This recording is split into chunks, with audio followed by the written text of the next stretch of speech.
The following is an exclusive presentation of the LSU Sports Radio Network. His team, a strike and an out away from a natty. 2 outs, runner at first. The 0-2 pitch, swing and a miss, and all is right in the world. Tigers win. Tigers win. The national championship is headed back to Baton Rouge.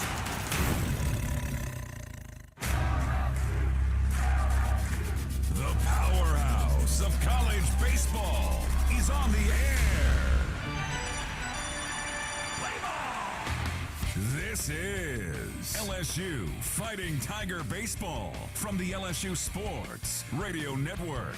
Hit in the air, down the line and left. Stay fair ball. Stay fair ball. And it is 3-run blast. Hey now. LSU Fighting Tiger Baseball from the LSU Sports Radio Network. Brought to you by the 7 partners that represent Team LSU. Cox, the official communications provider of LSU Athletics. McDonald's, official sponsor of the LSU Tigers. Our Lady of the Lake, official healthcare provider of LSU Athletics. Albertsons, the official grocery partner of LSU Athletics. Hancock Whitney, the official bank of the LSU Tigers. People's Health, the official health plan of LSU Athletics. And by Coca-Cola, official beverage partner of the LSU Tigers. A 1-2 pitch to Pearson. In the air, high and deep to right field. This baby's gone! The LSU Fighting Tigers, the powerhouse of college baseball on the LSU Sports Radio Network.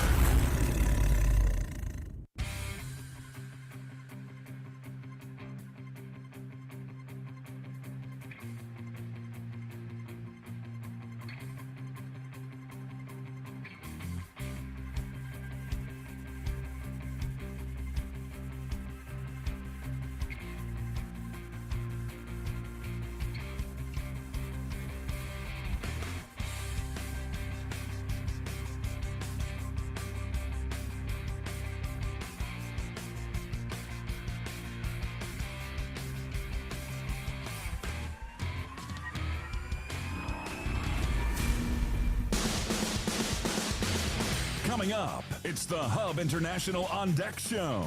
Hub International, Louisiana's premier employee benefits and commercial insurance brokerage. Visit hubinternational.com. Getting you ready for first pitch of LSU Fighting Tiger Baseball in the SEC tournament. Now. From inside Hoover Metropolitan Stadium in Hoover, Alabama, with the call of the game, here are Bill Franquez and the voice of your Fighting Tigers, Chris Blair.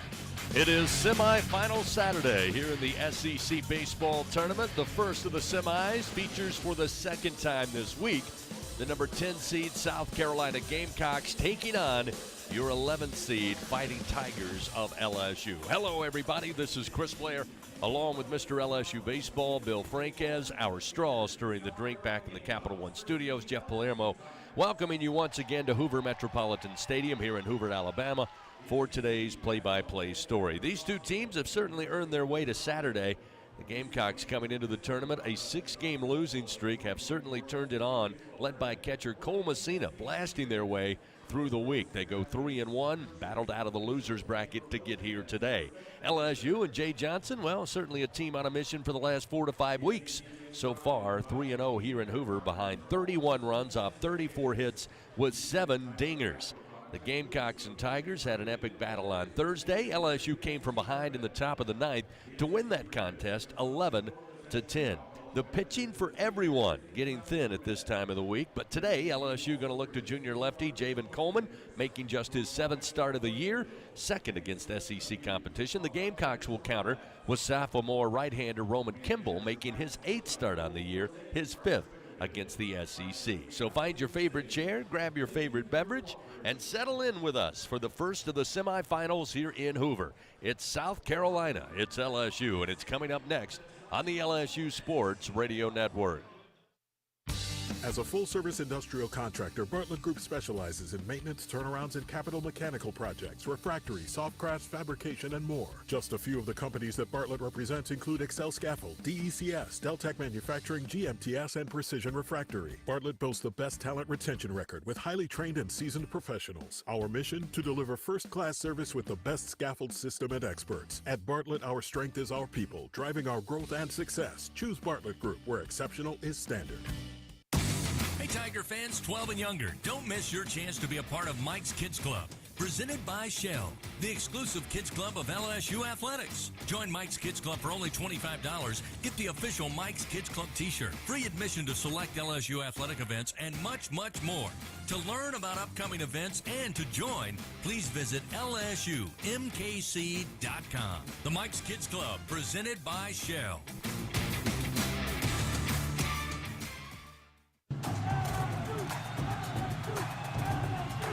Elevate your game day spirit with Sugarfield Spirits, the official vodka of LSU Athletics. When crafting the perfect mixed drink, our vodka is the winning choice that'll have your taste buds cheering for more. Sugarfield Spirits, where the spirit of the Tigers meets exceptional locally made vodka. See our winning lineup at sugarfieldspirits.com or visit us at our tasting room in Gonzales.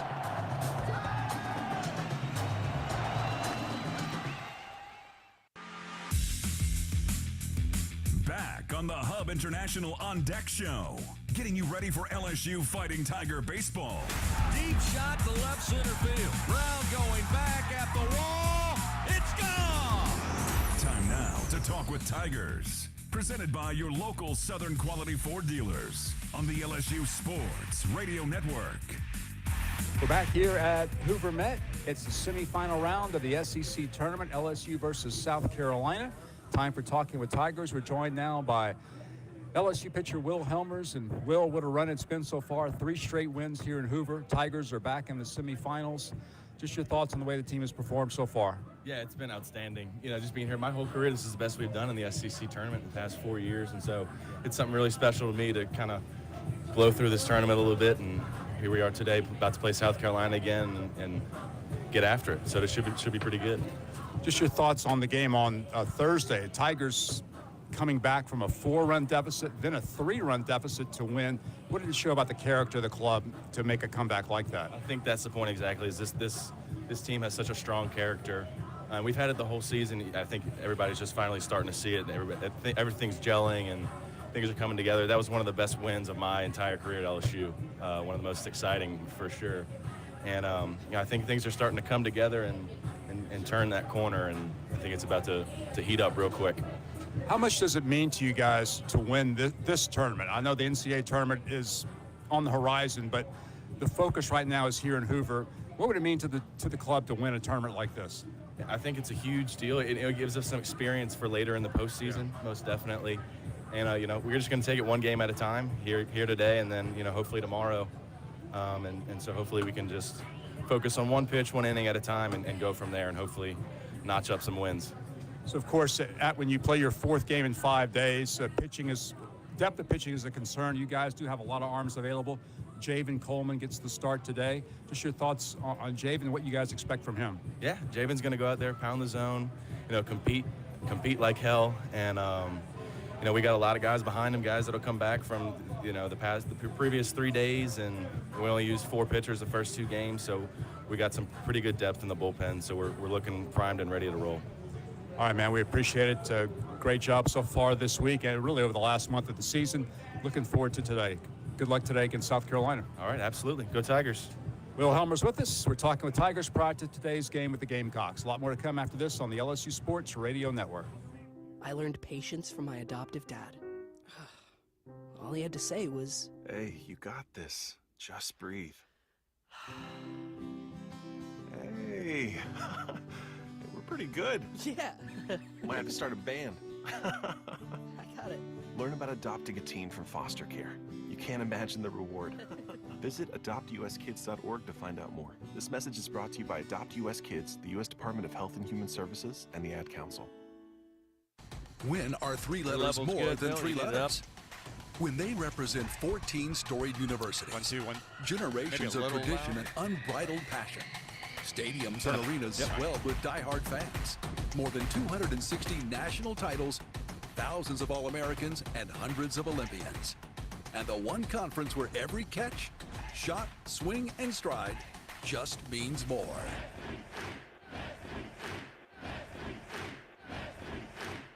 LSU Tiger fans are gearing up with real Tigers apparel and merchandise from the official online store at lsushop.net. Get jerseys, sideline gear, polos, t-shirts, hats, official team merchandise from Nike, accessories, and much more. Over 3,600 products, all shipped right to your door. Head to the place real Tiger fans go for the selection only real Tiger fans get at lsushop.net. Leading you up to LSU Fighting Tiger baseball. It's the 1-2 pitch. Runner goes, swing and a miss. To throw down the second in time. How about strike him out, throw him out? This is the Hub International On Deck Show. Time now for a trip around the SEC. Presented by Visit Baton Rouge. Plan your next trip at visitbatonrouge.com. Back here in Hoover, getting ready for the first of two semifinal games today in the SEC baseball tournament. First featuring the South Carolina Gamecocks and your Tigers of LSU. A reminder that all LSU Sports Radio Network broadcasts stream for free on the LSU Sports mobile app, presented by BASF. You can listen live on your phone, take us with you wherever you go, and get the very latest news, scores, and updates from your favorite Tiger teams. Download the LSU Sports mobile app in the iTunes Store or Google Play for free. That's the LSU Sports mobile app presented by BASF. We create chemistry. To my right, once again, Mr. LSU Baseball, Bill Franquez. And Bill, it's been a fun week so far. The Tigers, as we mentioned, off to a 3-0 start. Started on Tuesday, find themselves in the semifinals, and there has been, as we expected and have become accustomed to, great baseball, great plays, great players, great coaches, great programs. All week long, we expect nothing but the same today. Well, you're right. Aside from the College World Series, this is the best college baseball event every year. The best teams and players are here, and it's been a fantastic event so far, especially for the LSU Tigers. Let's take you through the tournament so far. Started back on Tuesday in that single elimination round. LSU opened this tournament with a 9-1 victory over Georgia. That eliminated Georgia. South Carolina eliminated Alabama on the first day by a score of 10-5. Vanderbilt defeated Florida 6-3 to eliminate the Gators, and Mississippi State a walk-off homer to beat Ole Miss 2-1 and send the Rebels back to Oxford. So LSU continued its run on Wednesday. Tigers shut out Kentucky 11-0 in 8 innings. So LSU defeated the number 3 seed Kentucky Wildcats. South Carolina got a win over number 2 seed Arkansas 6-5. Vanderbilt beat Tennessee 13-4, and Mississippi State beat Texas A&M 5-3. So all top 4 seeds lost in their opening games on Wednesday. In Thursday's action, great game between LSU and South Carolina. The Tigers coming back from 2 deficits, one a 4-run deficit, one a 3-run deficit. LSU wins it 11-10 on Thursday. Got the day off yesterday to advance here to the semifinal. South Carolina, meanwhile, had to play Kentucky yesterday to stay alive, and the Gamecocks got it done. The Gamecocks defeated Kentucky yesterday 6-5. So South Carolina is here now in this single elimination semifinal against the LSU Tigers. Meanwhile, in other action, Tennessee eliminated Texas A&M on Thursday by a score of 7-4. Vanderbilt defeated Mississippi State 4-3 in a winner's bracket game down in bracket 2. And then Tennessee goes on to defeat Mississippi State yesterday in an elimination game as the Volunteers defeated the Bulldogs 6-5. So Tennessee is still alive along with Vanderbilt in the other half of the bracket. Vanderbilt was the other team that got the day off yesterday along with LSU. So our second semifinal after this game is Tennessee-Vanderbilt. The winner of this game between LSU and South Carolina advances to tomorrow's championship game. The loser is eliminated, even though LSU has no losses and Carolina has 1 loss. Carolina wins the game. They're on to the championship. So LSU obviously needs this win to stay alive and advance to the championship game tomorrow.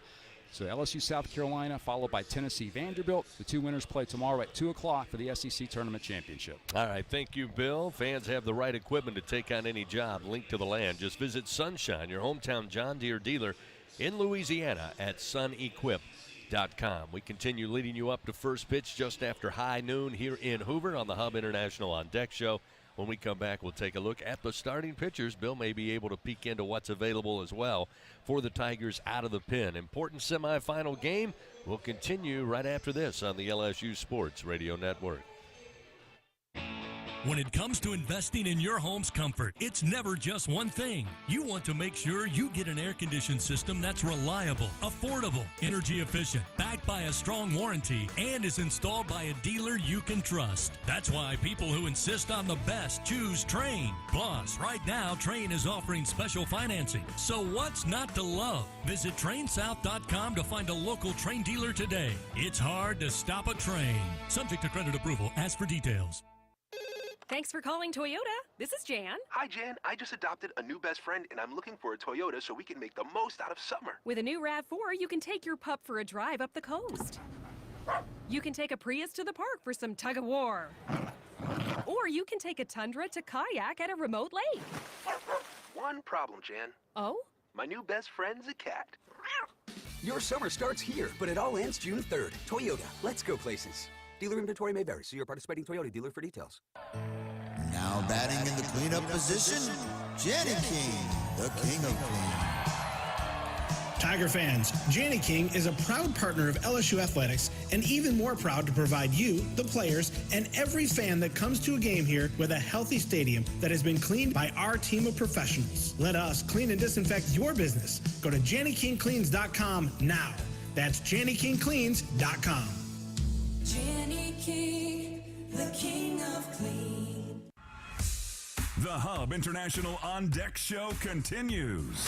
Here's the 1-2. Come on, Blue. Strike three. Struck him out. LSU Fighting Tiger Baseball is coming up. But first, here is a look at the game's pitching matchups on the LSU Sports Radio Network.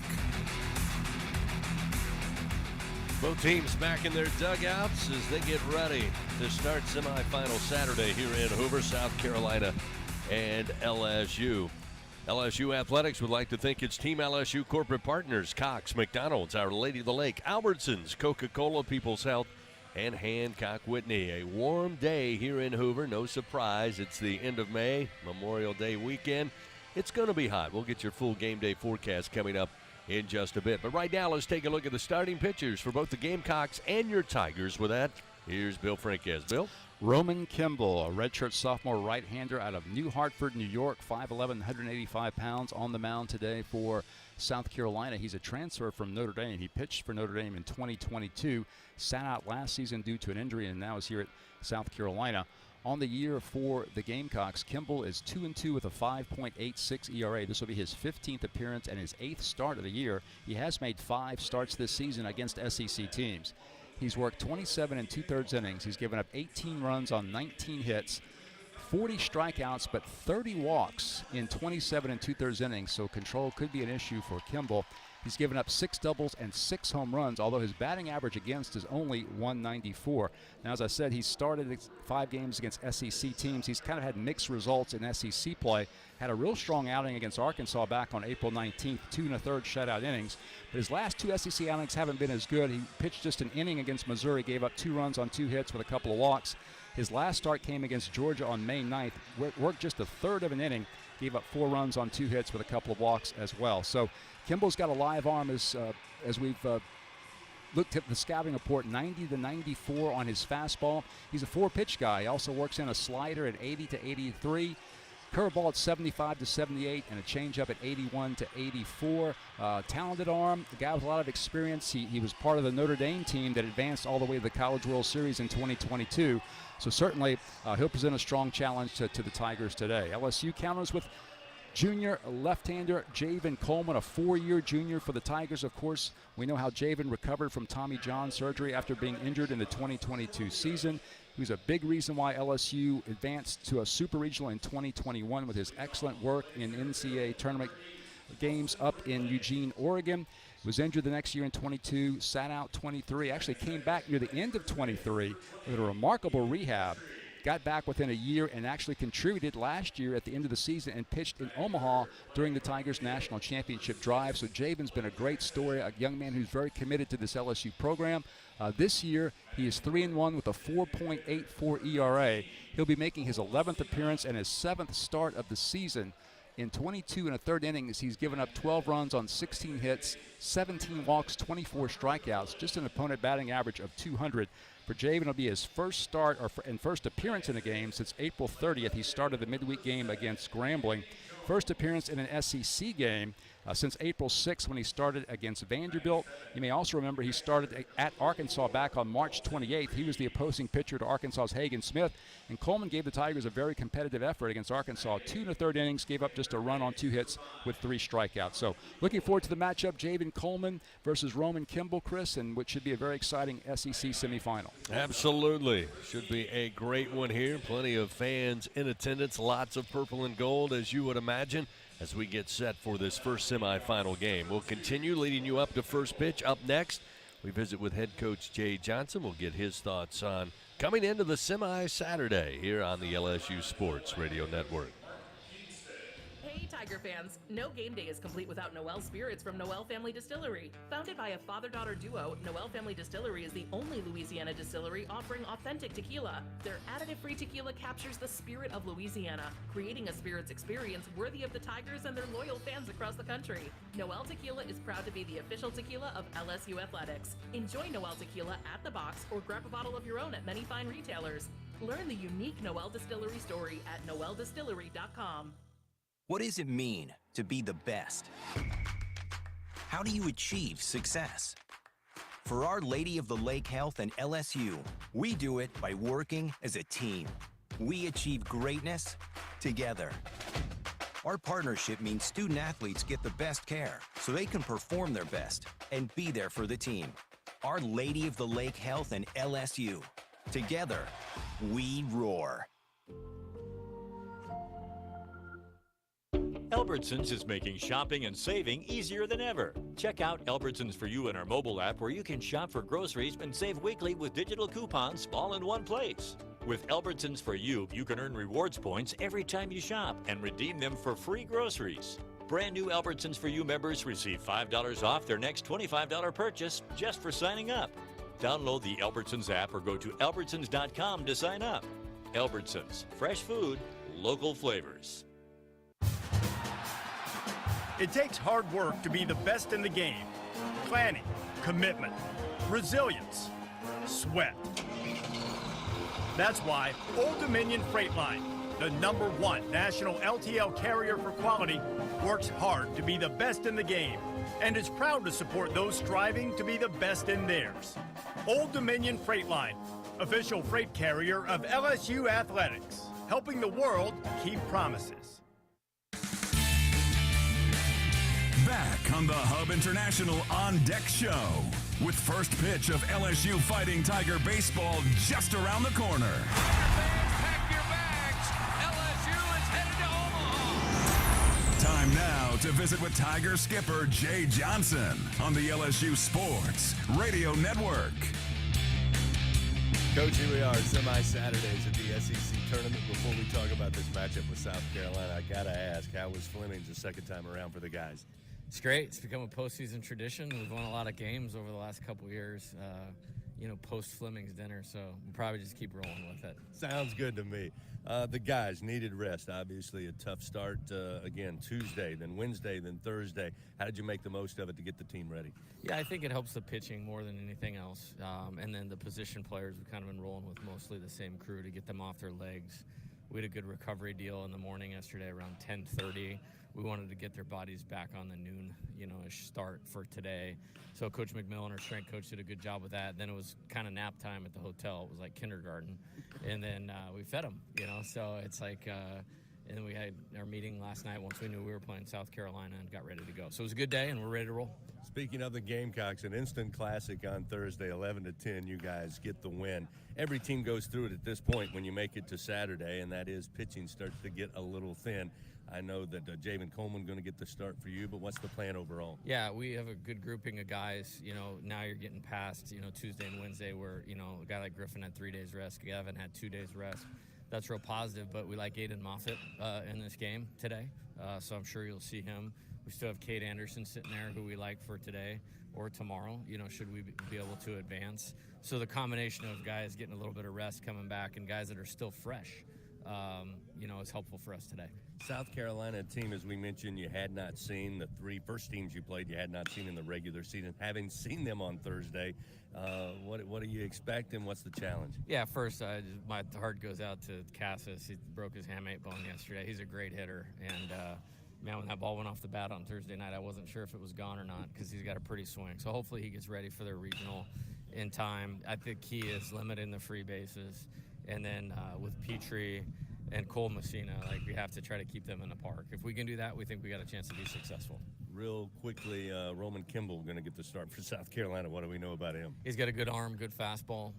He throws it a lot, so different than a lot of your typical starters. It's not a big mix. We got to pinch him into the zone. If we can get some free passes and then get a good swing on a fastball in the zone, hopefully open up a big inning, allow our pitchers to settle into the game a little bit. That's kind of our hope.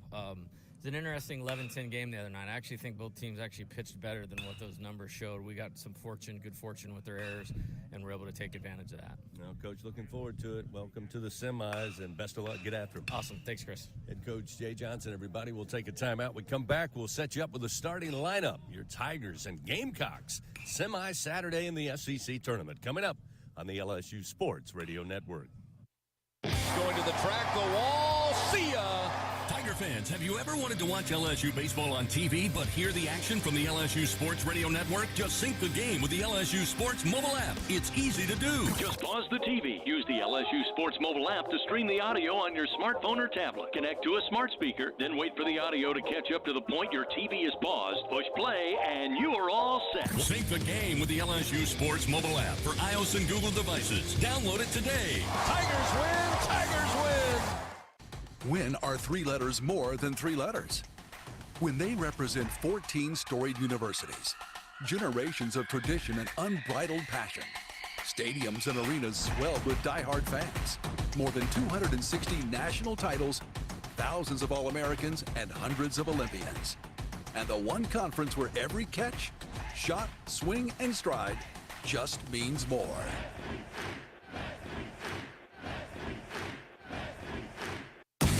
Tiger fans 12 and younger, don't miss your chance to be a part of Mike's Kids Club, presented by Shell, the exclusive kids club of LSU Athletics. Join Mike's Kids Club for only $25. Get the official Mike's Kids Club t-shirt, free admission to select LSU athletic events, and much, much more.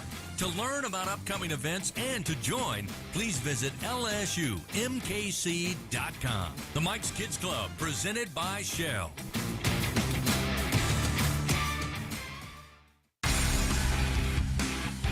First pitch of LSU Fighting Tiger baseball is just moments away. Here's the 0-2.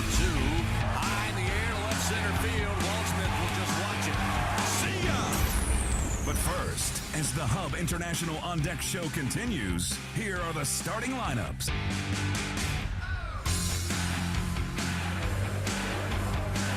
Coming up, we'll take a look at the starting lineups here for South Carolina and LSU. But first, the playing of our national anthem.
Almost set to play ball here to start the semi-Saturdays in Hoover. Let's take a look now at the starting lineups for both the Gamecocks and your Tigers. South Carolina 36-22. They finished the regular season 13-17.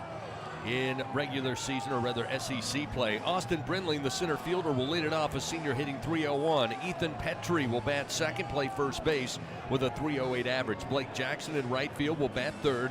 Cole Messina, normally behind the plate, will be the DH today. He'll be the cleanup hitter, no surprise. The junior batting .330. Parker Nolan at second base will bat fifth. Kennedy Jones in left field batting sixth.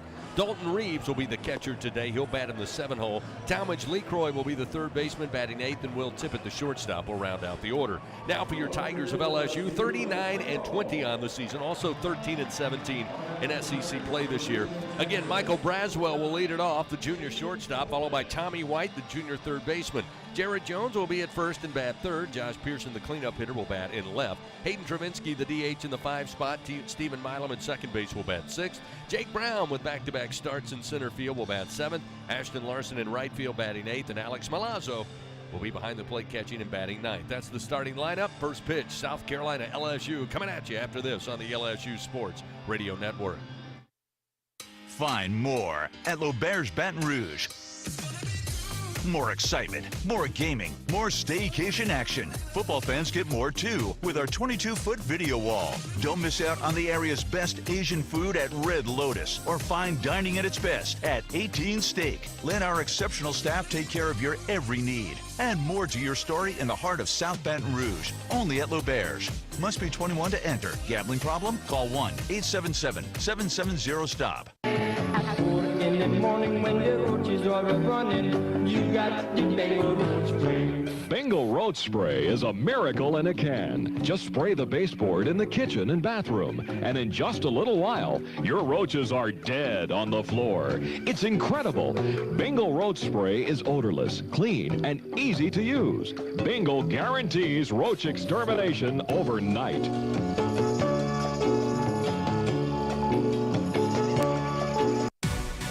To make your next corporate event, church festival, or school field day the best one yet? Well, look no further than Grayson's Events and Entertainment. They have it all, from carnival rides to mechanical bulls, inflatables, and much more. They truly are your one-stop shop for all your party and event rental needs. Give them a call at 225-436-6520 and use promo code Radio25 on your next order at Grayson'sEventsEntertainment.com. Louisiana's best event specialist. You won't be disappointed.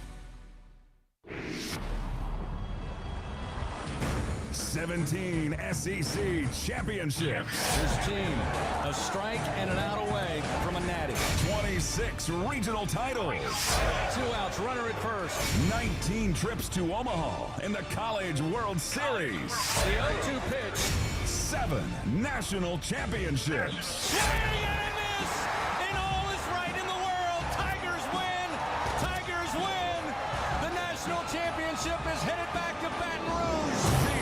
Powerhouse.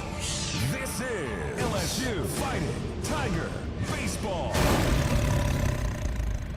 ID if you can. On the LSU Sports Radio Network. Underway here in the semifinals on Saturday. South Carolina and LSU. Austin Brindling for the Gamecocks leading it off, facing Javen Coleman. First pitch came at 12:02 Central Time, and Brindling now staring at an 0-2 count after a called strike and a couple of foul tips. He stands in, the left-handed hitter against the left-handed throwing Coleman, and the 0-2 again. Hammered foul down the left field line and out of play. While we have a moment, let's pause 10 seconds. Station identification here on the LSU Sports Radio Network. This is LSU Fighting Tiger Baseball on the LSU Sports Radio Network and the LSU Sports mobile app. Brindling will foul an 0-2 pitch once again, his third straight foul down the first base line, and still remains 0-2. Along with our producer Jeff Palermo back in the Capital One studios. To my right, Mr. LSU Baseball, Bill Franquez. Chris Blair, glad you could make us a part of your Saturday afternoon here, Memorial Day weekend. Always a tradition. SEC baseball tournament, the best of the conference tournaments without question, and it has been a thriller thus far. Every single game has had plenty of drama, great plays, great offense, great defense, great pitching from those, Bill, who we expected, and as you always find, some pitchers for teams coming in and doing what they haven't done all year, but That's because this time of year, everybody's wanting to be their best. That's right. That's what separates the teams at this time of the year, when you get contributions from players who are stepping into more responsibilities. The 0-2 just missed away. Good pitch by Coleman. Oh, that looked like that caught some of the outer black at the knees, but didn't get the call from Derek Molika, our home plate umpire. Brandon Cooper, our umpire at first. Eric Gaucher at second. David Savage at third. Here's the 1-2 from Coleman. And that one very close again, but that one missed a little bit more than the previous. That'll leave in the count 2 balls and 2 strikes. Brindling for the Gamecocks, 2 for 14 so far here in Hoover, batting 143. The 2-2 pitch, one hopper. Knocked down by White, then he lost it, couldn't find it. He knocked it down with a body on a one hopper to third, and it dropped right between his legs and rolled a little behind him, so he could not find it, and wisely doesn't try to hurry a throw. So Brindling going to be aboard. They'll assess a fielding error on Tommy White. That'll be just his 3rd of the season compared to 13 last year, but that was just a tough break, Bill, for Tommy. Yeah, that really was a tough play. And we've seen Tommy make some great plays all year long. That one just got away from him. Ethan Petrie, the first baseman, a right-hander, stands in. He fouls it back just to the right of us, out of play, and it's 0-1. Yeah, Tommy on the one hopper looked like maybe that hop came up a little higher than he wanted to. He tried to bring up the glove, and I think got most of the baseball with his body. And it dropped to the ground. Brindling arrived by way of error, according to the official score. There's a pitch from Coleman. Again, squeezing very tight early on. They rule it ball 1. 1-1 now to Petrie. That error charged to White, just the 2nd error LSU has committed in this tournament. Runner at first, nobody out, just underway. Here's the 1-1. We're going to miss low and away to make it 2 balls, 1 strike. Time for your game day weather report, brought to you by AccuTemp. Chance of power outages. Never get a whole home generator from AccuTemp. Keep the power in your hands. A little warmer, 81 degrees, time of first pitch. Nothing but sunshine, a few white puffy clouds, but humidity in order here in Hoover. Here's the 2-1. And it misses outside now, 3-1. Tough spot here for Coleman. Petrie is a very dangerous hitter in this advantage count. He's got 21 homers on the year.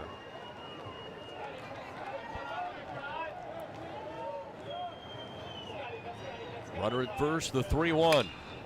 Petrie popped it up to right field. Larson doesn't have to move much, just waits on it, and he'll have it for the first out of the inning. Brindling will go back to first base. I mentioned the game day weather report and the humidity. It's 81 degrees according to the mercury thermometer, Bill, but feels like 88 when you add that humidity on top of it. And for those fans, the majority of which are in the sunshine today, it's going to be a warm one. You can see plenty of handmade and amateur-made fans out there. A lot of hydration is going to be necessary for those folks, because this is by far the warmest day of the week. So now we'll see to the plate with 1 down. Blake Jackson, the right fielder, a left-hander in this lineup for Coach Kingston. Pitch from Coleman misses low and away. Lazo doing a good job to keep it in front of him. It's 1-0. Jackson second on the Gamecock team. He's 5 for 11 this week, batting .455. Started all 4 games for the Gamecocks.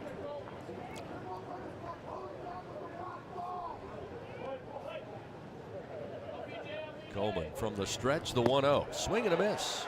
91 mile per hour fastball.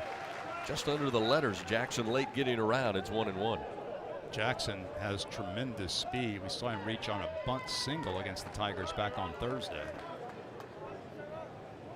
Brindling 4 for 7 in stolen bases for the Gamecocks. He'll take his lead off of first. 1 out, a 1-1 count. The pitch to Jackson. We're going to rise in a little high. Make it 2-1. And Coleman, unfortunately, getting behind the hitters here for South Carolina, a team that has come to life at the plate after struggling mightily down the stretch of the regular season. 2 balls, 1 strike with a runner at first. Coleman fires, and that one's a strike to even it up. 2-2. The fastball at 92 miles per hour. Team colors today: the Tigers going with the white jerseys, white pants, purple piping, purple numerals. Gamecocks going with gray jerseys, gray pants, black numerals, and black batting helmets. With a 2-2 count, Coleman fires. This one just missed Jackson. Pitch inside. We'll fill it up now, 3-2. You're right about South Carolina. They lost 6 straight games to end the regular season. They were swept by Georgia at home and then swept at Tennessee to end the regular season. Came here as the number 10 seed in the tournament, but have played extremely well. Payoff pitch to the plate. And another one. One hopper at Tommy White gets over his glove into left field. Almost identical to the poke off the bat of Brindley. That one got to Tommy a little quicker. And I don't know that he could do much more than just try to make a stab at it, and it just over the glove. So the Gamecocks going right at the hot corner early here. So with one out, runners first and second now for South Carolina. And that one is ruled a base hit for Jackson. Yeah.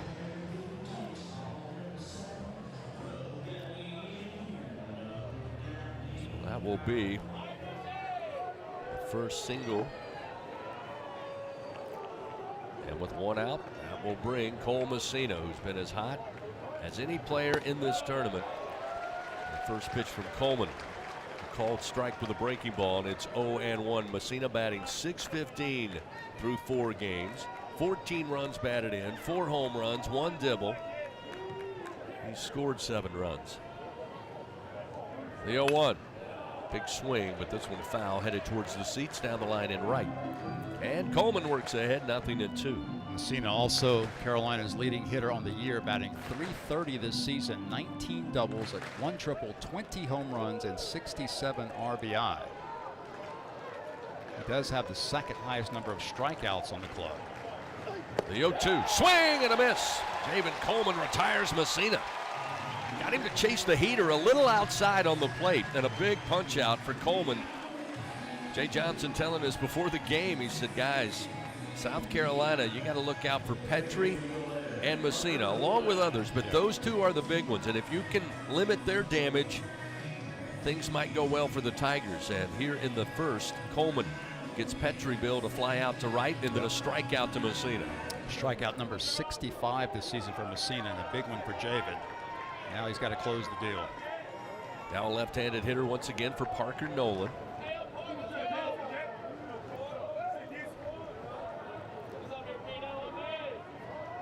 Runner still first and second. Now with 2 outs, Coleman fires.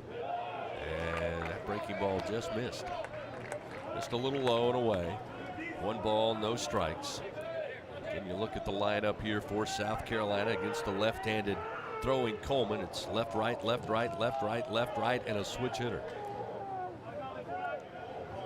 There's a swing and a miss, and it's 1-1 now to Parker Nolan, who so far this week 3 for 14 with a run scored, has driven in 4 runs, batting .214 in the SEC tournament.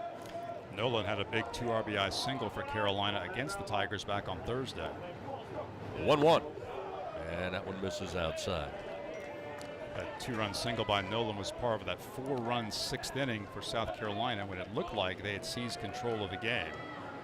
Of course, the Tigers staged a dramatic comeback.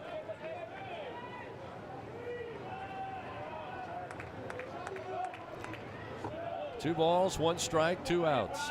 And the pitch from Coleman. Rides in high. That will make it 3-1. The fastball above the letters.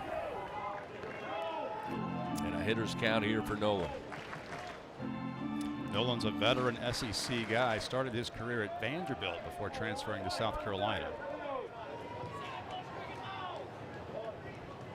Coleman's 3-1 pitch. Hit high in the air, center field way. Jake Brown going back. Has plenty of room. Now he'll stop, wait for it, stick up the glove, and make the play for out number 3. So the Gamecocks found a tiny threat in the top of the first, but a big punch out by Coleman. The big difference, no runs, 1 hit, 1 error against the Tigers, 2 men left on. LSU comes to the plate for the first time today. Braswell, White, and Jones. We played a half inning here in Hoover. No score, South Carolina and LSU on the LSU Sports Radio Network. Unrivaled content, unprecedented access. LSU Gold, powered by Bayou Traditions, is the only place for exclusive behind-the-scenes content featuring your favorite LSU teams. It's all access to the Tigers all year long. From pregame warm-ups to postgame celebrations and every moment in between, you can watch LSU Gold anywhere, anytime, and on your favorite device. Go to lsu.gold today to sign up for your free 7-day trial, so you can be there for each step of LSU's championship journeys. That's lsu.gold. When are 3 letters more than 3 letters? When they represent 14 storied universities, generations of tradition and unbridled passion, stadiums and arenas swelled with diehard fans, more than 260 national titles, thousands of All-Americans, and hundreds of Olympians. And the one conference where every catch, shot, swing, and stride just means more.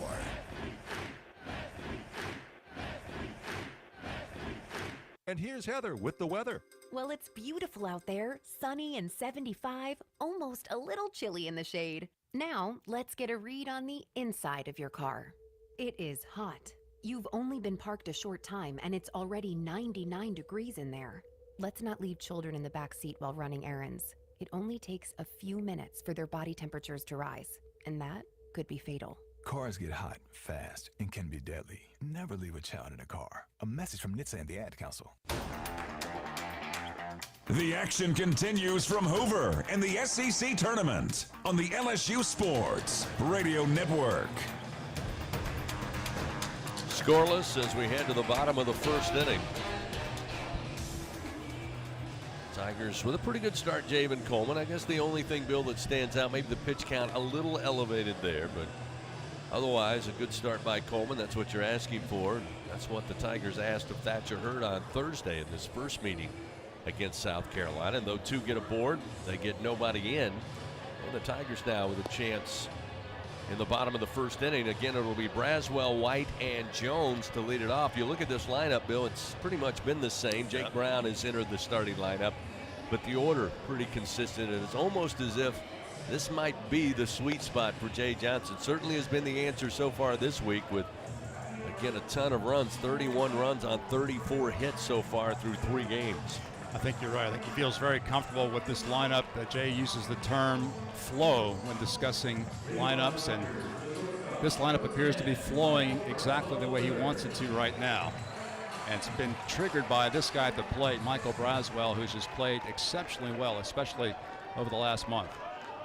Braswell batting .346 over this 6-game win streak for LSU. And of course, he did put on the hero cape against his former team on Thursday, driving in the what would be winning run, 11-10.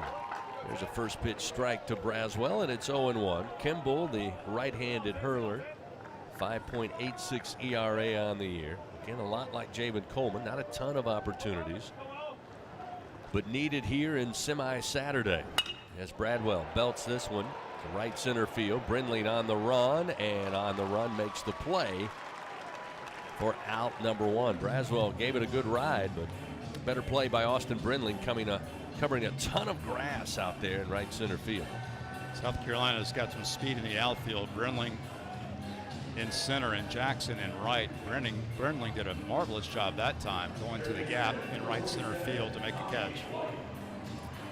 Tommy White, 5 for 16 here in Hoover, batting .313.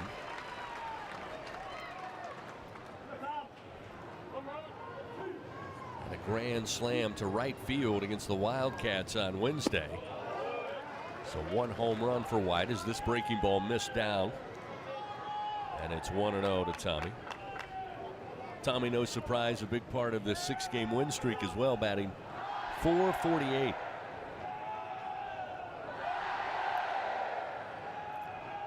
Here's the 1-0 from Kimball. Down the middle for a strike. Fastball at 93. Will make it 1-1. Interesting today, the radar on the scoreboard a little faster than the one on television early on. That's been the opposite most of the week. In fact, the entire week. Maybe they switched. Here's the 1-1 to White. Foul tip held on to by Reeves, the catcher, and Tommy falls behind 1-2. That fastball reading at 94 on the scoreboard from Kimball, and that's what the scouting report had him at 90 to 94. Very good velocity. Coach Johnson saying he's a fastball pitcher. He doesn't mix the pitches very much. The 1-2, Tommy White again for the 3rd game trying to get at Bill Franquez up here.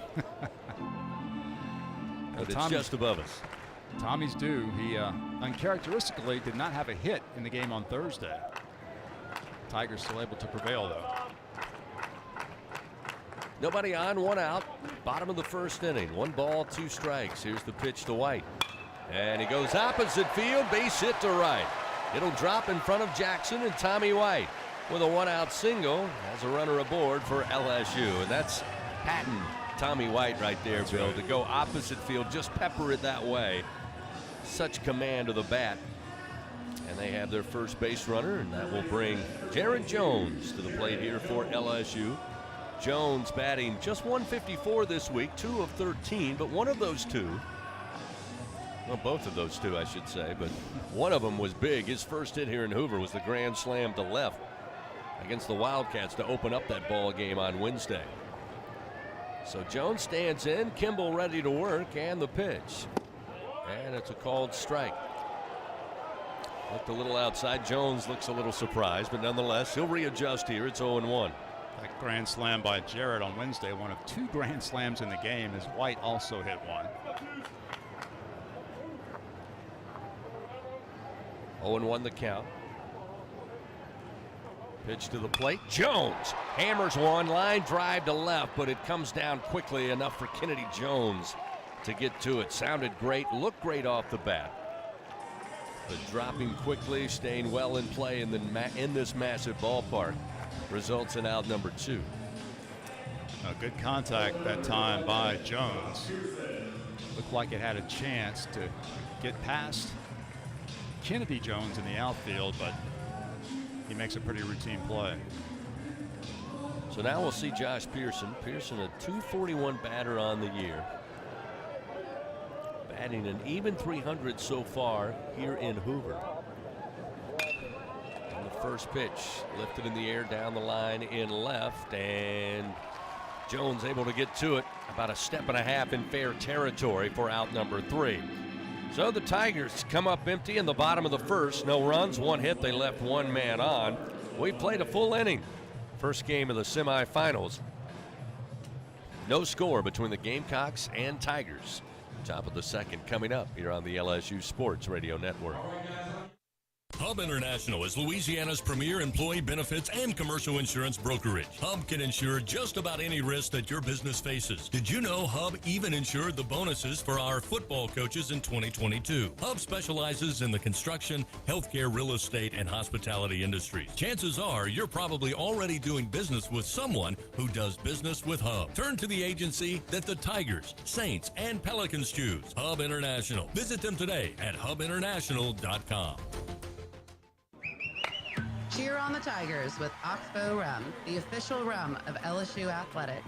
We make our award-winning rums right here in Baton Rouge, Louisiana. At Oxbow Rum Distillery, every drop of Oxbow Estate rum and False River Spiced rum is made from scratch. We start with our own sugarcane grown right up the river from Tiger Stadium. So grab a bottle of Oxbow, the official rum of LSU Athletics, and experience the bright, smooth taste of Louisiana sugarcane in every sip. Go Tigers. Looking for a champion on the field? Look no further than Sunshine, your hometown John Deere dealer in Louisiana. With our help, you can always come out on top. Take advantage of our home run offers on tractor packages, including the unbeatable 0% financing. To learn more and get financed, visit us at sunequip.com. Choose Sunshine and choose victory. The action continues from Hoover in the SEC tournament on the LSU Sports Radio Network. Gamecocks come to the plate, top of the second inning. Scoreless game thus far. Kennedy Jones will lead it off for South Carolina in the 6th spot, followed by Reeves and LeCroy. They'll put on the shift, will the Tigers defensively slide 3 infielders left of second base for the right-handed hitting Jones. The pitch from Coleman way upstairs. Palazzo reaching out to pull it in, and it's 1 ball, no strikes. Jones batting .308 this week in Hoover. On the air, a .286 hitter. That pitch from Coleman in for a strike to make it 1-1. He's got 4 hits in the tournament. 2 of those hits came against the Tigers back on Thursday when he had a pair of singles. He'll swing, launch this one to right center field. This one going to be trouble to the track and off the wall. And Jones with a stand-up double to lead it off here for South Carolina. Jones with his 10th double of the year. That was a solid piece of hitting. Able to spray that one to right center.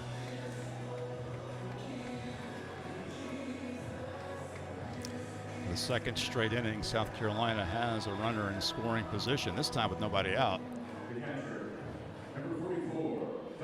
Javen Coleman trying to pitch out of another jam. Tigers have a little stirring in their bullpen as we're not expecting Javen to go too long in this game. Jones 1 for 1 in stolen bases, but on the leadoff double, I think he'll stay put at first, as the first pitch now to Reeves is a called strike to make it 0-1. The fastball from Coleman. Reeves, the DH against LSU on Thursday night in the first meeting with Cole Messina, the catcher. They switch roles today. Here's the 0-1, and that's down the middle for a strike. So back-to-back fastballs, and it's 0-2 now to Reeves. Tigers have right-hander Aiden Moffitt beginning to toss in their bullpen out in right field. Time called by Reeves. Granted timeout by our home plate umpire, Derek Molika. They'll reset the pitch clock now at 20. 0-2 the count, runner at second. That one I'm not sure, maybe a bit outside, as we just got a vantage point from the ump cam being utilized here in Hoover this year. That one on the umpire's helmet. They had an ump cam yesterday on the chest of the first base umpire. Not sure if we have that today or not. Here's the 1-2 and a ground ball, base hit. Jones going to be held up at third, as coming up firing is Larson. So back-to-back base hits, a double, now a single, and runners first and third. Still nobody out here in the top of the second inning, so the Gamecocks with a bigger threat than we saw in the top of the first. South Carolina already with 3 hits in this game. Also reached once on an error in the first inning. Javen's got a lot of work to do now as Moffitt continues to throw. Looks like he's up on the bullpen mound now. And Jay Johnson mentioned us before the game about the pitching plan. Moffitt was the first name that he relayed to us, so no surprise, Aiden up and throwing. Coleman delivers, and the first pitch to LeCroy. A called strike to make it 0-1. Off speed from Javen. LeCroy batting in the 8 spot. He's played shortstop and third base this week. Can't pull the trigger on this pitch, and it's right across the plate at the belt, and it's 0-2. LeCroy 1 for 15 for the Gamecocks this week. Runners first and third, nobody out. Coleman, the 0-2 in the air, right center field. Brown coming over fairly deep. He'll settle under it, make the grab, but tagging up will be Jones from third. And the Gamecocks with a sac fly RBI from LeCroy take a 1-0 lead. So the leadoff double comes back to hurt big. Just the first out of the inning. That will remain Reeves at first, as we'll see Will Tippett, today's shortstop for the Gamecocks, batting 9th in the order, come to the plate. Tippett is a switch hitter, so he'll bat from the right side against Coleman. Gamecocks with 4 lefties, 5 hitters from the right side against Javen.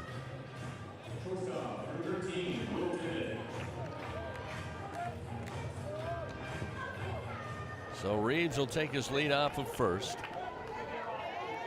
Tippett awaits, but first Coleman going to throw over, try to keep a short leash on Reeves. Tippett, this will be his 8th at bat here in Hoover. He's 1 for 7. Tippett batting just 174 on the year. Again, if you're Coleman, this is one you need to get to record the second out. First pitch, strike on the inside corner with a fastball, and it's 0-1. So Coleman pitches the right-hander inside to get ahead early. Absolutely. You don't want Tippett to reach and have a runner in scoring position with the top of the order coming up.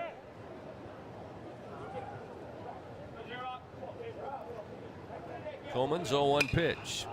In the air, down the line and right. Larson giving chase, but this one will get to the seats out of play.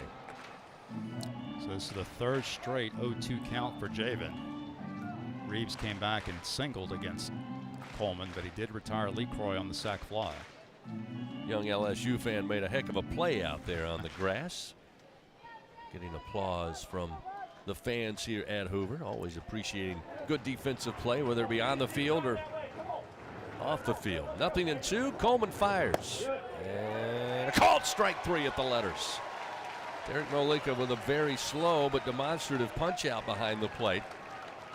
And Coleman with strikeout number 2, and that one key, as you said, Bill. Now back to the top of the order, and Brindley, who got aboard on a fielding error, assessed to Tommy White to start the game.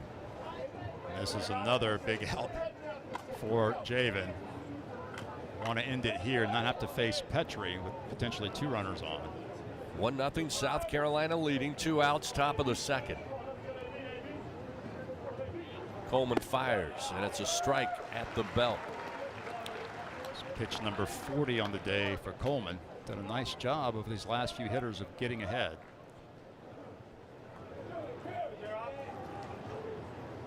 Two outs, runner at first, the 0-1. Ground ball, base hit. 4th hit of the day for South Carolina. They'll extend the inning. Reeves into second. Brindley now with his first hit, but reaching base twice in his first 2 at-bats. And that will get Ethan Petrie to the plate.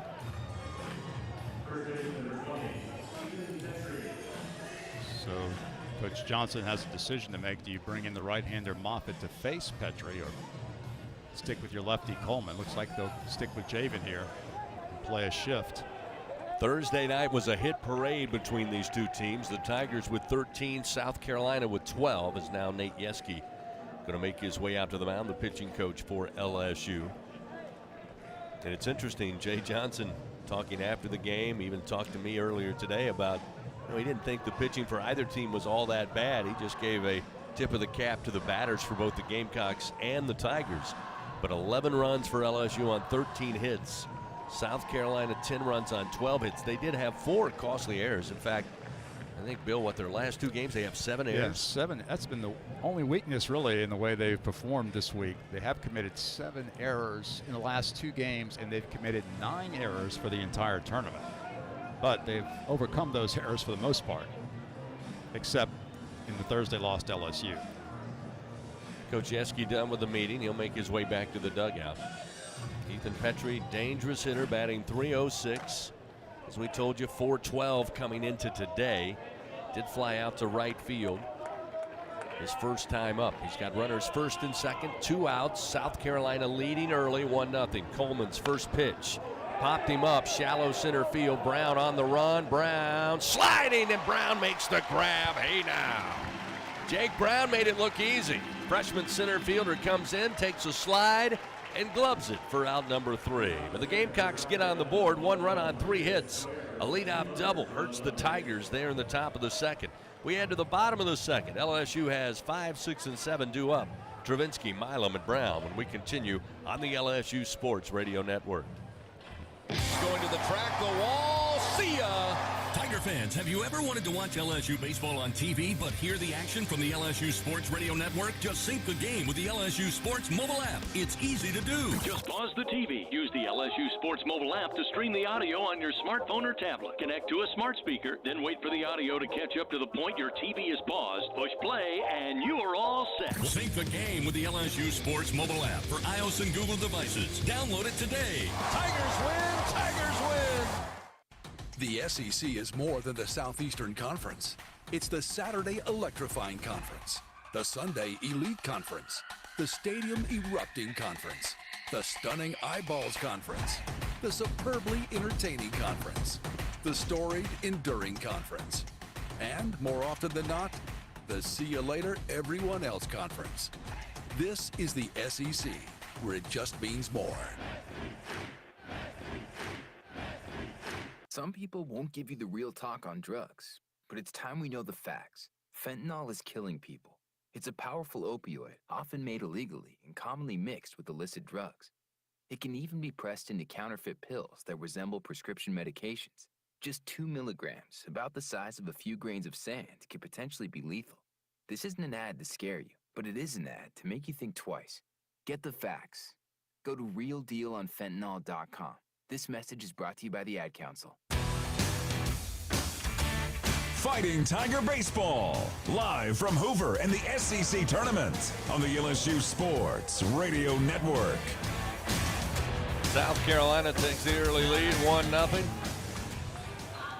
Double to lead it off by Kennedy Jones there in the bottom of the first inning, or rather top of the second inning, and eventually comes around to score on a sac fly RBI, and that's the difference, slight difference in this game thus far. Leading things off will be Hayden Travinski for the Tigers as Roman Kimball back out on the bump for South Carolina. Infield playing straight up to the right-handed hitting Travinski, and the first pitch to the plate. Swung on, bounce or foul down the third base line. And it's 0-1. Travinski batting .250 over this 6-game win streak going back to the last regular season series in that sweep against Ole Miss. He's 6 of 24. Here in Hoover, however, just 2 of 13. 2 hits, 1 double, and 1 homer for Hayden. That homer came in the Kentucky win on Wednesday. Kimball starts the wind and the pitch. Outside and low, evens it up 1-1. Yeah, we joked Thursday night about Hayden having that solo home run that was between the 2 grand slams, almost lost in the fact. But it was great to see Hayden rip into one. Again, with 15 home runs on the season and 51 runs batted in. Leading it off here in the top, or rather bottom of the second. Here's the 1-1 pitch. Stays away and it misses outside. 2-1. It's been great to see Hayden, for the first time in his LSU career, play an entire season virtually injury-free. 2-1 the count. Kimball starts the wind and the right-hander fires. Travinski, ground ball, base hit, gets by a diving LeCroy at third, into the corner and left. And Travinski with his 3rd hit of the tournament. It's the leadoff man aboard for LSU. He'll get a hand from the LSU faithful. That one a rifle shot. LeCroy went for the dive, but was nowhere close to coming up with that one. Just darted down the left field line. So we'll see Stephen Milam. And Milam has certainly been a huge part of this 6-game win streak. The true freshman batting .455 through the last 6 games with a home run, 5 runs batted in, 5 runs scored. First pitch to the left-handed hitting Milam. He'll swing, lifted foul, out of play. What a day for Stephen back on Thursday. 4 hits in the win over South Carolina, including the leadoff single in the top of the 9th that was the catalyst in LSU's 2-run 9th that eventually allowed the Tigers to prevail.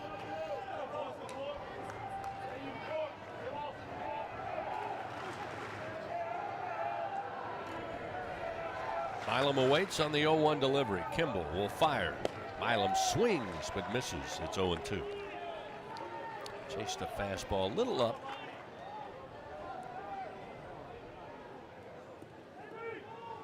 Milam at the plate. Jake Brown on deck. Travinski led off with a single.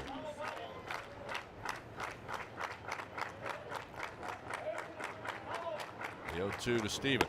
High and outside. Evens the count. 2 balls, 2 strikes. For the entire tournament, Steven 6 hits in 12 at-bats, a .500 average. He has a homer and 4 RBI here in Hoover.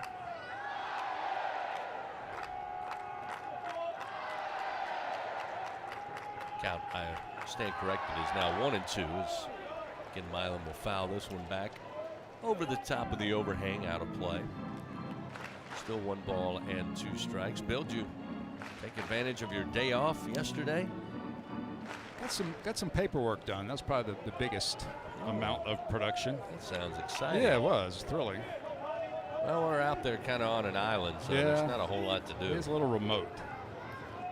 Runner at first, nobody out. A 1-2 count to Milam. Kimball delivers.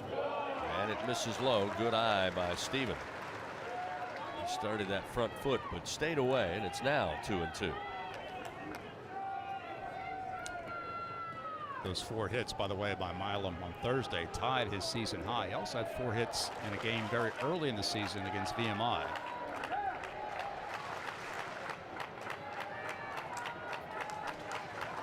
Milam ready to go with a 2-2 count. Kimball, the right-hander, kicks and fires to the plate, way outside and high. Milam now has worked the count full, 3-2. Yeah, our hotel with the team, unless you want to go get a doctor's checkup or maybe go to work inside one of the business parks, not a whole lot out there except 6 and 4-lane highways. Payoff pitch to come, and Milam swings, pops it straight up into the air between second and third base. The shortstop Tippett calling for it, and he will have it for the first out of the inning. So Milam retired, Travinski back to first. Big pitch there by Kimball, full count against a very hot hitter in Milam. He's able to retire the Tigers' second baseman and keep Travinski at first base. So we'll see Jake Brown, and Brown has been nothing but sensational in his opportunities here in Hoover. In fact, he's been pretty good all season when called upon. He started the last 2 games for the Tigers in center field. He'll stand in. The pitch to the left-hander. Tries to go opposite field, but lifts it foul out of play. Down the third base line into the seats. Brown 4 for 7 coming into this at bat here in Hoover with a double and a home run, 2 runs driven in. That home run on Thursday against this Carolina team was huge. Tied the game back up at 5-all.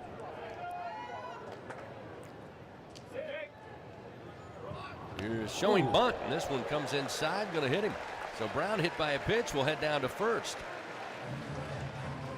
Kimball was looking towards first, then tried to kick and fire, and then Brown was squared to bunt, and that one all over Brown. The hit by pitch will put runners first and second. Tigers now been hit by 91 pitches this season. Jake Brown continues to have productive plate appearances for LSU as the Tigers have a runner in scoring position now for the first time. Ashton Larson, third on the team, batting .320 on the season, but has cooled off slightly here over the last 6 games, but certainly the potential there to cause some trouble for the Gamecocks. First pitch, he swings and fouls it back. Larson here in Hoover just 1 for 9, does have a run scored. And over the last 6 games, batting just 3 of 17. First real slowdown, if you will, Bill, for Larson on the season since becoming an everyday player. Member of the second team All SEC freshman selection. Pitch outside from Kimball will even it up 1-1. Boy, oh boy, that's the third pitch that Kimball has almost sent beyond the French doors behind home plate. Larson 1 hit in this tournament, which was a double back on Tuesday against Georgia. This pitch outside, 2-1.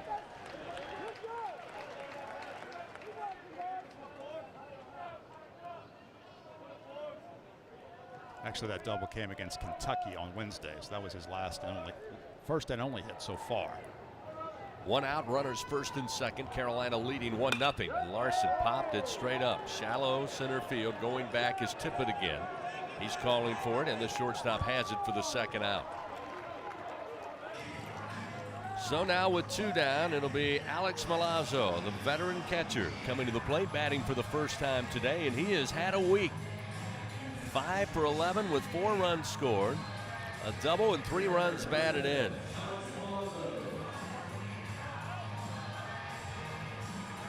Interesting, these 2 teams, South Carolina 10 seed, LSU the 11 seed, now battling in the semifinals. Vanderbilt will take on Tennessee later today. Another one of those 5 bubble teams, according to most on the NCAA tournament projections. First pitch to Milazzo, fastball for a strike, makes it 0-1. I think without question of the 5, again, Captain Obvious here. Vanderbilt, LSU, and South Carolina have made their case. The other two, I think Alabama's probably going to be in, but Florida, I think they're going to have to make quite an argument. This pitch is outside. Evens the count now to Alex, 1-1. I think you're right. It's going to be tough to get 11 SEC teams into the NCAA tournament. I think 10 is certainly within reach. Our colleague Kyle Peterson still swears up and down. He thinks 11 are in. And I understand his argument. The 1-1 short of the plate, and a great job by Reeves to slide over and block it up. That one down in the dirt. It'll make it 2-1 now to Milazzo. I mean, again, 64 teams get the invite. You look at those 5 teams, you look at their strength of schedule, their RPI, their KPI, their wins against, and what they, again, 3 of those 5 have done this week in this tournament, wouldn't surprise me at all. 2-1 to Alex, and it's popped up back behind us, out of play. Now 2-2 the count. The strength of schedule definitely works in Florida's favor. They have the #1 strength of schedule in the country this year, although their overall record is only 2 games over 500. I love the subliminal messages the SEC are putting out on the television broadcast with the logo as you're watching just left of home plate. Talks about conference RPI, talks about strength of schedule, just flashes up, just subliminal to the committee. Stepping off the bump is Kimball here.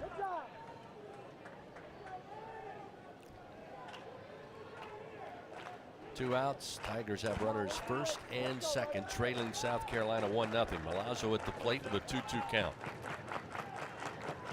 Kimball's pitch. Ground ball, but right at the third baseman, Lee Croy, and he'll dive with the bag to third and get the lead runner in Travinsky for out number 3. So the Tigers, no runs, 1 hit. They leave 2 men on. We move now to the top of the third. It is a 1-0 South Carolina lead here in the semis on the LSU Sports Radio Network. It's good to be able to make a change, to never feel stuck. That's why at Cox, we're making a change too. Now Cox internet plans are flexible, so you can choose to just go with internet, add TV tomorrow, or home automation down the line. It's easier than ever to get just what you want and nothing you don't. Flexible plans from Cox. Change anytime. No commitments, no penalties. See for yourself at cox.com/internet. Additional services can be added at then current regular rates. All services subject to residential customer service agreement and acceptable use policy. Restrictions apply.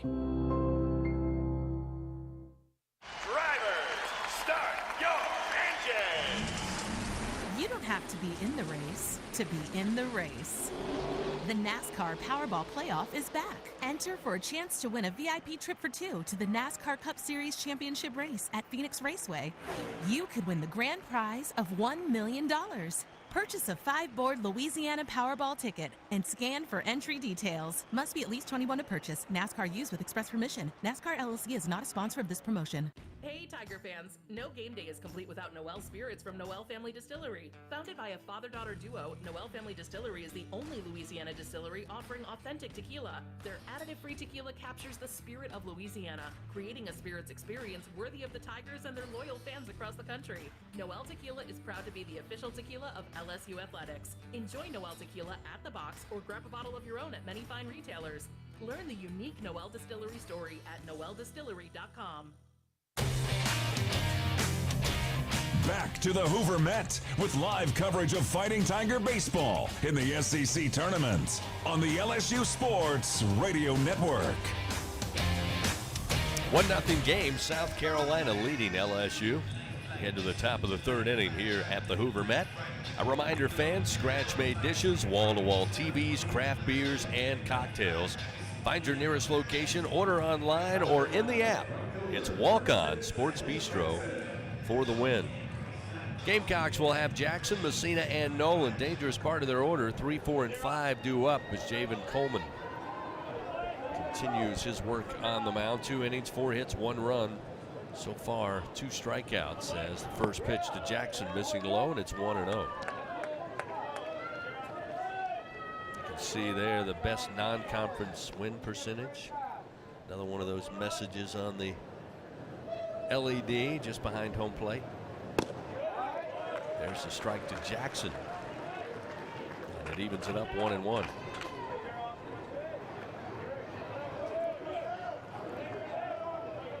Coleman's 1-1 pitch. And there's a strike on the inner half at the knees. Good placement by Javen. Gets him ahead 1-2. Excellent off-speed pitch that time by Javen. Again, he's ahead of a South Carolina hitter. The 1-2 short of the plate. Leaving the count now to Jackson 2-2. Had a single, did Jackson, in the first. Left stranded. And toying with a 300 average. Comes in with this at bat, batting .299.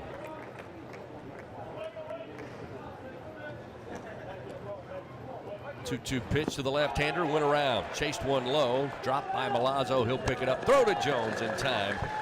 And Javen Coleman courts his third punch out, and the leadoff batter retired here. Start the top of the third inning. Big first out there for Coleman, as you certainly don't want to face Messina with a runner on base. Coleman able to get Messina's number the first time. Struck him out swinging in the first. First pitch to Messina, who is the DH today. This is outside low, ball one.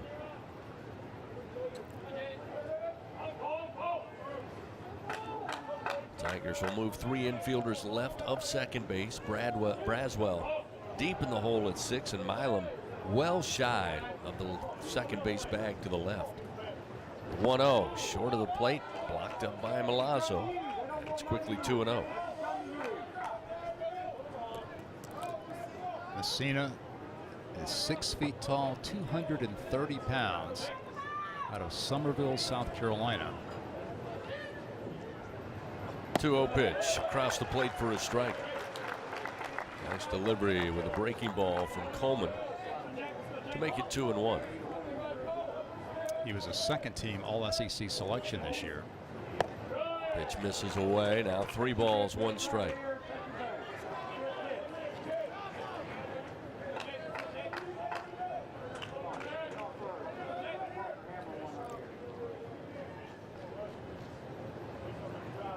Coleman winds, the 3-1 misses down and away, ball 4. Javen gives up his first walk, will send Messina down to first base and bring Parker Nolan to the plate for South Carolina. Nolan flying out to Jake Brown in center field his first time up. Continuing to watch Javen's pitch count, it's at 52 right now.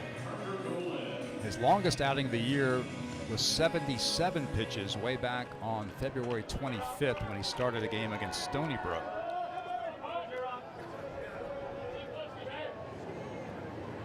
First pitch to Nolan, misses low with a fastball, now at 91 miles per hour, and it's 1-0.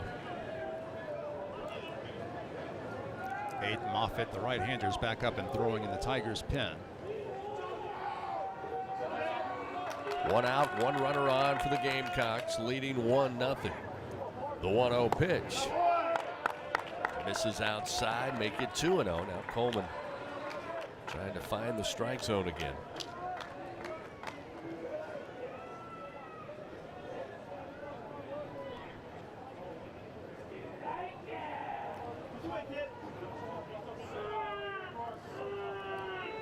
Messina at first base. Here's the 2-0 pitch. And again, missed outside to the left-hander. Now 3-0.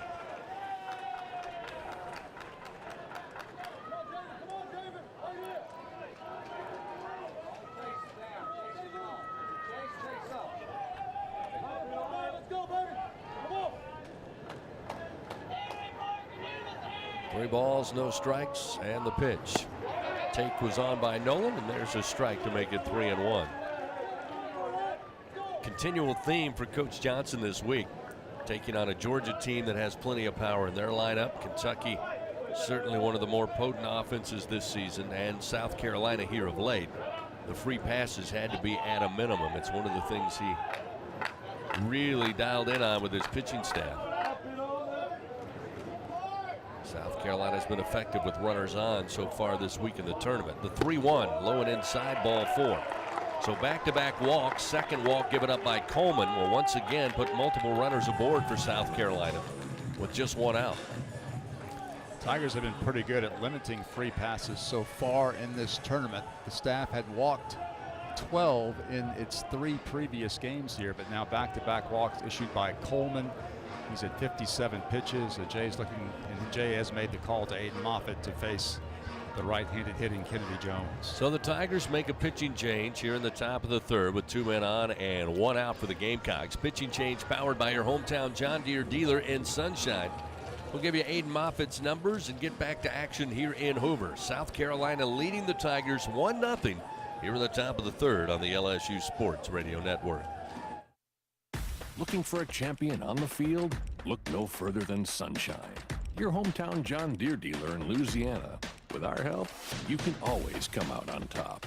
Take advantage of our home run offers on tractor packages, including the unbeatable 0% financing.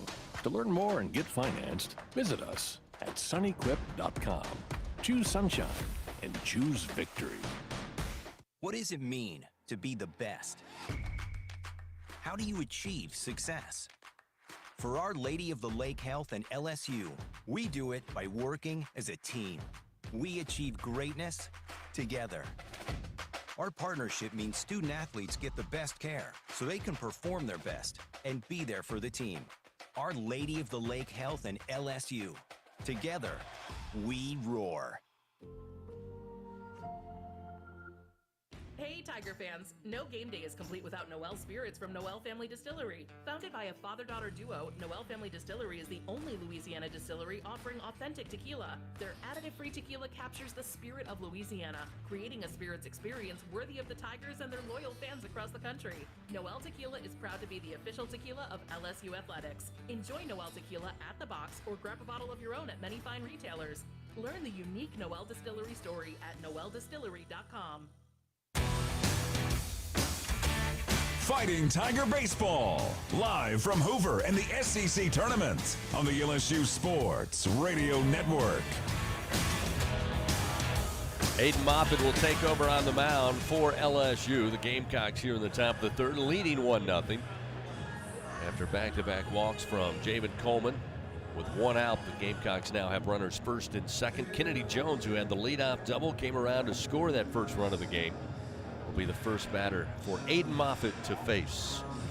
Aiden Moffitt, sophomore right-hander out of Mount Olive, Mississippi. He's 6'3", 221 pounds. Moffitt for the Tigers will be making his 15th appearance of the year out of the bullpen. His record is 0-1, the 3.31 ERA.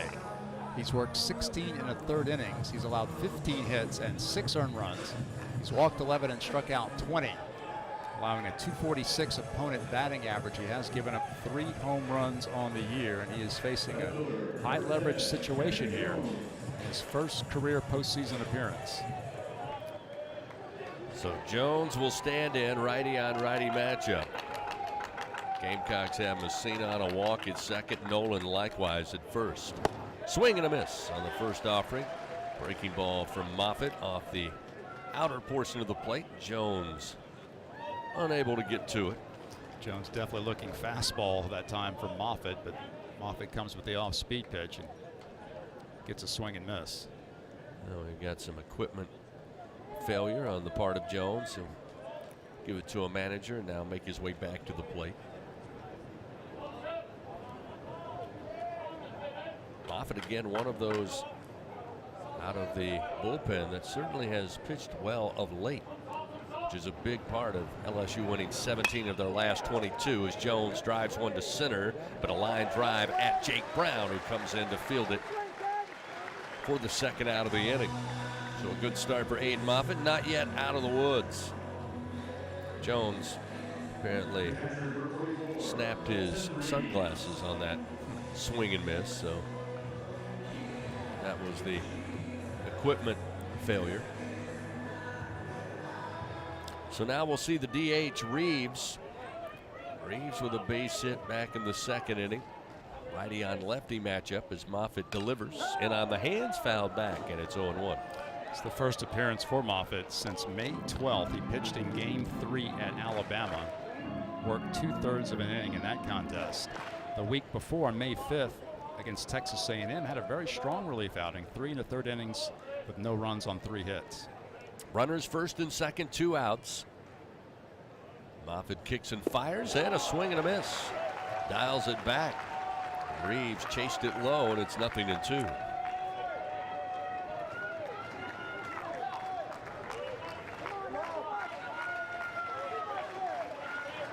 1-0 South Carolina leading. Moffitt trying to keep it that way. The 0-2 pitch way outside and high, 1-2. Moffitt with a very powerful fastball. That one clocked at 95. He's been in the upper 90s at times. Now he'll try his hand with a 1-2 pitch, and Reeves will launch it to left field. Pearson going back to the track, to the wall, and this one is out of here off the bat of Reeves. His 11th home run, a 3-run variety, and it's now 4-0 South Carolina. That one carried out, the wind blowing right to left. Pearson, it appeared at first, might have a chance to make a play, but he runs out of real estate. And the Gamecocks using the boomstick again to take a 4-0 lead. Opposite field homer by Dalton Reeves. 4th home run allowed by Moffitt this season. South Carolina now has 10 home runs in this tournament.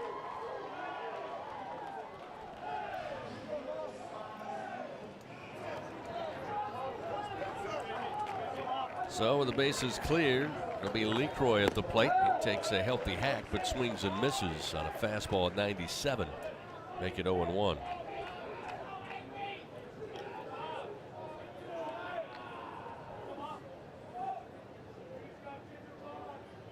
The 0-1. Fouled off the bat of LeCroy. Gets him behind 0-2.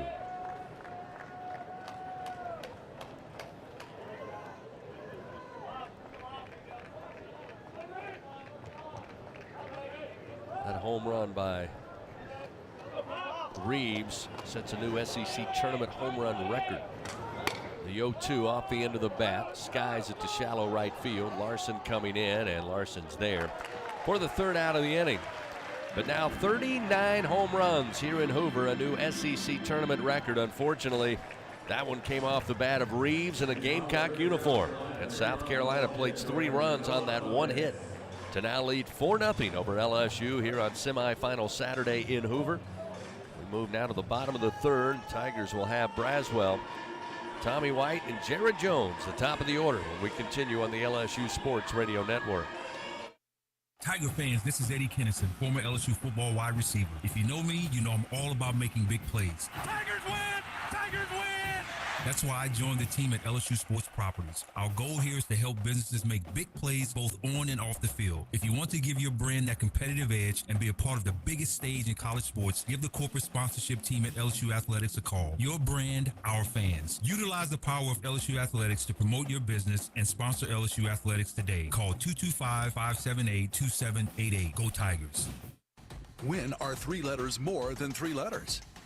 When they represent 14 storied universities, generations of tradition and unbridled passion, stadiums and arenas swelled with diehard fans, more than 260 national titles, thousands of All-Americans, and hundreds of Olympians.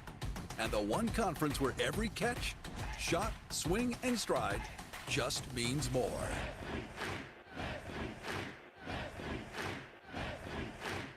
LSU Tiger fans are gearing up with real Tigers apparel and merchandise from the official online store at lsushop.net. Get jerseys, sideline gear, polos, t-shirts, hats, official team merchandise from Nike, accessories, and much more. Over 3,600 products, all shipped right to your door. Head to the place real Tiger fans go for the selection only real Tiger fans get at lsushop.net.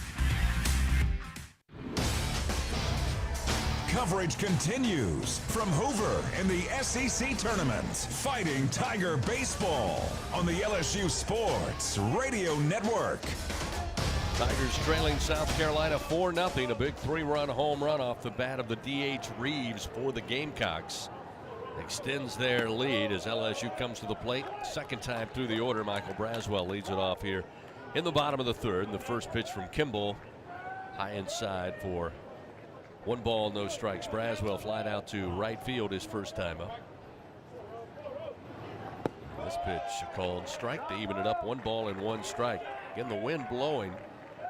Not a particular strong jet stream, but consistent right to left. That home run from Reeves, just 95 miles per hour off the bat, but again, just kept sailing and sailing until it got out of here. Fastball missing low to Braswell. Now make it 2-1. 2 innings of scoreless baseball so far for Roman Kimball. He's allowed just 2 hits, no walks and no strikeouts. The 2-1 to Braswell.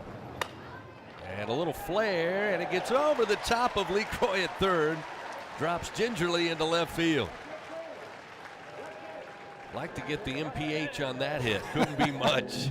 Maybe 60 miles an hour, but hit it where they ain't, Michael, and he does. And a leadoff single has LSU a runner aboard.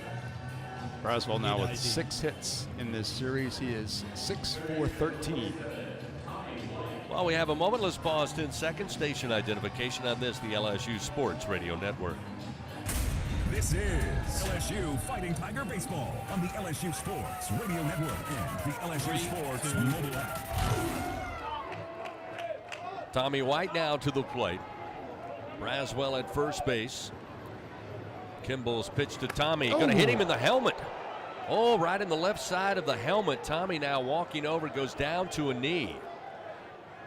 Takes the helmet off now as home plate umpire Derek Malika checking on him, and now Tommy rises, tosses the bat, and appears to be okay. Jay Johnson not completely satisfied. He's going to walk side by side with Tommy down the first base line. Isaac Trujillo, the trainer, also going to meet with Tommy, but dangerous, scary moment there. But luckily Tommy, tough Tiger, he's going to walk down to first base, and now runners first and second without an out. And that one just right to, whoop, maybe caught him first in the shoulder before then coming off the helmet. But either way, doesn't feel good. And Matt Williams, the South Carolina pitching coach, is out to the mound to speak to his pitcher, Roman Kimball. There's no activity in the South Carolina bullpen. Remember, this is their 5th game in 5 days. So their pitching depth definitely being stretched here this afternoon. But Kimball, as we chronicled earlier, has done a nice job in getting the Gamecocks off to a good start with 2 shutout innings. And his offense has given him a 4-run lead, but Tigers with an opportunity here to get back into it. Mentioned that the home run record in the SEC tournament was 38, now eclipsed to 39. And now, with that hit by pitch, that's the 38th hit batter here in the 2024 SEC tournament, and that ties a tournament record. So we'll see Jared Jones come to the plate with runners first and second. He will swing and miss at a fastball from Kimball, and it's 0-1. Jones flied out to left field. Good contact in his first at bat, but handled out there by Kennedy Jones on the fly ball. Braswell off of second, White off of first. Pitch to Jones, and a ground ball foul into the LSU dugout. Just missed a few Tigers on the rail. Or Gamecocks, I should say, who were standing there. Luckily only one. I think he was able to get out of the way. And it's 0-2 now to Jared Jones. And this is the first game so far for LSU as the home team. The 0-2 to Jones. Misses upstairs. 1 ball, 2 strikes. Tigers were the visiting team, obviously, the lower seed on Tuesday to Georgia, again on Wednesday to Kentucky, and then South Carolina and LSU flipped a coin. Carolina won that coin toss to be the home team on Thursday night. Runners first and second, nobody out. 1-2 to Jones. Called strike 3. Ooh. Jones a little surprised, Tiger fans surprised, and I guess you could say a 50-50 pitch based on what I see, but left a little outside. But nonetheless, Jones down on strikes, and there's 1 gone for the Tigers here in the bottom of the 3rd inning. And that's a big strikeout from Kimball. He really needed that. Unfortunately for LSU, Jones is retired. So we do now see a little activity in the South Carolina bullpen. Just saw the umpire cam. I got to be honest with you, I don't think the baseball even covered the plate. Again, that umpire cam not going to help the umpires in calls like that. First pitch offered up to Pearson. Popped up, shallow left field. Tippett, the shortstop, going back, and he'll have his third play on a pop-out to record the second out of the inning. So Pearson quickly retired.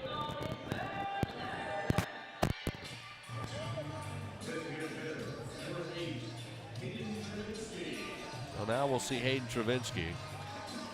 Tigers started off the inning. Braswell with a single. Tommy White hit by a pitch. Then Jones struck out on a controversial called strike 3. Pearson popped up quickly. With 2 down, it'll be up to Hayden Travinski, who had a base hit, rocketed down the third base line.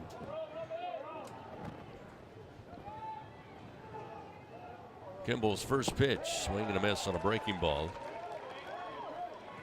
Off-speed pitch dropped underneath the bat, and it's 0-1. Tigers now 0 for 4 in this game with runners in scoring position. Hayden trying to break that trend right now.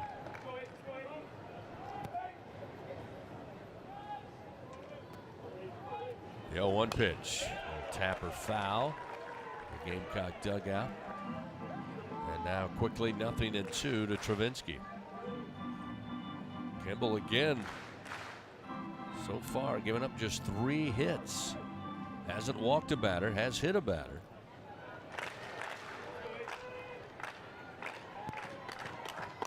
But very effective on the bump up to this point. Here's the 0-2 to Travinski. Upstairs missing. 1 ball, 2 strikes. Kimball's thrown 45 pitches now. 1 strike away from 3 scoreless innings. 1 ball, 2 strikes. The pitch. Travinski hits it right above us, out of play. Keeps the count. 1 ball, 2 strikes. Fans Toyota summer starts here. Sales event is on now. Start your summer right. And an exciting new Toyota. Visit your local Toyota dealer or Toyota.com today. Tigers down 4-0, bottom of the third. Runners first and second, but 2 down.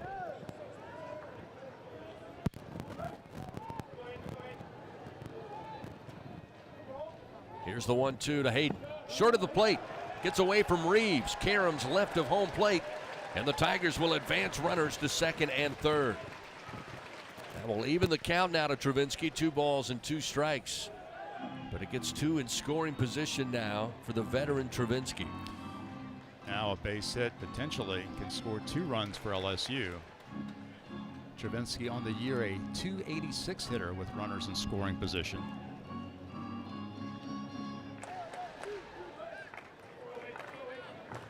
So Braswell now at third, Tommy White at second. 2 outs and a 2-2 count to Hayden Travinski. Looking for a mistake pitch here from Kimball if he can get it. The pitch, breaking ball called, strike 3. And Kimball records his second punch out, and he leaves 2 stranded for the Tigers. No runs, 1 hit, 2 men left on. Still 4-0 South Carolina. Head to the top of the 4th here in the semis on the LSU Sports Radio Network. Hey Tiger fans, this is Josh Smith. Heat and humidity can really take their toll on athletic performance, especially here in Louisiana. Beat the heat with the Tiger Air Zephyr, a rechargeable clip-on cooling fan that uses our revolutionary air accelerator technology. Now you can stay cool whether you're playing, working, or watching the Tigers at the box. Make sure to get yours today at TigerAir.com. That's TigerAir, AIRE.com. That's TigerAir, AIRE.com. What does it mean to be the best? How do you achieve success? For Our Lady of the Lake Health and LSU, we do it by working as a team. We achieve greatness together. Our partnership means student athletes get the best care so they can perform their best and be there for the team. Our Lady of the Lake Health and LSU. Together, we roar.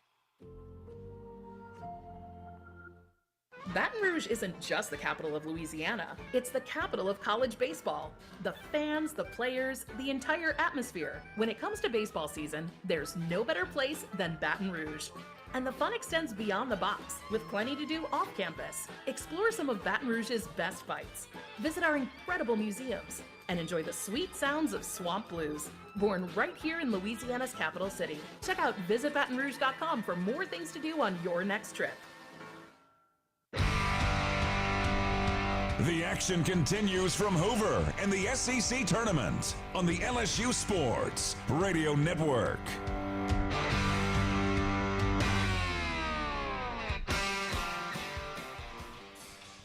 Back here in Hoover, 4-0.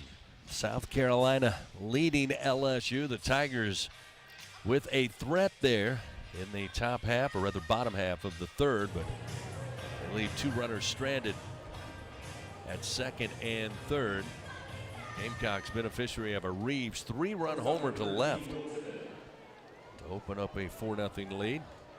Come to the plate with Will Tippett, bottom of the order, the shortstop. First pitch called strike. Aiden Moffitt continues. Found the final two outs there in the top of the third inning against the Gamecocks.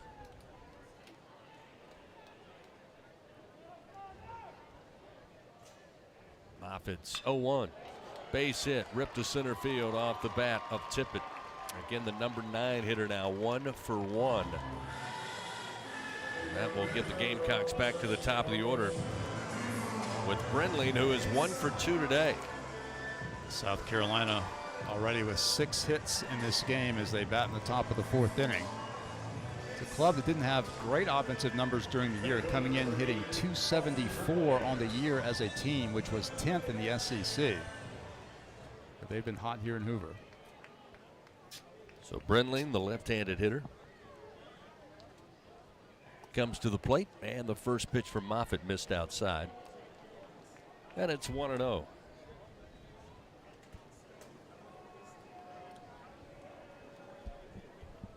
Tommy White playing on the infield grass, third base side to the left-handers. That pitch low and inside will make it 2 balls, no strikes.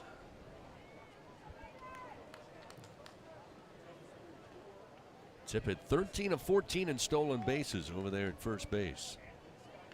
Takes his lead. Now the pitch low and inside again. Moffitt missing with a fastball, and it's now 3 balls, no strikes. Tigers have right-hander Samuel Dutton now warming in their pen. Gamecocks 4 runs on 6 hits. The Tigers scoreless on 3. 3-0 pitch missed inside. And another free pass given up by this LSU pitching staff, and quickly South Carolina runners first and second, nobody out. The story starting to look similar, Bill. There's Nate Yeske now back out on the mound to visit with Aiden Moffitt here, with really the danger zone for South Carolina waiting in the wings. Petrie, Jackson, and Messina, the next 3 due up. Now, walks were a huge factor in the 3rd inning. Back-to-back walks led to a 3-run home run by Reeves in the 3rd to give Carolina its 4-0 lead. Now walk puts 2 on, including 1 in scoring position, nobody out, and Ethan Petrie, one of the best hitters in the SEC, at the plate. So a quick meeting. Coach Yeske back to the dugout. First base number 20, Ethan Petrie. Ethan Petrie 0 for 2 today. Flied out to right field in the first, popped out to shallow center back in the second. Runners take their lead first and second, and the pitch from Moffitt missing low, 1-0. Now the fastball kind of eluding Moffitt as far as the strike zone is concerned.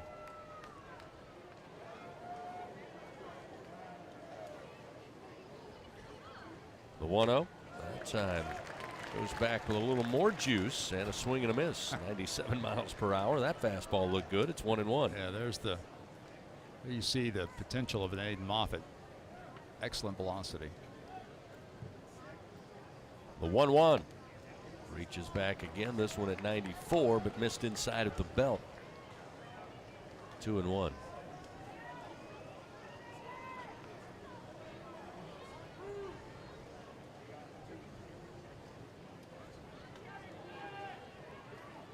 Two-one pitch. Going to hit him.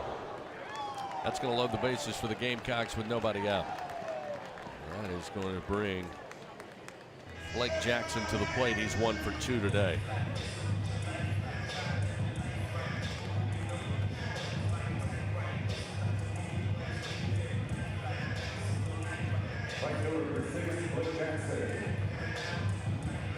So Jackson to the plate with the bases loaded.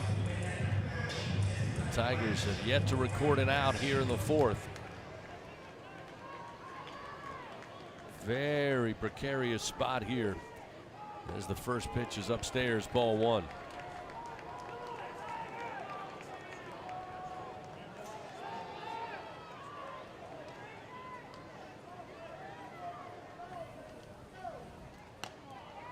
There's a strike on the inside corner.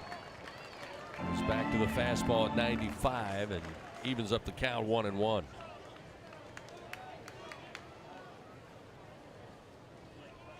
Bases loaded, nobody out. Off speed, but rides in high, according to the home plate umpire. That will make it 2-1 now to Jackson. Tigers also now have lefty DJ Primo warming. 2 balls, 1 strike. Pitch to Jackson. In the air, left center field. On the run is Brown. Tagging up at third is Tippett. And he will come in to score. And that will make it a 5-0 South Carolina lead as Jackson drives in yet another run.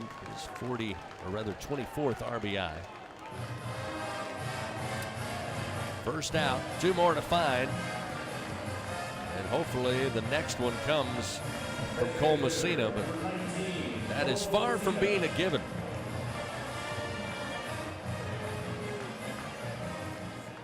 Messina, a strikeout and a board on a walk last time. He's got runners first and second, just 1 out. Moffitt fires high and inside, just missed him. It's 1-0.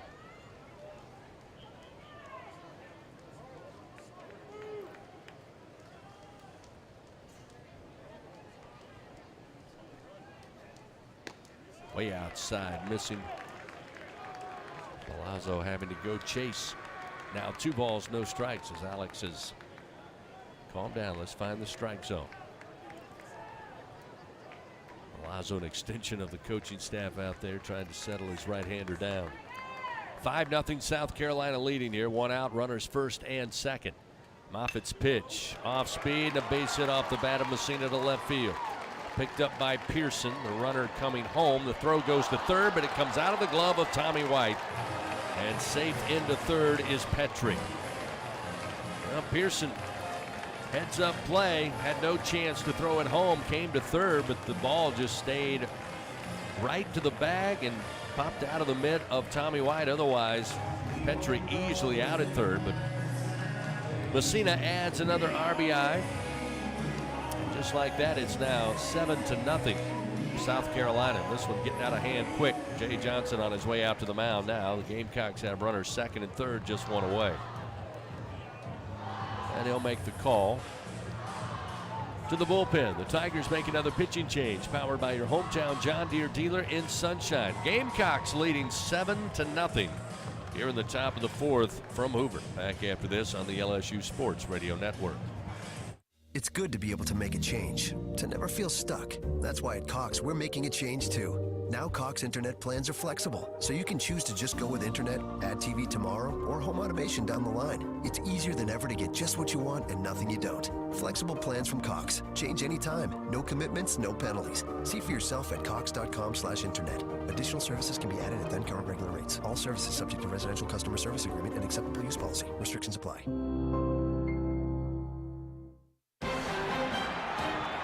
And we're back with the action. Coke Zero Sugar might be the best Coke ever. That's right, Jim. With an irresistible taste and zero sugar, Coke Zero Sugar is a must-try for any sports fan. So make sure you...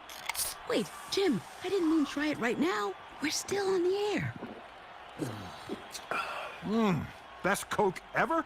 Take a taste, Jen. Really? No, not right now, Jen. We got a game to call. Looking for a champion on the field? Look no further than Sunshine, your hometown John Deere dealer in Louisiana. With our help, you can always come out on top. Take advantage of our home run offers on tractor packages, including the unbeatable 0% financing. To learn more and get financed, visit us at sunequip.com. Choose Sunshine and choose victory. The action continues from Hoover and the SEC Tournament on the LSU Sports Radio Network.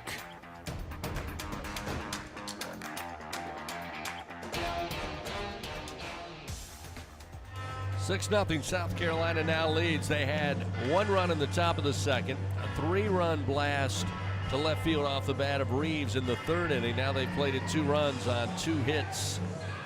And a new pitcher on the mound for the Tigers, DJ Primo, coming out of the bullpen for Coach Jay Johnson.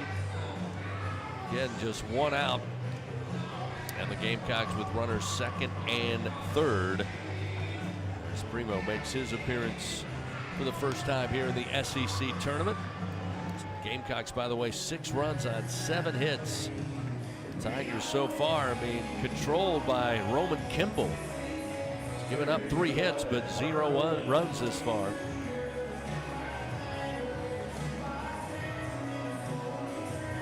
Primo going to face Parker Nolan to get back to action here. Be a lefty on lefty matchup. DJ Primo, the redshirt freshman lefty, making his 9th appearance of the year. No decisions, an ERA of an even 3. Infield playing in with a runner at 3rd, and the first pitch missing low. Ball 1, 1-0. DJ's worked 3 innings this year. He's given up 1 run on 4 hits. He's walked 2 and struck out 1. The 1-0 misses inside and a bit low. It's now 2-0. Tigers playing the infield in, hoping to get a force at home plate or tag at home plate. Here's the 2-0, and Primo delivers a strike to make it 2-1. Again, Petrie down at 3rd. Messina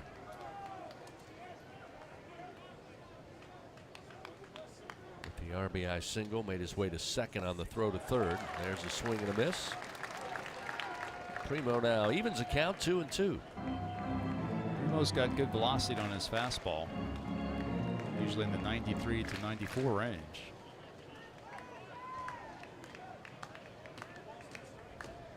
Two balls, 2 strikes in the pitch.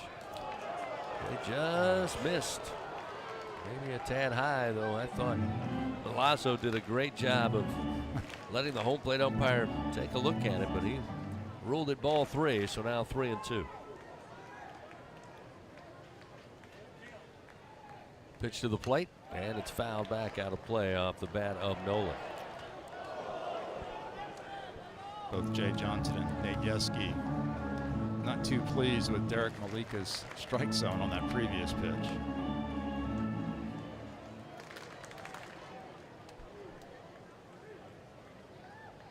Here's a 3-2, and it's a base hit to center field.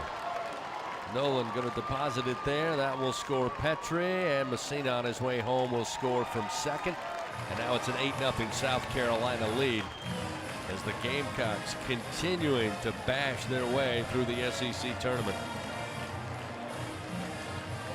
8 runs now on 8 hits.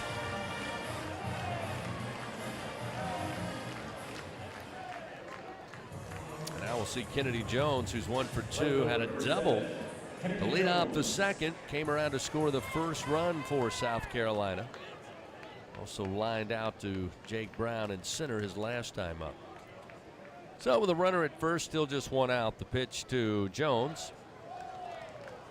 That time going to be a called strike that was clearly below the knees. Strike zone a little off kilter here today.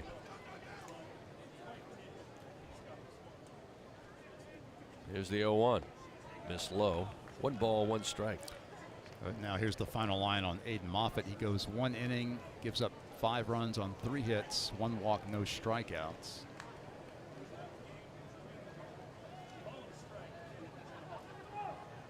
Here's the 1-1 delivery.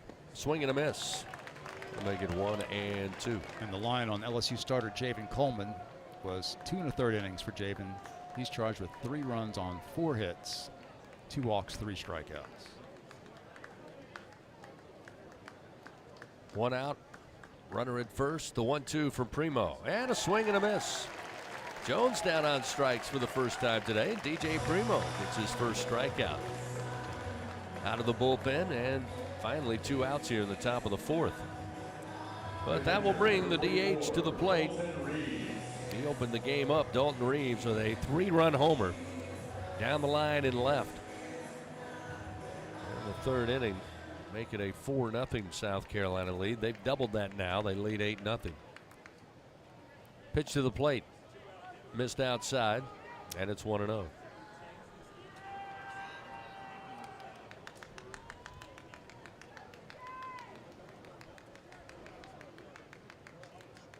Nolan with the two-run single down at first. That pitch, they say, missed high at the letters. 2 balls, no strikes.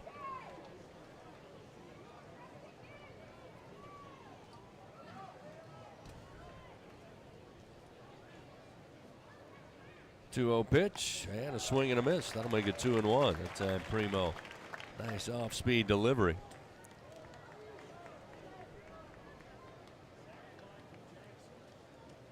Again, both teams pretty well assured they've done enough here in Hoover to get to the postseason and NCAA tournament, which will be announced. The pairings on Monday.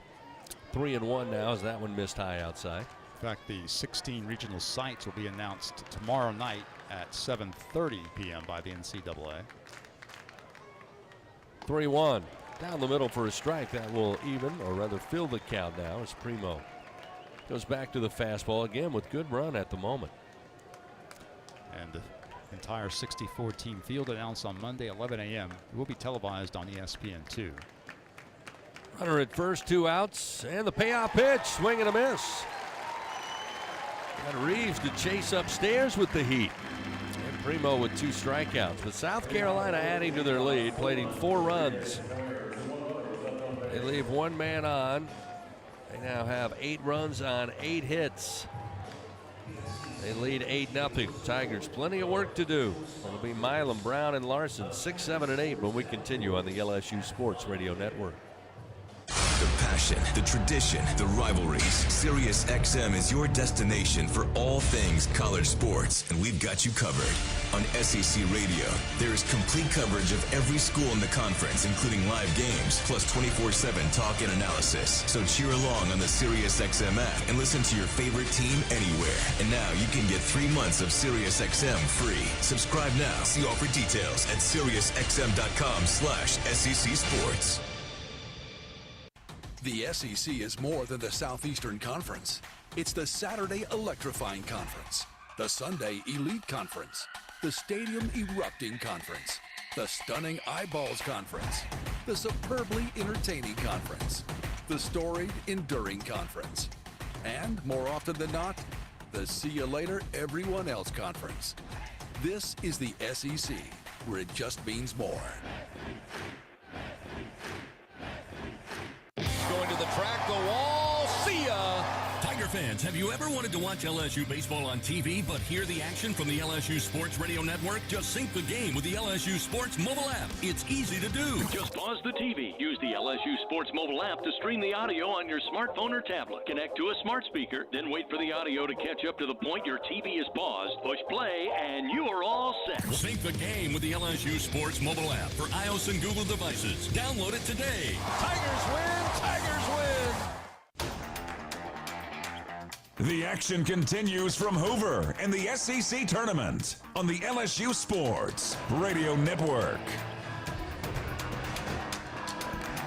Bottom of the 4th inning coming your way from Hoover. It's been all South Carolina thus far. The Gamecocks had to fight their way out of the losers bracket to get to the semis. Lead 8-0 over LSU. 8 runs on 8 hits. Tigers scoreless on just 3 hits so far off Roman Kimball. Roman Kimball, one of his most impressive outings of the year. His longest outing against an SEC team was 3 1/3 innings against Texas A&M back on April 5th. His longest outing overall is 4 innings, and he's now working into his 4th inning today. Stephen Milam will try to get it started here for the Tigers. He'll lead it off. It'll be Milam, Brown, and Larson. Kimball's first pitch.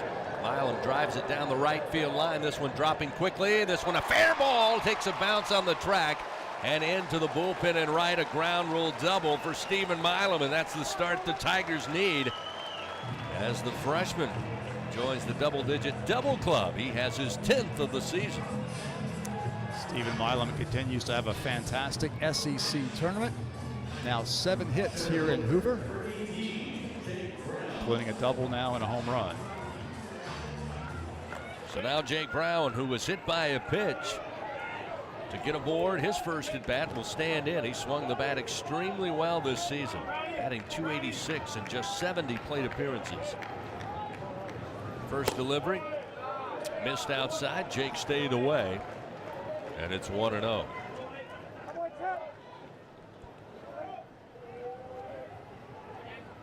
Milam with the lead off of second base. Brown awaits. Kimball looks at second, now kicks and fires the 1-0. Call that a strike. That was not a strike earlier. That is for sure. 1 ball, 1 strike.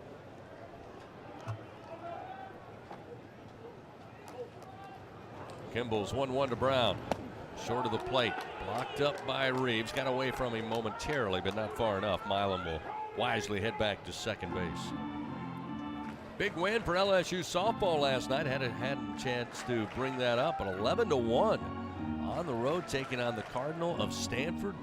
That is extremely impressive. What a job by Coach Tarina and her club. 1 win away from Oklahoma City in the College World Series. That one coming up later tonight, 8 p.m. Central Time. First pitch. Patrick Wright on hand will bring you the action. As that pitch outside from Kimball now will make it 3-1 to Jake Brown. Airtime for LSU softball, 7:45 Central Time. Start an hour earlier there on the West Coast from Palo Alto. Tune in for LSU softball, trying to get to Oklahoma City. 3-1 to Brown. Swung on high in the air, but will get towards the seats down the line and left, out of play. That'll fill the count, 3-2. South Carolina does have a reliever in its pin now for the first time. There's a right-hander throwing for the Gamecocks. Kimball now at 54 pitches in this outing. Again, his longest outing of the year is 4 innings. Milam takes a lead off of second. Another payoff pitch to come to Jake Brown. Kimball looks back at second, looks back again, and now will fire to the plate. The 3-2 in the air to left field. Kennedy Jones going back a few steps, and the Gamecock left fielder will have it for the first out of the inning. Milam will stay put at second, and with Brown retired, we'll see Ashton Larson. Larson looking for something good at the plate. The Tigers again, 4 hits so far today. Had no problem this week in Hoover. 14 hits on Tuesday in that win over Georgia. And 7 hits, producing 11 runs against Kentucky in that run rule victory. And then, of course, as we mentioned earlier, 13 hits against the South Carolina squad in the matchup on Thursday. Sun back out here at Hoover to warm things up. And the first pitch strike to Larson. Larson popped out to the shortstop, Will Tippett, his first time up. Larson, a little struggle here in Hoover. Certainly looking to keep it going here for the Tigers in the 4th. The 0-1 lays back but fouls it down the left field line. That falls behind quickly, 0-2. Kimball's done a really nice job of inducing a lot of fly ball outs in this game. In fact, South Carolina has not recorded an out via a ground out yet. They've all been fly outs and 1 strikeout by Kimball. Larson awaits. 0-2 the count. Kimball fires low and inside. 1 ball, 2 strikes now to Larson. Correction, 2 strikeouts for Kimball so far. Struck out both Jones and Travinsky in the 3rd inning. Everything else has been a pop out or a fly out. Tigers with a runner at second with 1 down. The 1-2 to Larson, way up top. And we're leaving it up now to the Tiger freshman right fielder, 2-2. Fans, don't let air conditioner outages keep you on the bench this year. Text home run to 31996. Get your $59 AC system check. AccuTemp Services, proud partner of LSU Athletics. Larson waiting, and the 2-2. Low and inside. Reeves again has to block it up. He'll chase it out in front of the plate. That will fill the count now to Larson. 8-0. South Carolina leading. 1 run in the top of the 2nd, 3 in the 3rd, 4 more in the 4th. Second straight full count for Kimball. He got Brown previously on that fly to left field. So another payoff pitch upcoming here with one down, a runner at second. The pitch to Larson and sent back into the backstop. Larson fights off a fastball, still 3-2.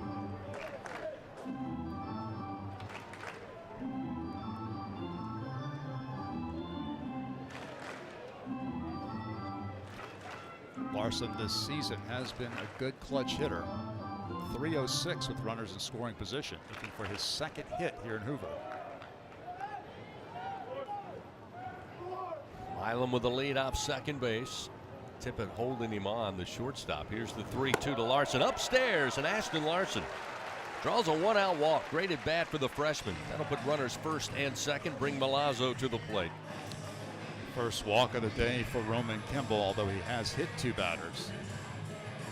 But up to this point, he's kept the Tigers off the scoreboard. And it looks like we're going to get a visit, and we will, from Matt Williams, the pitching coach. He's on his way out to the mound now. And he makes all the visits and the changes for Coach Mark Kingston. Tigers have had some opportunities against Kimball, but LSU 0 for 6 with runners in scoring position in this game. They've had a right-hander in their pen warming this entire inning.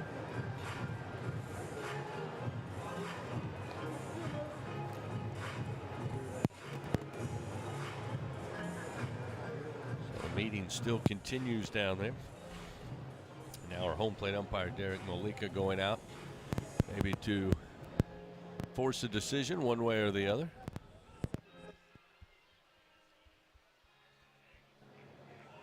They're going to stay with him.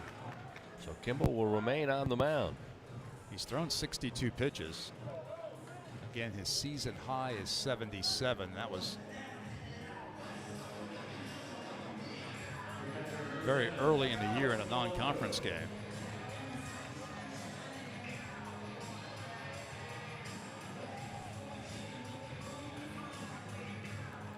So Milazzo will come to the plate. Again, has had big moments with runners in scoring position throughout his career. In fact, batting .243 this year alone. It's the first pitch from Kimball, a strike. The fastball a little on the outside corner, and it's 0-1.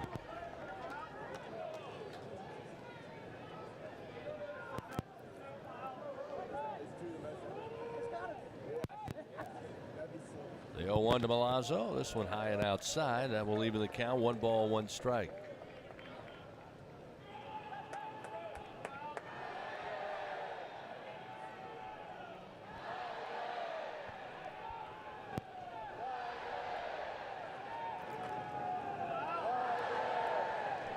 The 1-1 misses.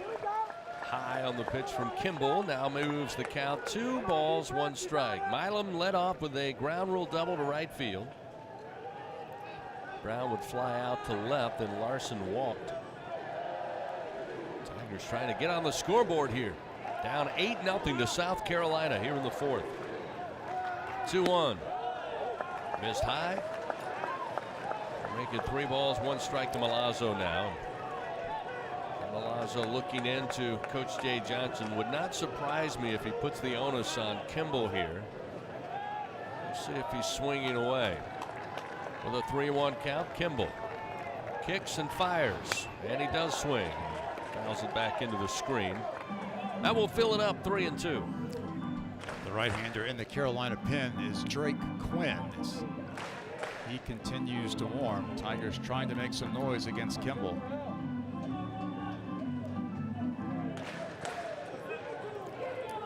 They have the second baseman Parker Nolan holding Milam on. There is some real estate between first and second should Milazzo be able to punch it through. The 3-2 gets him to pop it up. Between second and third, Lee Croy initially calling for it, but he'll yield to Tippett, the shortstop, resulting in out number 2. Kimball dancing that tightrope, but right now keeping the Tigers scoreless, and with 2 down, that will bring them to the top of the order. And Michael Braswell, who is 1 for 2, Flied out to right, then had a single to left field back in the third inning. LSU now 0 for 7 with runners in scoring position as Kimball continues to induce pop-outs.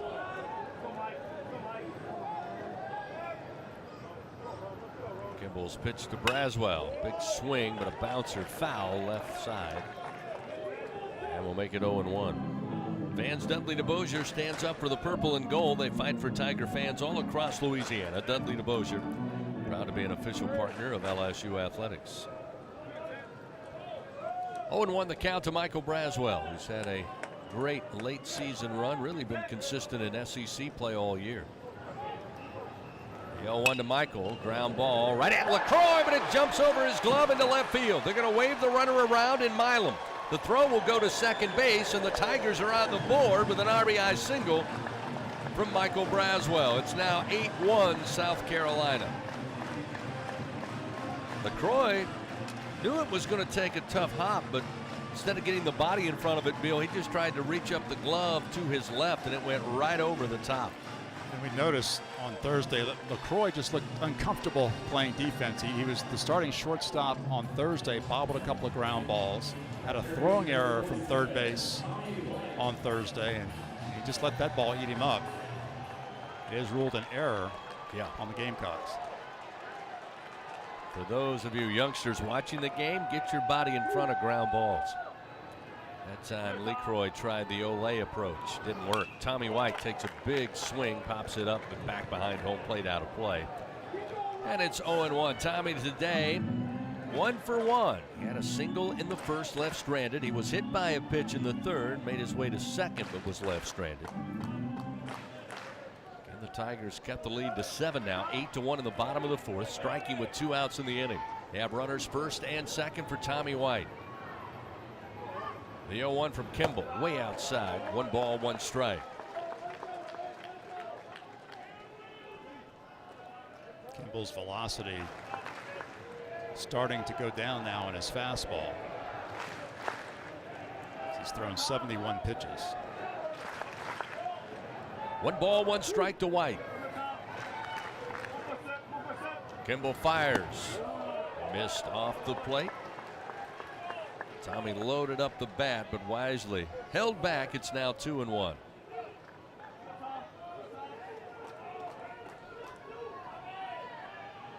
They're going to give that a single to Braswell. Oh, they changed it. 2-1. Misses outside. That puts Tommy White in a hitter's count. 3 balls, 1 strike. I'm sure Michael will take that. So sure. He's credited with an RBI as well. LaCroix happy to give him that. Yeah.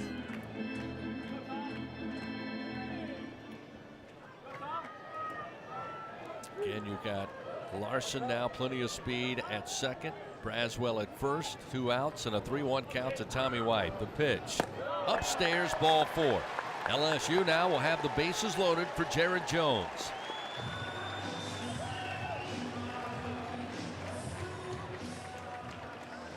And that will bring a pitching change for South Carolina. Coach Matt Williams only a couple of steps out of the dugout, calling for, I believe, a left-hander out of the pen. We'll see. This pitching change for the Gamecocks, powered by your hometown John Deere dealer in Sunshine. South Carolina still leading comfortably 8-1, bottom of the 4th inning. Tigers have the bases loaded and 2 outs. Jared Jones will face the new pitcher when we return on the LSU Sports Radio Network. Looking for a champion on the field? Look no further than Sunshine, your hometown John Deere dealer in Louisiana. With our help, you can always come out on top. Take advantage of our home run offers on tractor packages, including the unbeatable 0% financing. To learn more and get financed, visit us at sunequip.com. Choose Sunshine and choose victory. It's time to score big with healthcare decisions this enrollment period. With a Medicare Advantage plan from People's Health, you get more benefits than original Medicare for no monthly premium. Benefits like $0 copays for primary care and virtual doctor visits. Part D prescription drug coverage including $0 Tier 1 and Tier 2 generic drugs. A quarterly allowance for over-the-counter items. Plus coverage for hearing aids, dental services, and glasses or contacts. Call People's Health to learn more. 1-855-633-4207. Albertsons is making shopping and saving easier than ever. Check out Albertsons For You in our mobile app, where you can shop for groceries and save weekly with digital coupons all in one place. With Albertsons For You, you can earn rewards points every time you shop and redeem them for free groceries. Brand new Albertsons For You members receive $5 off their next $25 purchase just for signing up. Download the Albertsons app or go to albertsons.com to sign up. Albertsons, fresh food, local flavors. The action continues from Hoover and the SEC Tournament on the LSU Sports Radio Network.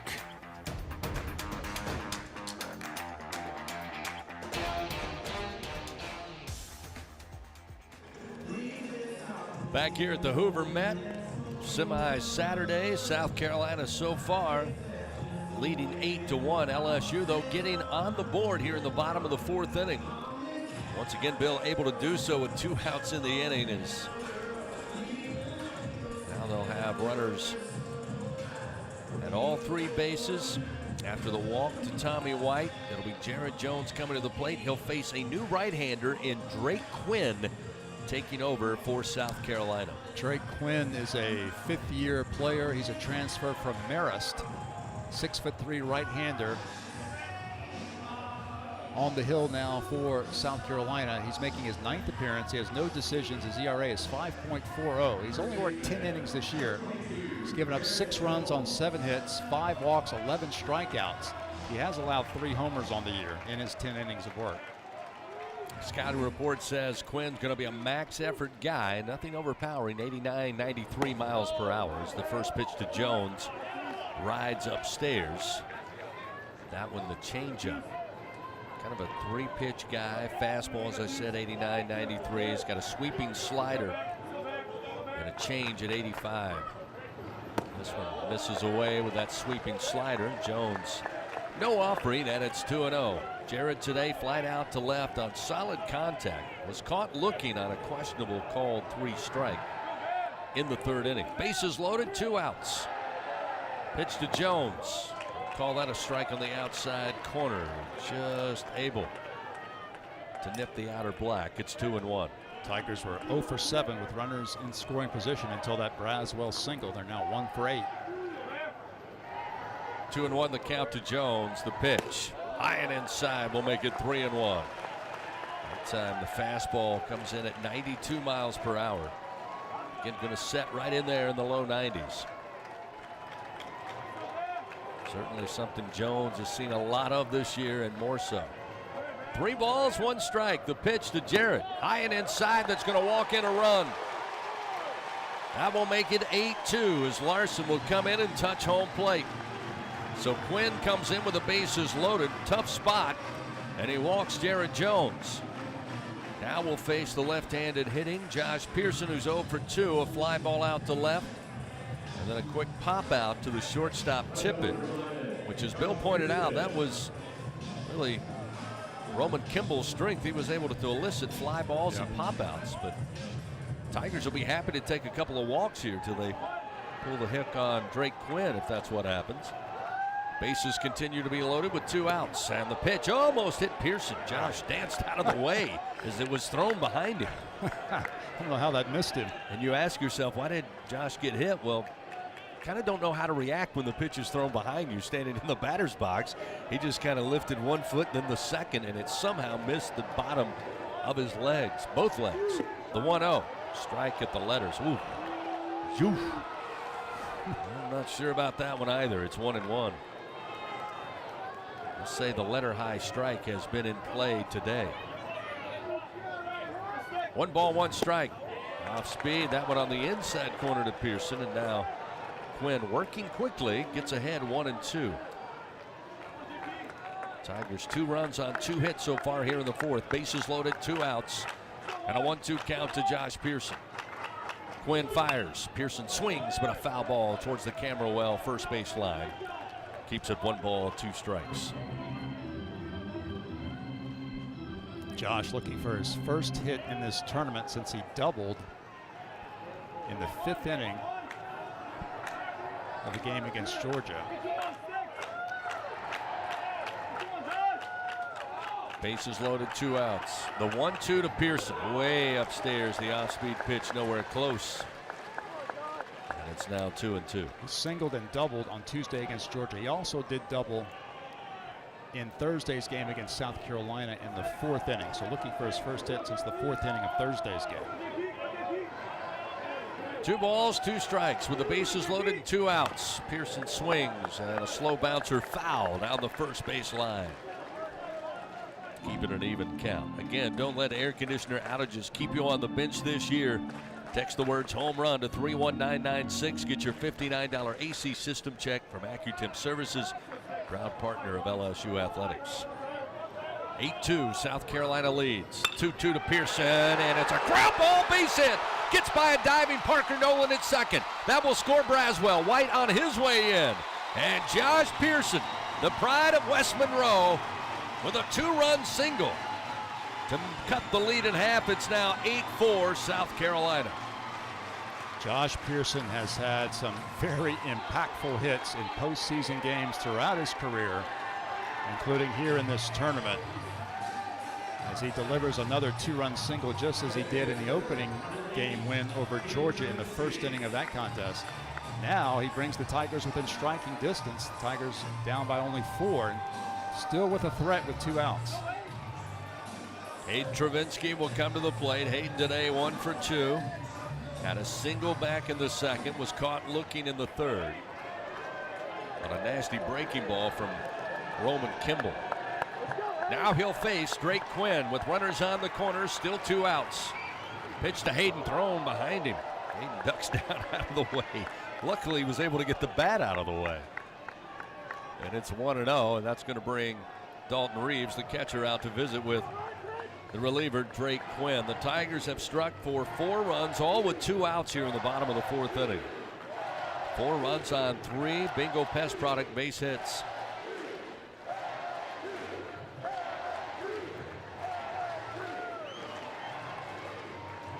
Now that meeting with Reeves and Quinn all broken up.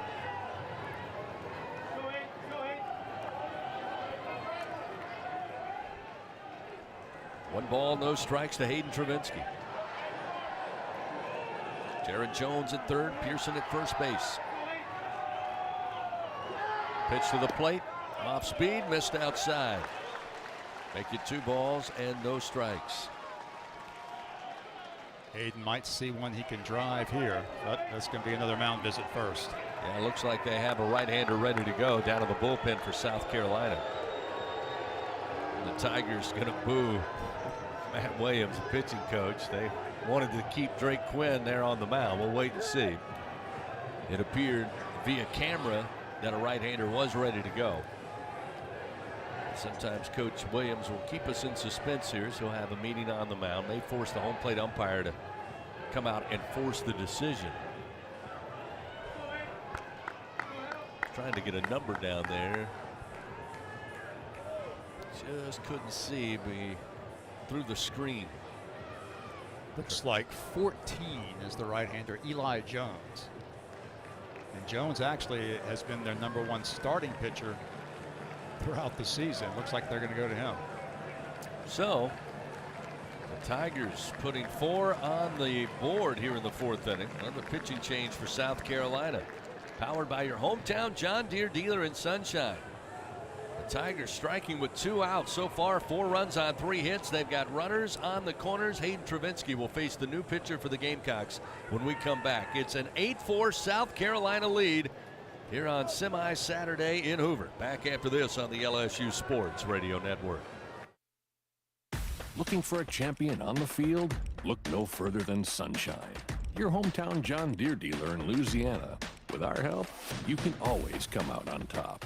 Take advantage of our home run offers on tractor packages, including the unbeatable 0% financing. To learn more and get financed, visit us at sunequip.com. Choose Sunshine and choose victory. What does it mean to be the best? How do you achieve success? For Our Lady of the Lake Health and LSU, we do it by working as a team. We achieve greatness together. Our partnership means student athletes get the best care so they can perform their best and be there for the team. Our Lady of the Lake Health and LSU. Together, we roar. Hey Tiger fans, no game day is complete without Noel Spirits from Noel Family Distillery. Founded by a father-daughter duo, Noel Family Distillery is the only Louisiana distillery offering authentic tequila. Their additive-free tequila captures the spirit of Louisiana, creating a spirits experience worthy of the Tigers and their loyal fans across the country. Noel Tequila is proud to be the official tequila of LSU Athletics. Enjoy Noel Tequila at the box or grab a bottle of your own at many fine retailers. Learn the unique Noel Distillery story at noeldistillery.com. Fighting Tiger Baseball, live from Hoover and the SEC Tournament on the LSU Sports Radio Network. As we continue on this Saturday, let's pause 10 seconds. Station identification. This is Fighting Tiger Baseball on the LSU Sports Radio Network. This is LSU Fighting Tiger Baseball on the LSU Sports Radio Network and the LSU Sports mobile app. Along with our producer, Jeff Palermo, back in the Capital One studios, Mr. LSU Baseball, Bill Frinkes. To my right, I'm Chris Blair. Happy to have you join us. Hope you're having a great Saturday, headed into the Memorial Day weekend. Here in Hoover, it's semifinal Saturday. South Carolina opened up an 8-0 lead after 3.5, but the Tigers on the board, scoring 4 runs with 2 outs in the inning. They've done it on 3 hits, and Hayden Travinski comes to the plate with runners first and third. New pitcher on the mound for the Gamecocks. And the first pitch to Hayden, ground ball. LaCroix has it deflect off his glove. It will go into deep left field. That's going to score Jones. Now it gets away from the left fielder, Kennedy Jones, all the way to the wall. And the Tigers will have 3 or both runs come in. Travinski makes his way to third. Jones easily in from third. Pearson at first base got to second, realized that Kennedy Jones mishandled a slow-rolling ground ball in left. Got by him, made its way all the way to the wall, and Pearson. And Coach Jordan said, no brainer, get in there. And the Tigers now have plated 6 runs with 2 outs here in the bottom of the 4th inning. As Travinski, again for the second time today, Bill, goes right down the third base line, picking on LaCroix. And again, the South Carolina defense has been an issue in this tournament. Eli Jones was the new pitcher, and Travinski wasted little time to keep it going here for LSU. It's a 2-run game now, 8-6. So Eli Jones has been one of their weekend starters. In fact, he has a start in this tournament already. He's making his 16th appearance, only his 2nd in relief this year. Milam, the 0-1, skips off the top of the dish. That'll even it up to the freshman second baseman, 1-1. Milam today 1 for 2, had the ground rule double. To start this inning, the Tigers now batted around. That was the 10th error against the Gamecocks this week in Hoover. That was a smoke ground ball, but ruled playable that LaCroix could not handle.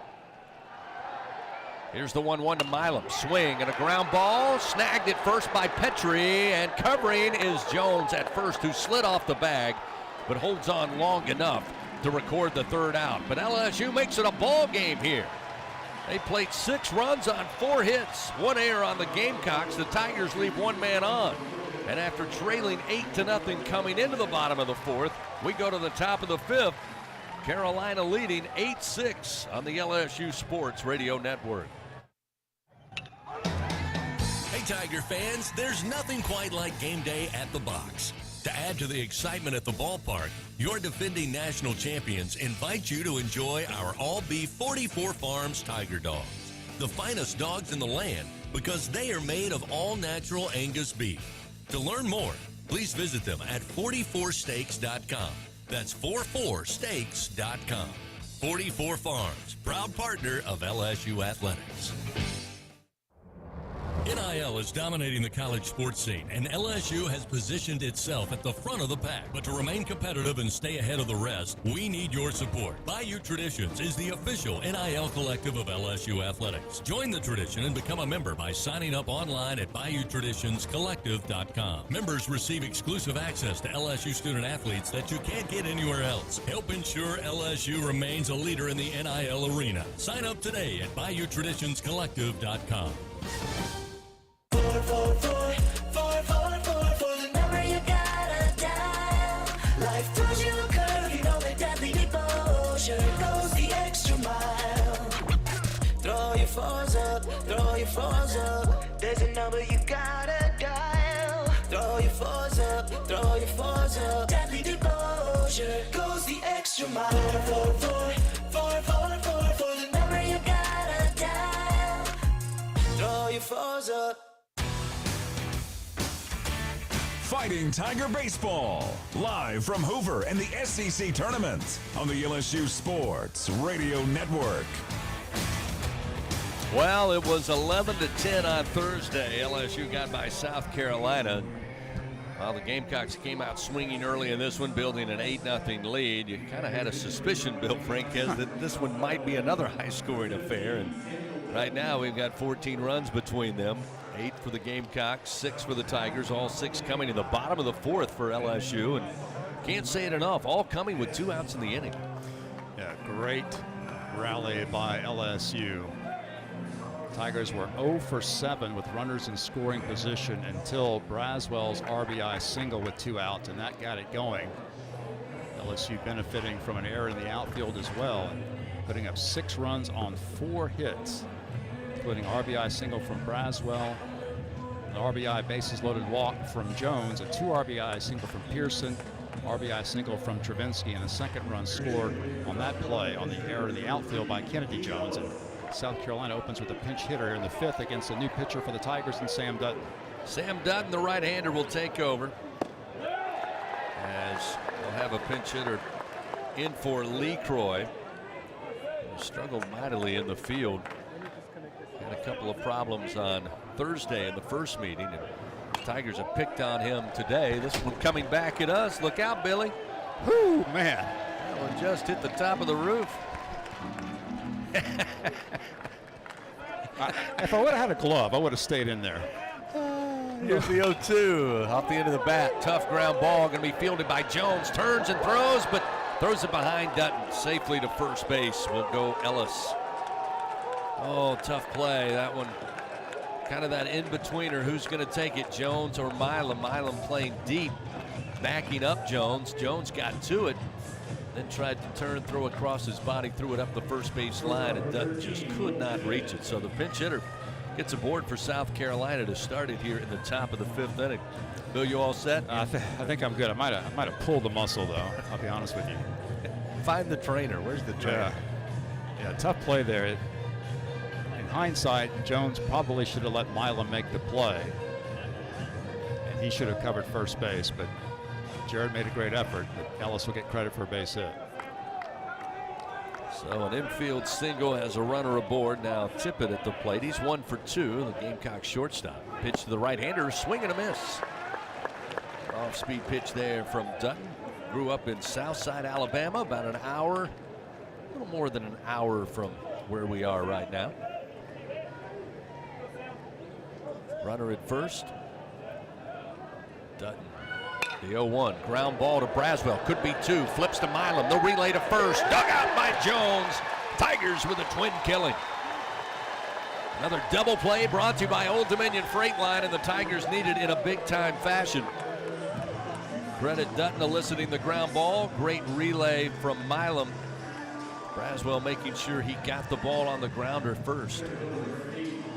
And then, of course, Jones. Another great play at first with the stretch and the dig.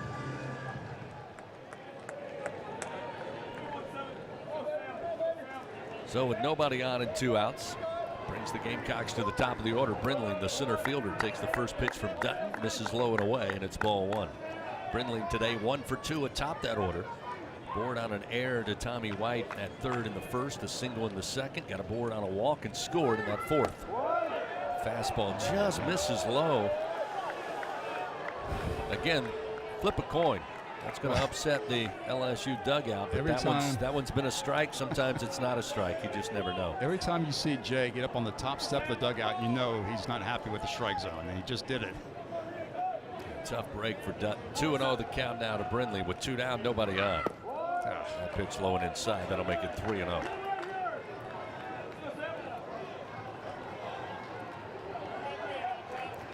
You go back and look at the growth of this team, Bill, from the start of the season and really the start of SEC play in that gauntlet that they had. 3-0 with the take on as a strike, 3-1.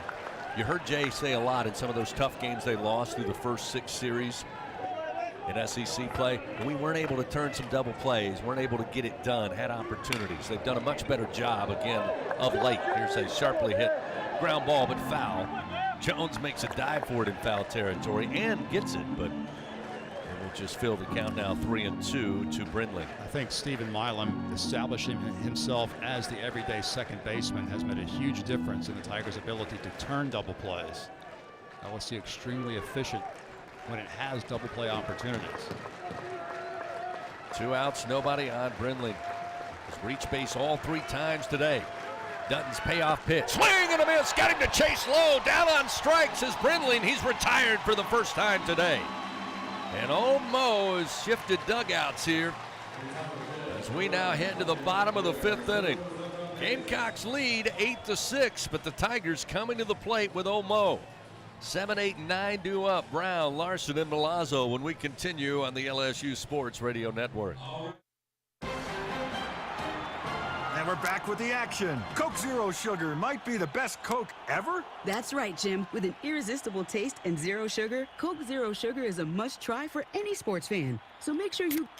Wait, Jim, I didn't mean try it right now. We're still on the air. Best Coke ever? Take a taste, Jen. Really? No, not right now, Jen. We got a game to call. Hey, Tiger fans 12 and younger, don't miss your chance to be a part of Mike's Kids Club. Presented by Shell, the exclusive kids club of LSU Athletics. Join Mike's Kids Club for only $25. Get the official Mike's Kids Club t-shirt, free admission to select LSU athletic events, and much, much more. To learn about upcoming events and to join, please visit LSUMKC.com. The Mike's Kids Club, presented by Shell. As a full-service industrial contractor, Bartlett Group specializes in maintenance, turnarounds, and capital mechanical projects, refractory, soft crafts, fabrication, and more. Just a few of the companies that Bartlett represents include Excel Scaffold, DECS, Deltec Manufacturing, GMTS, and Precision Refractory. Bartlett boasts the best talent retention record with highly trained and seasoned professionals. Our mission? To deliver first-class service with the best scaffold system and experts. At Bartlett, our strength is our people, driving our growth and success. Choose Bartlett Group, where exceptional is standard. The action continues from Hoover in the SEC Tournament on the LSU Sports Radio Network. We got a great battle now, 8-6. South Carolina holding on to a 2-run lead. LSU, though, looks rejuvenated. How about that, Bill? Playing solid defensively after that big 6th run scoring bottom of the 4th. Had the double play after giving up the leadoff single. Now new pitcher, and Sam Simpson takes over for the Gamecocks as Jake Brown, the freshman center fielder, will lead it off for the Tigers. Brown today hit by a pitch in the 2nd, had a fly ball out to left to Kennedy Jones his last time up. Ellis, by the way, that pinch hitter taking over at 3rd for Lee Croy. First pitch to Brown, misses inside for ball 1, 1-0. Sam Simpson, a 6'1", 190-pound redshirt sophomore right-hander out of Correction, he is out of Carrollton, Georgia. Pitch to Brown up under the arms inside for ball 2. So Brown pitching inside to the freshman to start it off, but it's 2 balls, no strikes. Only the 3rd appearance this season for Simpson. 2-0 to Brown. Off speed, missed upstairs. We'll make it 3-0. In his 2 previous outings, Simpson's only worked an inning and 2/3. He's given up 4 runs on 3 hits, 2 walks, 2 strikeouts. Pitch to Brown. That one a strike on the outside corner. The freshman taking all the way, and it's 3-1. Again, Lee Ellis the new third baseman for the Gamecocks. Brown swings and misses, and a fastball thrown in there at 92 miles per hour. Now a full count, 3-2.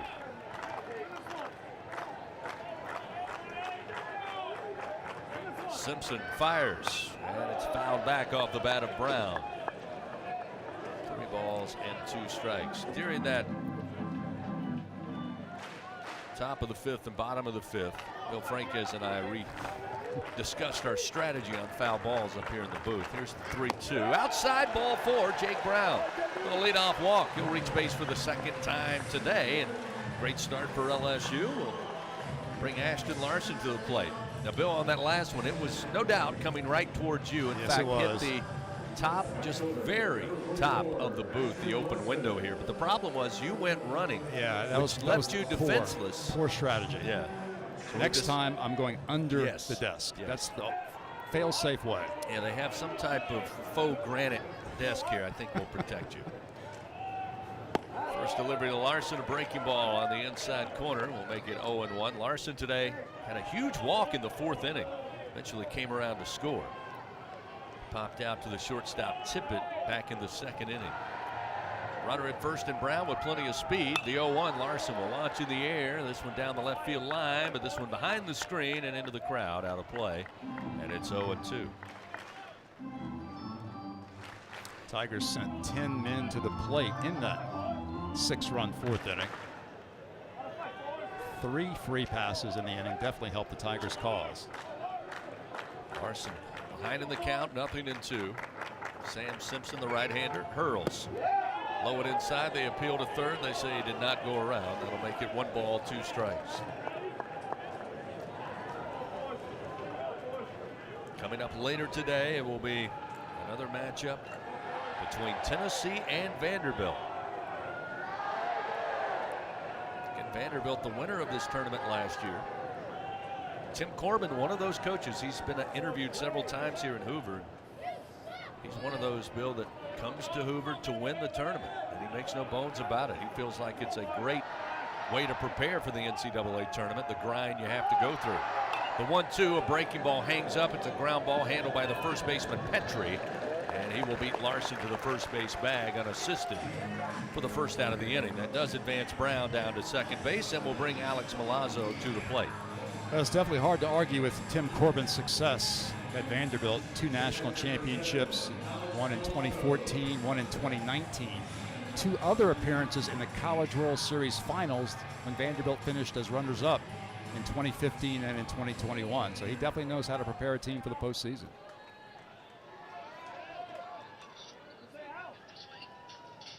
First delivery to Milazzo. Maybe a called strike on the outside corner at the knees. Gets him behind early, 0-1.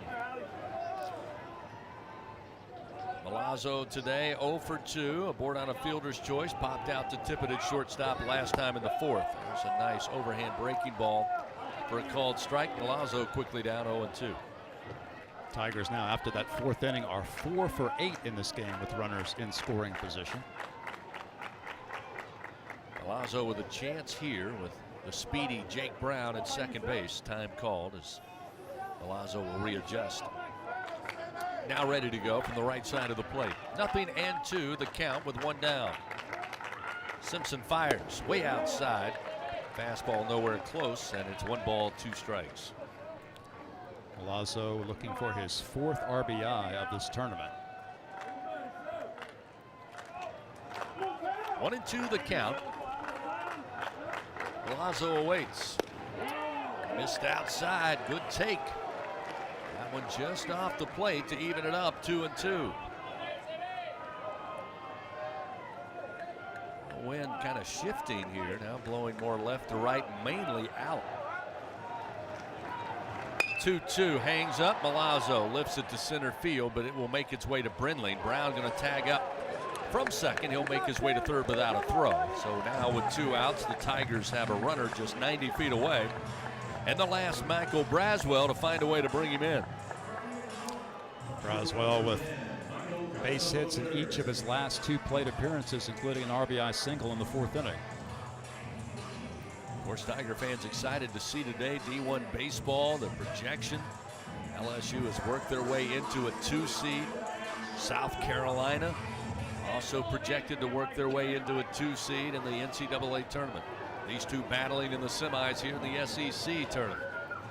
Pitch to Braswell, breaking ball in for a strike from Simpson, makes it 0-1. It was apparent with that 6-game losing streak, not a lot of Gamecock fans made plans to be here in Hoover. In fact, maybe a few more came over later in the week, but not a very large Gamecock contingency here this afternoon.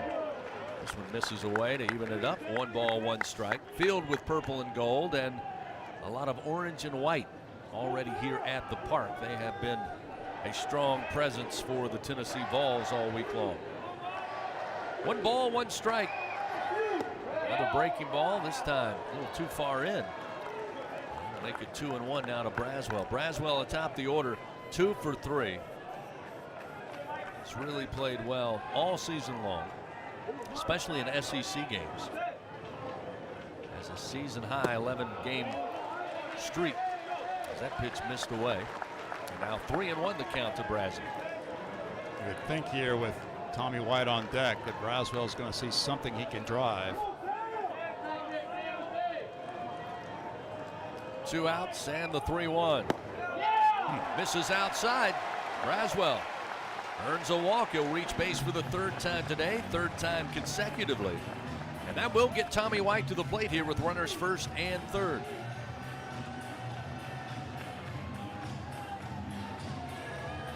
Big opportunity again for Tommy White. White has reached base 3 times today, a single in the 1st. Took one in the ear hole back in the 3rd, hit by a pitch, and then aboard on a walk, scored a run in the 4th. Runners on the corners with 2 outs. 8-6 South Carolina leading. Here in the bottom of the 5th inning.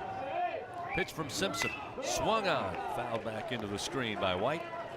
Off the end of the bat, and it's 0-1. Simpson again making only his 3rd appearance this season.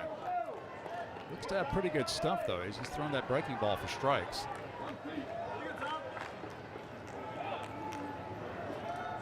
The 0-1 delivery. Off speed but upstairs, makes it 1-1.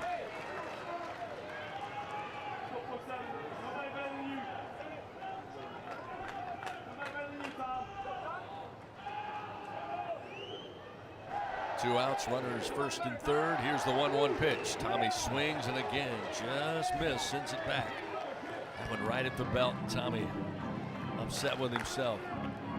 Falls behind in the count 1-2. That's a big looping breaking ball that time from Simpson. Tommy back in the 1st inning, able to pepper one to right field. Now with 2 outs, the 1-2 pitch. Lifted in the air, but back over our heads, out of play. Still 1 ball, 2 strikes. Simpson came with the fastball that time at 92.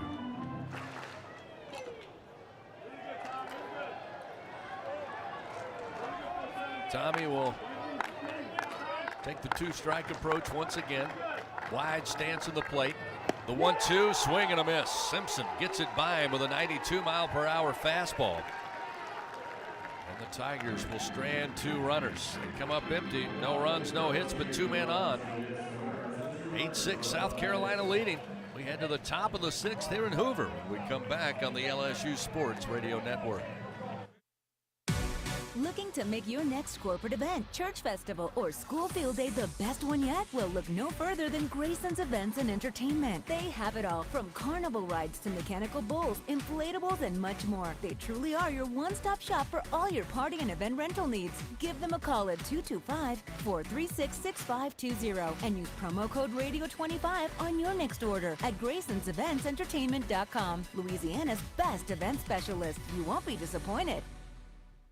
Hey Tiger fans, no game day is complete without Noel Spirits from Noel Family Distillery. Founded by a father-daughter duo, Noel Family Distillery is the only Louisiana distillery offering authentic tequila. Their additive-free tequila captures the spirit of Louisiana, creating a spirits experience worthy of the Tigers and their loyal fans across the country. Noel Tequila is proud to be the official tequila of LSU Athletics. Enjoy Noel Tequila at the box or grab a bottle of your own at many fine retailers. Learn the unique Noel Distillery story at noeldistillery.com. Thanks for calling Toyota.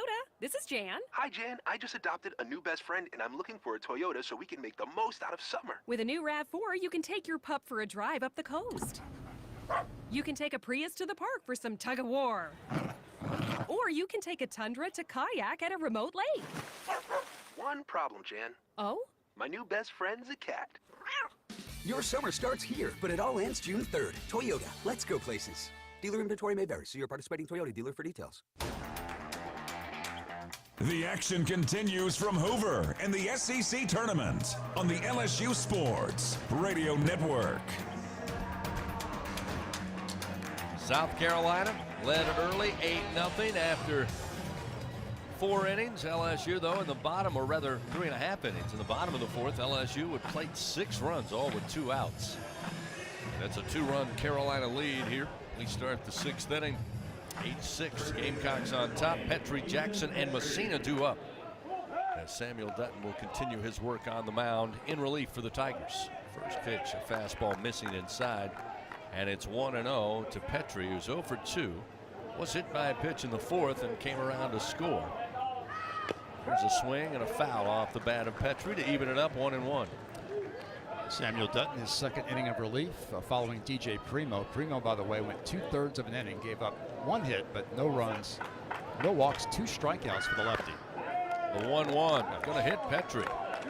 Dutton going to send Petrie, the leadoff hitter, to first base. 2nd time he's been hit by a pitch in consecutive at bats. So the Gamecocks get the leadoff man aboard here to start the 6th. Tigers do have lefty Justin Lohr throwing in the pen right now. Roman Kimball started the game for the Gamecocks, went 3 2/3, started out strong, eventually gave up 5 hits, 4 runs, all 4 earned, 2 walks, 2 strikeouts. Quinn gave up a hit and an earned run after coming in relief. And then Jones gives up just 1 hit before they handed it over to Simpson. Dutton now facing Jackson, the left-hander, and a fastball down the middle for a strike, and it's 0-1. Now the cloud covering the sun here, giving some relief, although a very warm and muggy Saturday afternoon in Hoover. Here's the 0-1. Same pitch, same result. Fastball for a strike, and it's 0-2 to Jackson. One of the things Sam Dutton has done this season, 27 strikeouts to 4 walks. He has been a strike machine. Setting up outside is Milazzo to the left-hander. The pitch is there. Just missed the plate. And again, Jackson not buying, so it's 1-2. He's really worked hard to improve his stuff.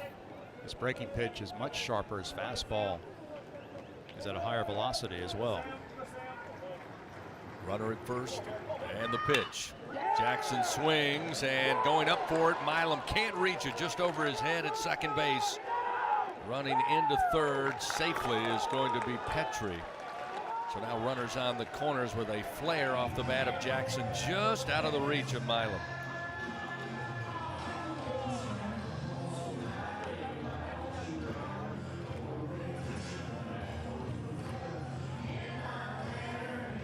Gamecocks now double-digit hits today, their 10th of the afternoon. And threatening with runners on the corners, leading 8-6.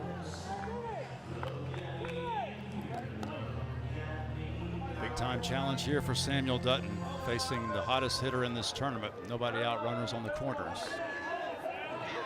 Cena today 1 for 2. He's been aboard twice, once by way of walk. Drove in a run and has scored 2. Breaking ball outside, missing to Messina, and it's 1-0. Javen Coleman able to strike out Messina in the first inning. His 5th strikeout this week in Hoover for the star catcher slash DH. That one again, a breaking ball stays away, and it's 2-0.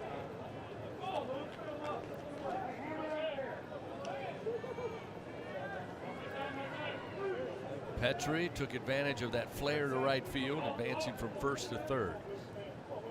2-0 to Messina. Again, off speed, outside. 3 balls, no strikes.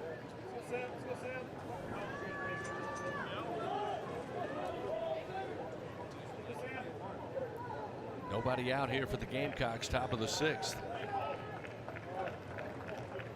3-0 pitch, green light on, lifted in the air to center field. Brown going back. He'll stop shy of the track, but well deep enough for Petrie to tag up, come in to score. The throw to second, and Braswell, unaware the runner was coming, was late turning to tag. The throw from Brown looked to be in time, but Braswell, I think, not sure anybody was coming, just kind of slowly fielded the ball and then quickly turned. Again, that will make it a 9-6 South Carolina lead with the sac fly RBI to center, but now it looks like we're going to get a review on the play at second, but I think South Carolina got in. Tough break there for the Tigers.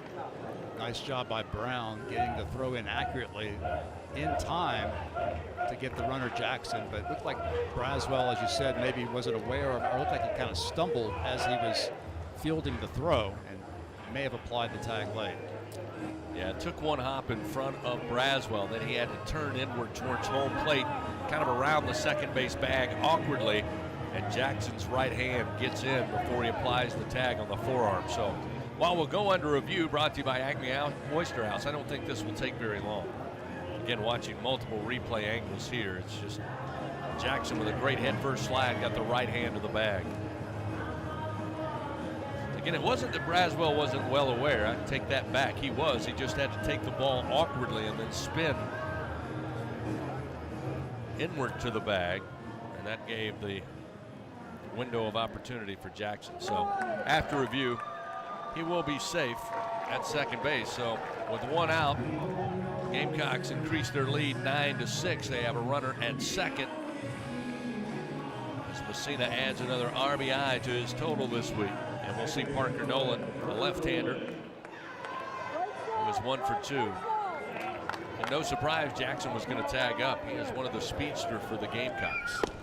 First pitch to Nolan, a strike from Dutton, and it's 0-1.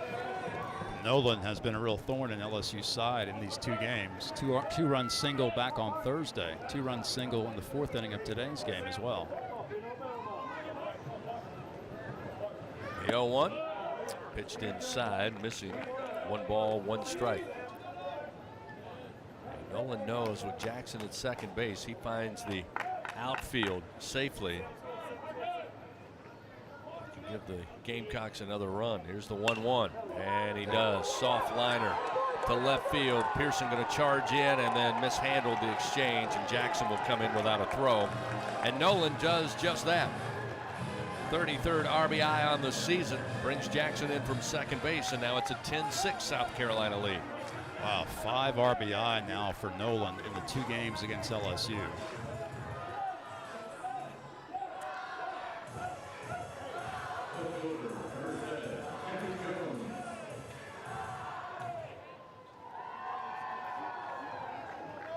Still just 1 out. Runner at first in Nolan, who's 5 of 8 in stolen bases.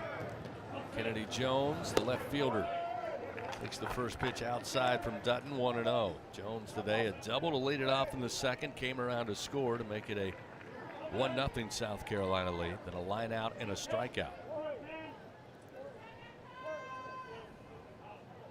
The 1-0, that's a strike. At the knees across the plate to even it up, 1-1. Tigers also had right-hander Will Helmers up briefly. Now it looks like there are a couple of lefties down there.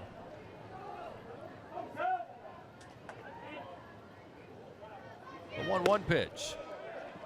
Again pitched inside, but they'll say missed underneath the arms. It's 2-1.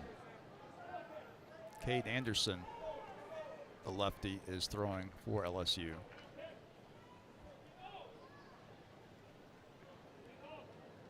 Dutton's 2-1 pitch.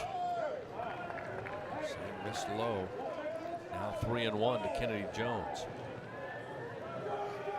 And fastball for Dutton in and around the strike zone on this at bat for Jones. A 3-1 count.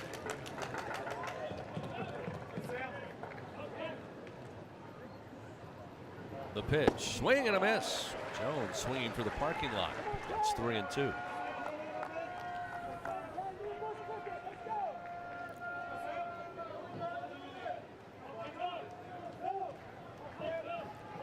Runner at first, one down, 10-6 South Carolina leading. Jones swings, lifts it foul towards the seats over the first base dugout. Drops into a crowd of LSU fans, and it's still 3-2.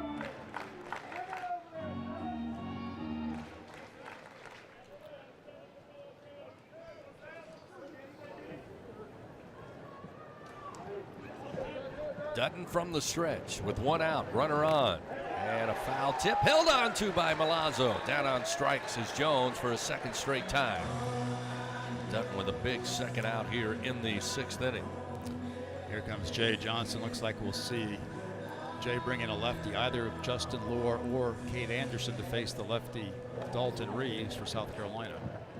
So the Tigers make a pitching change here.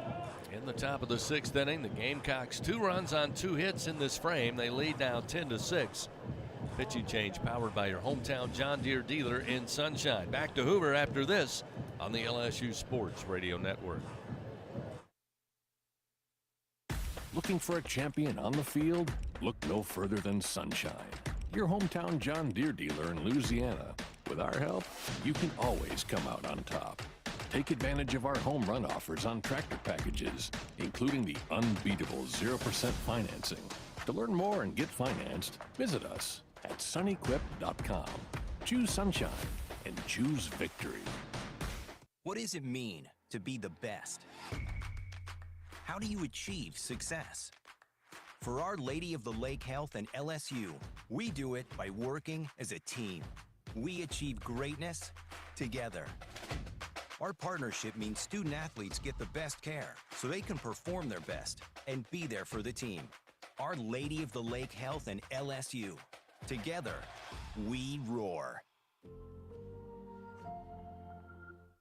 Hey Tiger fans, no game day is complete without Noel Spirits from Noel Family Distillery. Founded by a father-daughter duo, Noel Family Distillery is the only Louisiana distillery offering authentic tequila. Their additive-free tequila captures the spirit of Louisiana, creating a spirits experience worthy of the Tigers and their loyal fans across the country. Noel Tequila is proud to be the official tequila of LSU Athletics. Enjoy Noel Tequila at the box or grab a bottle of your own at many fine retailers. Learn the unique Noel Distillery story at noeldistillery.com. Fighting Tiger Baseball, live from Hoover and the SEC Tournament on the LSU Sports Radio Network. New pitcher on the mound for LSU. It'll be left-hander Justin Lohr taking over. This will be his second appearance in the SEC Tournament. South Carolina leading 10-6 over your Tigers. Here in the top of the 6th inning, the Gamecocks 10 runs on 11 hits, 1 error, 5 men left on base. So far, LSU 6 runs on 7 hits, 1 error, 8 men left on. The Tigers had a 6-run bottom of the 4th to make it an 8-6 game, but after a leadoff runner again getting aboard for South Carolina, they were able to get them on, get them over, get them in. They played it 2 on 2 hits so far. Justin Lohr making an appearance against South Carolina for the second time in this tournament, as he also pitched back on Thursday night. On the year, the 6'5 lefty is 2-0 with a 6.17 ERA, 23rd appearance of the year for Lohr. He's worked 23 1/3 innings, allowing 28 hits, 16 earned runs, 10 walks, and 28 strikeouts. Back on Thursday, he did pitch an inning and 2/3 of shutout baseball, allowed just 1 hit, no walks, and no strikeouts against the South Carolina club. Dalton Reeves had the 3-run homer in the 3rd. In fact, he's 2 for 3 today. The left-hander stands in. Lohr fires the first pitch and missed off the plate. Ball 1. Gamecocks have Parker Nolan, 5 of 8 in stolen bases. He's at first base. Lohr, the left-hander from Lakeville, Minnesota, fires the 1-0. That one across the plate for a strike. 1-1.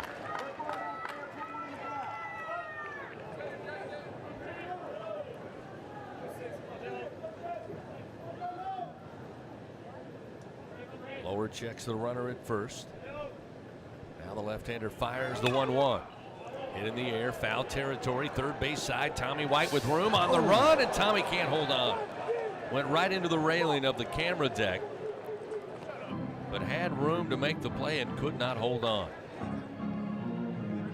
Ooh, tough break for LSU and Justin Lohr there. They could have put Reeves back in the dugout, headed to the dugout themselves, but just hitting the glove, but maybe tried to close it a little too quick. So now 1-2 to Reeves. See if Lower can overcome here. Pitch to the plate. Ooh, called strike 3. Lower got it on the outer half as Reeves leaned in but did not offer. So Lower does the job, comes in, gets the punch out. And that'll do it for the Gamecocks. However, 2 more runs on 2 hits. They now lead 10-6. The Tigers come to the plate. 3, 4, and 5 due up. Jones, Pearson, and Travinsky when we continue from Hoover on the LSU Sports Radio Network. I learned patience from my adoptive dad. All he had to say was, "Hey, you got this. Just breathe." Hey, we're pretty good. Yeah. Might have to start a band. I got it. Learn about adopting a teen from foster care. You can't imagine the reward. Visit adoptuskids.org to find out more. This message is brought to you by Adopt US Kids, the U.S. Department of Health and Human Services, and the Ad Council. When are 3 letters more than 3 letters? When they represent 14 storied universities, generations of tradition and unbridled passion, stadiums and arenas swelled with diehard fans, more than 260 national titles, thousands of All-Americans, and hundreds of Olympians. And the one conference where every catch, shot, swing, and stride just means more.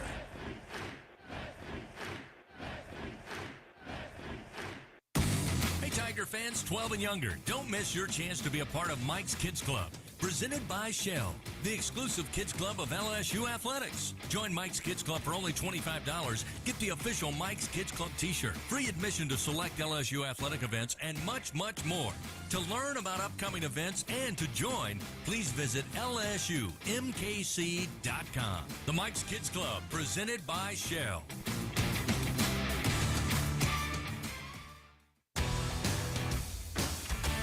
Fighting Tiger Baseball, live from Hoover and the SEC Tournament on the LSU Sports Radio Network.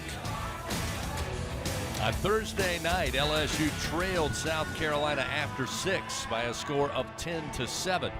We head to the bottom of the 6th here on Saturday, and the Gamecocks lead by 4, 10-6 over LSU. Jared Jones will lead it off, followed by Pearson and Travinsky.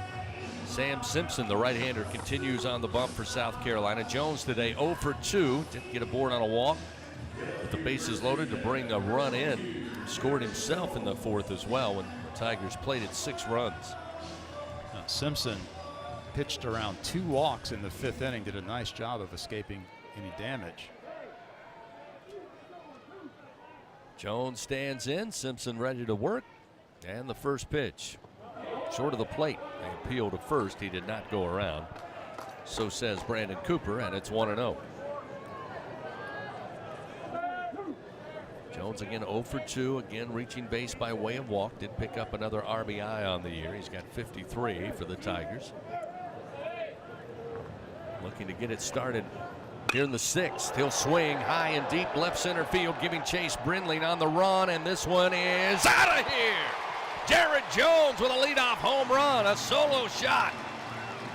Home run number 25. Well, that's a great start for LSU here in the bottom of the 6th. That will make it 10-7, South Carolina. Jared Jones is second, or make it 3rd home run here in this tournament. 25 on the year for the sophomore from Marietta, Georgia. LSU cuts the deficit to 3. Tigers continuing to fight, once trailing by 8. Now again within striking distance. 101 miles per hour off the bat. Over the wall in left center. Simpson gives up just his 2nd home run of the year. So now we'll see Pearson, who had a base hit, drove in 2 runs in the 4th. First pitch from Simpson, a strike on the inside corner, will make it 0-1. They'll put on the shift here against Pearson. Move Tippett right of second base. Nolan, the second baseman, playing on the right field grass, and Petrie near the line at first, not quite hugging it. The 0-1 off speed, misses high. 1 ball, 1 strike.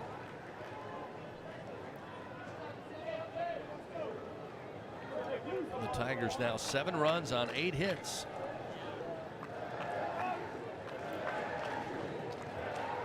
One to Pearson, low and inside, just over the shoe tops. And it's 2-1.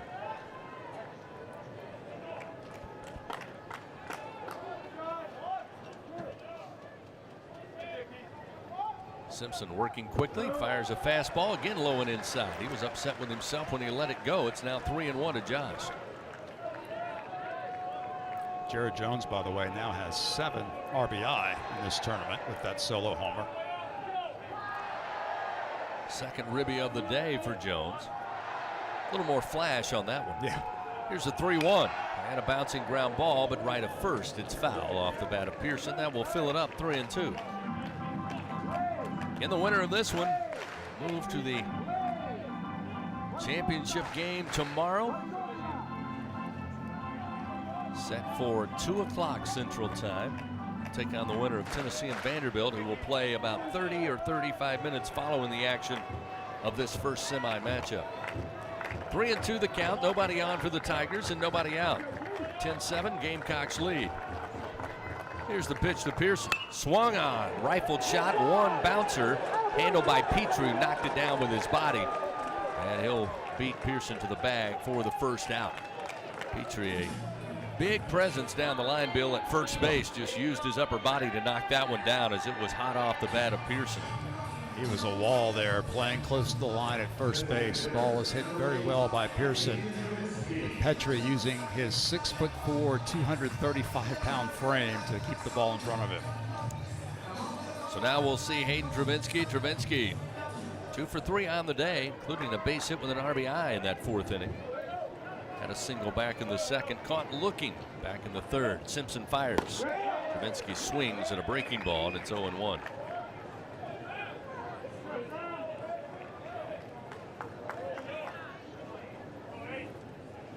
Just one out. Travinski looking to get aboard. Something good for LSU. Stays away from this breaker, and it's 1-1. Almost same identical pitch Travinski learned from the first swing and miss.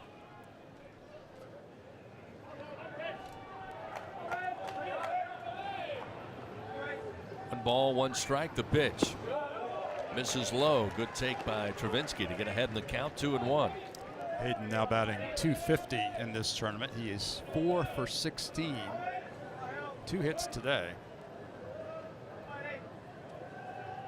2-1 pitch thrown behind him. Good job by Reeves to reach up and retrieve it. Now 3-1 the count.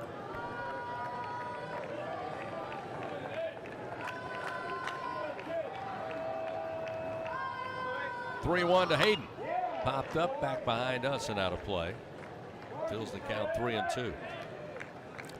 Another full count for Simpson. He was able to retire Pearson on a hard ground ball with his first full count.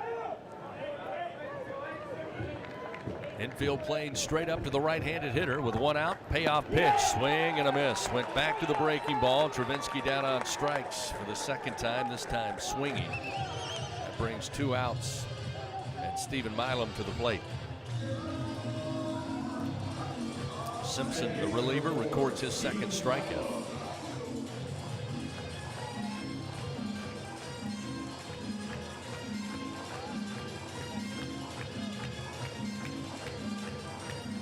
Milam today 1 for 3, had a double and scored in that 4th inning. Big part of that 2-out rally for LSU. Pitch to the left-handed hitting Milam, inside from Simpson, 1-0.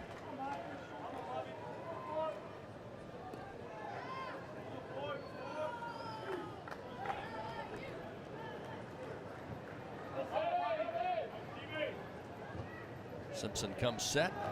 1-0 pitch. Off speed down the middle. Evens it up 1-1.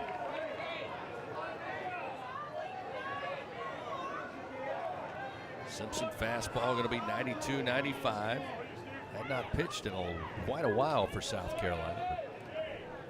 Called upon here today in the semis. Here's the 1-1. Outside, gets away from Reeves. That'll make it 2-1. Again, just his 3rd appearance of the year for South Carolina. Only giving up 1 hit, the home run by Jones to lead off this inning.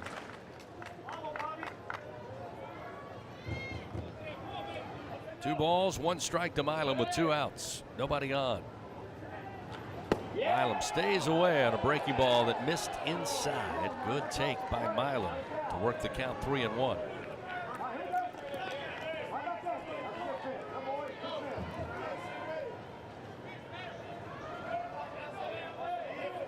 Semi shift on against the left-handed hitting Milam.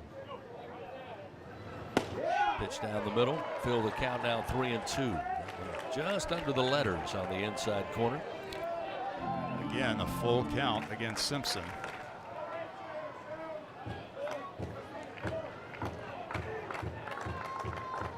Payoff delivery. Swung on, a bouncer up the middle. Charging in will be Tippett. Gloves it on the short hop. Throws to first. Petrie got to the bag in time. He almost had his foot off there for a moment. But that'll do it for the Tigers. However, they get one run on a solo blast from Jared Jones to left center field. One run on one hit. Get a little closer to the Gamecocks. South Carolina up 10-7. They come to the plate as we head to the 7th here in Hoover on the LSU Sports Radio Network. Southern Air Heating, Cooling, and Plumbing, your trusted experts for all your home service needs. With over 35 years of dedicated service, we prioritize your comfort and satisfaction. As an official partner of LSU Athletics, we bring our expertise to every game, from installations to repairs. Our team delivers honest pricing with no surprises. Call us today at 225-777-8888 and experience the difference with Southern Air Heating, Cooling, and Plumbing. Go Tigers! In the morning when the roaches are running, you got the Bengal roach spray. Bengal roach spray is a miracle in a can. Just spray the baseboard in the kitchen and bathroom, and in just a little while, your roaches are dead on the floor. It's incredible. Bengal roach spray is odorless, clean, and easy to use. Bengal guarantees roach extermination overnight.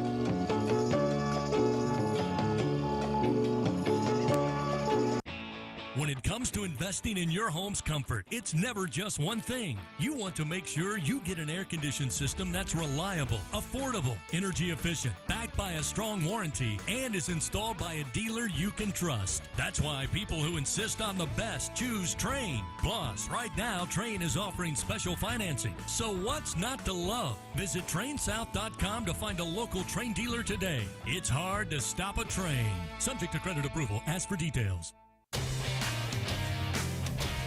Back to the Hoover Met with live coverage of Fighting Tiger baseball in the SEC tournament on the LSU Sports Radio Network. Well, as we mentioned, on Thursday night after 6, South Carolina led the Tigers 10-7. Roles a little reversed. LSU was the visiting team on Thursday, came back to win 11-10. They're the home team here today on Saturday in the semifinals. Gamecocks coming to the plate in the top of the 7th. They'll have Ellis, who came in at third base, had a base hit and a pinch hitting role for Lee Croy. Back in the 5th inning, he'll bat for a second time as Justin Lower continues on the bump for the Tigers. And the first pitch a strike, and it's 0-1.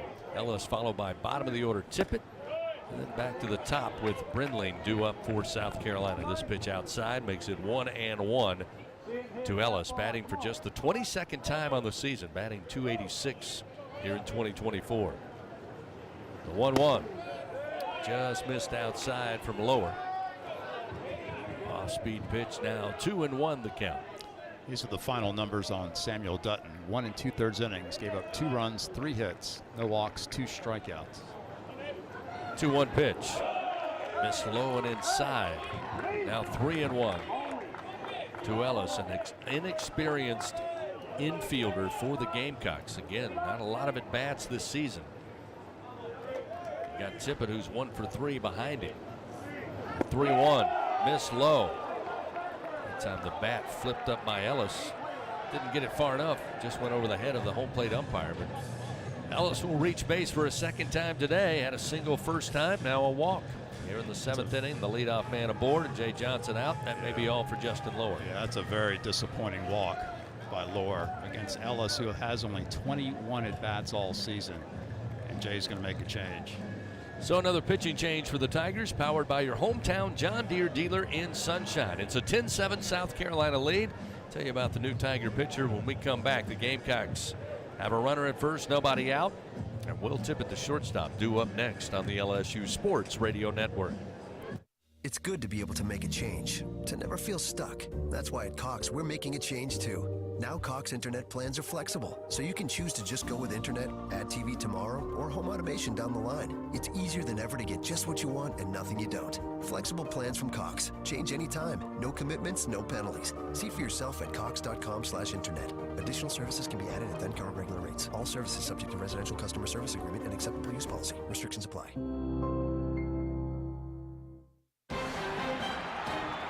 And we're back with the action. Coke Zero Sugar might be the best Coke ever. That's right, Jim. With an irresistible taste and zero sugar, Coke Zero Sugar is a must-try for any sports fan. So make sure you...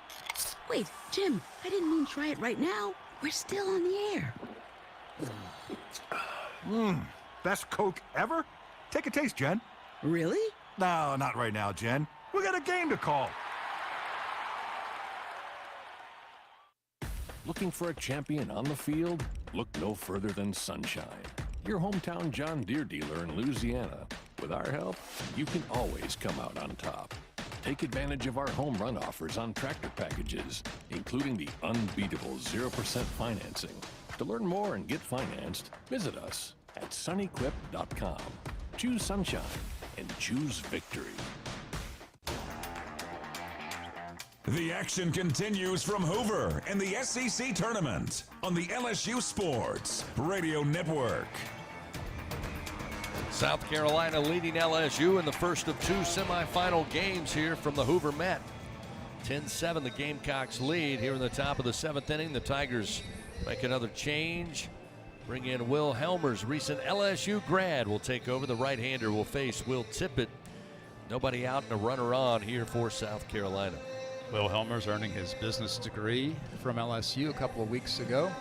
Senior right-hander now on to pitch here in the SEC tournament for the Tigers. He's making his 16th appearance of the year. He's worked 13 innings. His record is 1-0, 4.15 ERA. In his 13 innings, he's given up 6 earned runs on 12 hits, 5 walks and 12 strikeouts. He's given up 2 homers on the year.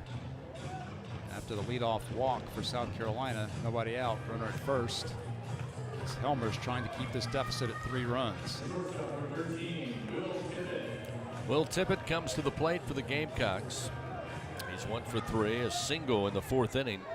Hit into a key double play, 6-4-3 back in the 5th. Squaring to bunt, the pitch from Helmers outside, the throw down to second, and off the bag is going to be Ellis. And staying with the play, Braswell will go chase him down, apply the tag, and Ellis runs his way off the base pads. Interesting move there by South Carolina. Ellis, not a lot of opportunity this season. 1 for 1 in stolen bases, but now making 1 for 2. Milazzo throwing down. Looked like Ellis got into the bag on the first try, but went right over second base, and Braswell easily tagged him a foot or 2 away from the bag. So that erases the base pads, and with 1 out, there's a 1-1 called strike.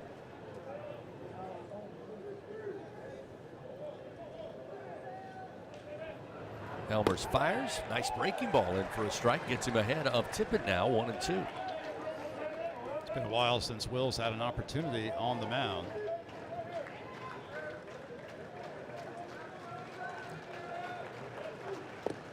This one just off the outside corner. Boy, it looked like a great pitch from Helmers. The fastball, they'll say, just off the plate. That'll even the count 2-2, and it appears that Ellis now injured his hand on that slide into second. Trainer's taking a look at him down in the third base dugout for the Gamecocks as that one's fouled off.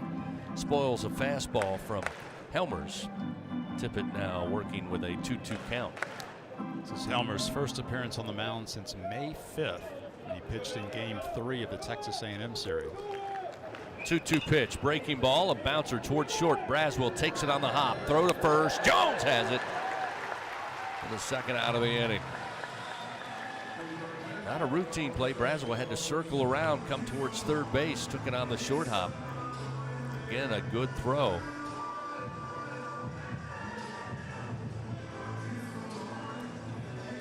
So after giving up the leadoff walk by Justin Lower, Helmers now with 2 outs, nobody on, will face the top of the order, and Brindley, center fielder, first pitch too far inside, 1-0. Great to see Helmers get out there. We mentioned his graduation from LSU. Jay Johnson bragging on Helmers as a solid teammate. Hasn't seen a lot of opportunities, as we mentioned here in 2024, but Jay credits him with being one of the guys in the clubhouse that always is positive. Great teammate. The 1-1 slap ground ball to second, but fielded by Milam in perfect position at second base, and he will throw to Jones for out number 3. So the Gamecocks, no runs, no hits. They leave nobody on. They lead by 3, 10-7 over your Tigers. LSU will have 7, 8, and 9 due up. Brown, Larson, and Milazzo when we come back on the LSU Sports Radio Network. There's danger out there. It lurks on highways and quiet neighborhood streets. It's more likely to kill you than a shark and more terrifying than the biggest snake. Distracted driving claims lives every day. Every notification, swipe, social post, video, or selfie while driving risks your life. So while you might think public speaking or the zombie apocalypse is scary, what's really terrifying and even deadly is distracted driving. Eyes forward, don't drive distracted. Brought to you by NHTSA and the Ad Council. The SEC is more than the Southeastern Conference. It's the Saturday Electrifying Conference, the Sunday Elite Conference, the Stadium Erupting Conference, the Stunning Eyeballs Conference, the Superbly Entertaining Conference, the Storied Enduring Conference, and, more often than not, the See You Later Everyone Else Conference. This is the SEC, where it just means more. And here's Heather with the weather. Well, it's beautiful out there, sunny and 75, almost a little chilly in the shade. Now, let's get a read on the inside of your car. It is hot. You've only been parked a short time and it's already 99 degrees in there.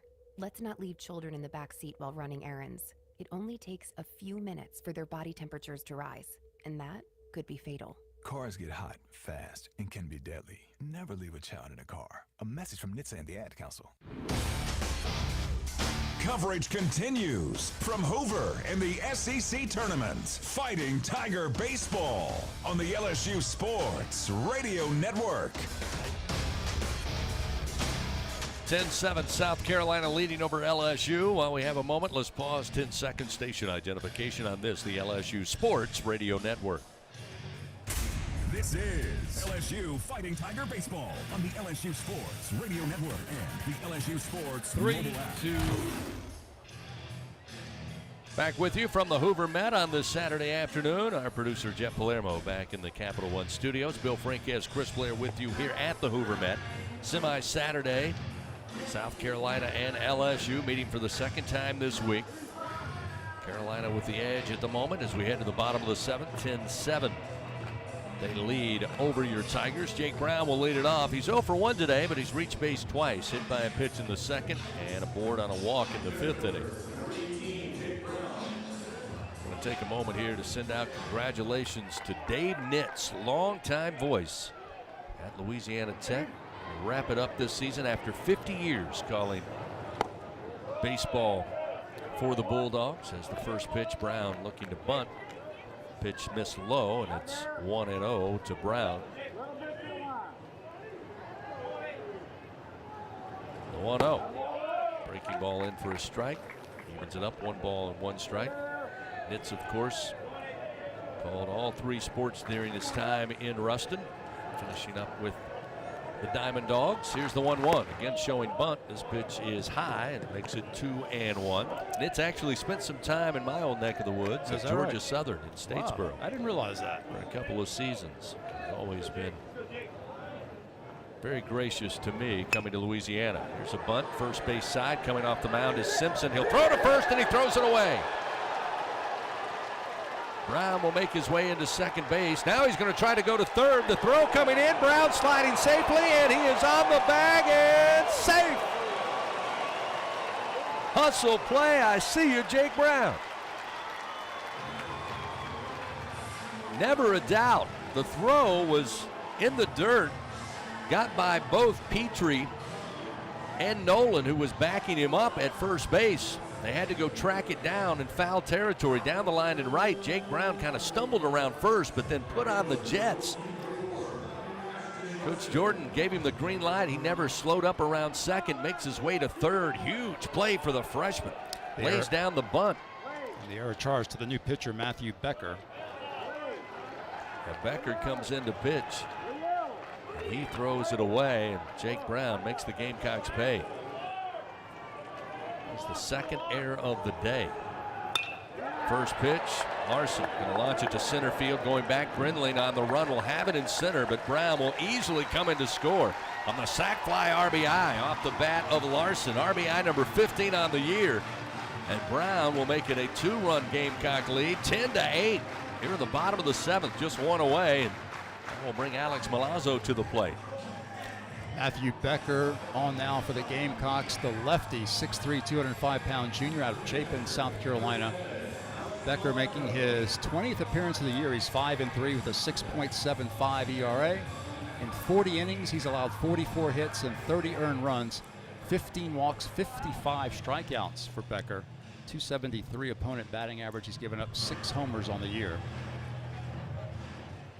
Time called as Dalton Reeves went out to hand deliver the baseball to Matthew Becker, kind of calming down here after things get a little sideways early for the Gamecocks.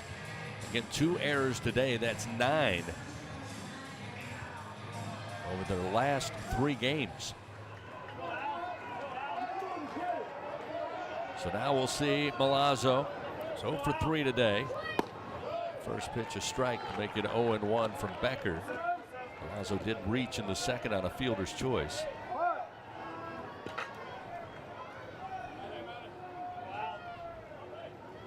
The 0-1. It's a strike.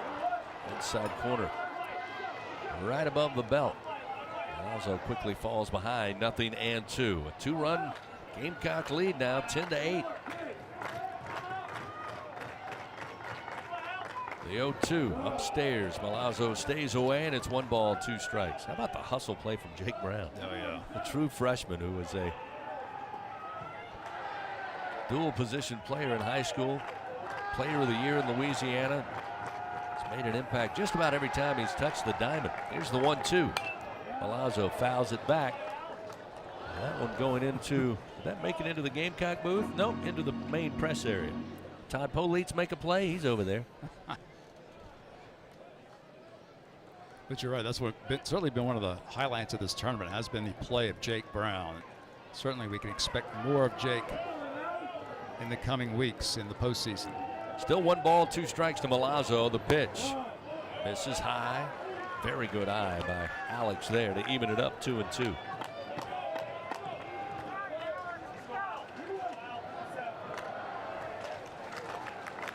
Milazzo again has had his moments here in Hoover. He'll swing though and miss at this one. A foul tip, but held on to by Reeves for the second out. Milazzo down on strikes will get the Tigers to the top of the order. No stranger to 2-out magic here today. Down 8-0. Going into the bottom of the 4th inning. 2 outs, and then the Tigers played it 6 runs to get right back in this one. Here in the bottom of the 7th will be Michael Braswell, who's 2 for 3 at the top of the order. First pitch sent back foul into the screen, and it's 0-1. Talked earlier, Bill, about this lineup we've seen all week. The only difference, as we said, Brown got the start on Thursday in center field and again today, but the order has pretty much been the same, and it feels like the Tigers may have found the right order after a ton of guys have had the opportunity atop the order. Braswell doing a good job here. Launches this one in the air, left center field. Brindling on the run, still on the run, and this one is over the fence! A wall scraper in left center field for Braswell. He'll make it a 1-run game. 10-9 as Brazzy, with his 3rd home run of the season, comes against his former team. Wow, Michael Braswell III had only 1 home run all year entering this SEC tournament, but he has 2 here in this tournament. Brings the Tigers to within 1 run after LSU trailed at 1 point by 8. So now Tommy White will get to the plate again. Tommy today is 1 for 2. He's reached base 3 times, was a strikeout victim last time in the 5th. Swings for the parking lot, but misses, and it's 0-1 on a 90-mile-per-hour fastball from Matthew Becker. By the way, on that last foul ball that made its way up here, it was over the head of Todd Polates. But Kirby got the baseball, standing there. Strong, one of our social media team. Attaboy Kirby. Had one come at him, I believe, on Thursday. Made a major destruction of some of the furniture there in the press row. So that one's fouled back by White, and it's now 1-2. Love to see White keep this inning going. Either tie up the game himself or give Jones a chance to do some damage. 1 ball, 2 strikes, 2 outs, nobody on. 2-strike approach here for Tommy White. Becker, the left-hander, comes set. Takes his time, and the pitch. In the air, right field, giving chase. Jackson on his horse, coming over in foul territory, and he'll have it for out number 3.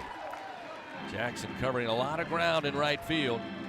Had him shaded towards left center, but he gets to it in time. But the Tigers put 2 more on the board on 2 hits, 1 error. Assessed to the Gamecocks. LSU leaves nobody on. It is a 10-9 Gamecock lead as we head to the top of the 8th. Back after this on the LSU Sports Radio Network. Thanks for calling Toyota. This is Jan. Hi, Jan. I just adopted a new best friend, and I'm looking for a Toyota so we can make the most out of summer. With a new RAV4, you can take your pup for a drive up the coast. You can take a Prius to the park for some tug-of-war. Or you can take a Tundra to kayak at a remote lake. One problem, Jan. Oh? My new best friend's a cat. Your summer starts here, but it all ends June 3rd. Toyota, let's go places. Dealer inventory may vary. See your participating Toyota dealer for details. Now batting in the cleanup position, Jenny King, the king of clean. Tiger fans, Janny King is a proud partner of LSU Athletics and even more proud to provide you, the players, and every fan that comes to a game here with a healthy stadium that has been cleaned by our team of professionals. Let us clean and disinfect your business. Go to JannyKingCleans.com now. That's JannyKingCleans.com. Janny King, the king of clean. Cheer on the Tigers with Oxbow Rum, the official rum of LSU Athletics. We make our award-winning rums right here in Baton Rouge, Louisiana. At Oxbow Rum Distillery, every drop of Oxbow Estate rum and False River spiced rum is made from scratch. We start with our own sugarcane grown right up the river from Tiger Stadium. So grab a bottle of Oxbow, the official rum of LSU Athletics, and experience the bright, smooth taste of Louisiana sugarcane in every sip. Go Tigers. The action continues from Hoover in the SEC Tournament on the LSU Sports Radio Network. We move now to the top of the 8th inning. What a game. 10-9. South Carolina leading by a run. Michael Braswell and Jake Brown both combining to add 2 more for LSU to cut this lead to 1. And here's the first pitch to Petrie. It's fouled off and then comes off our home plate umpire, Derek Maliko. Shaking up a little bit. He's trying to walk that one off, but also hit Milazzo too. Looks like Milazzo's okay, but hit Milazzo, then hit the umpire Malika. Yeah, Alex is a little shaken up himself. Another double-digit hit day for LSU. So far here in Hoover, 40 runs on 44 hits. South Carolina also doing damage at the plate with 10 runs, 11 hits today, as they're still taking a look at Derek Malika. I love that the SEC used the umpire cam to get a close-up look at him there. And he appears to be all right after taking a few moments there. We certainly, as you said, Bill, that one came off pretty hot off the bat. Caught him, I think, in the upper chest or maybe the collarbone area. But he's back behind the plate. It's 0-1. Pitch to Petrie. A called strike thrown in by Helmers. We'll make it 0-2 now to Petrie, who in the 2 spot today is 0 for 2. He has been hit by a pitch twice, once in the 4th and in the 6th, and he scored both times. The 0-2 in the air. Shallow right center field coming in on the run. Larson dives, and he makes the grab in shallow right center. Larson again, another Webb gem. Will Helmer's a tip of the cap to his right fielder. That one looked like it was going to drop easily, Bill, off the bat. They had the shift on. So Milam on the left side of the diamond, it was all Larson. And Larson out there to make the play, goes diving into the grass and holds on. Well, you're right. I had my eyes on Jake Brown, thinking Jake might have a play. Then I realized Jake was easing up, and out of nowhere, here comes Ashton Larson dashing into his right, makes a beautiful catch. So one down. That will bring Jackson, who has been a thorn in the side of the Tigers. Right fielder for the Gamecocks, 2 for 3 today, a single in the first, sac fly RBI in the fourth, and had another single in the 6th inning that scored a run. Big swing, but he fouls it back into the screen, evens the count 1-1.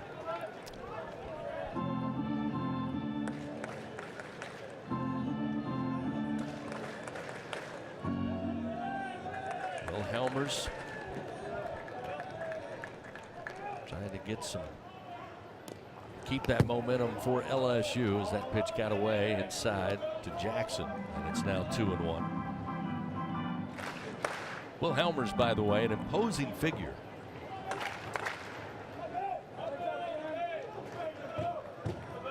Stands 6'4". It's a strike on the inside corner off speed to even the count to Jackson, 2-2. A 6'4", very solid, 213 pounds, veteran 4-year pitcher out of Jesuit High, New Orleans. 2-2 pitch, called, strike 3 on the outer black. Will Helmers with his first punch out, 2 gone here in the top of the 8th.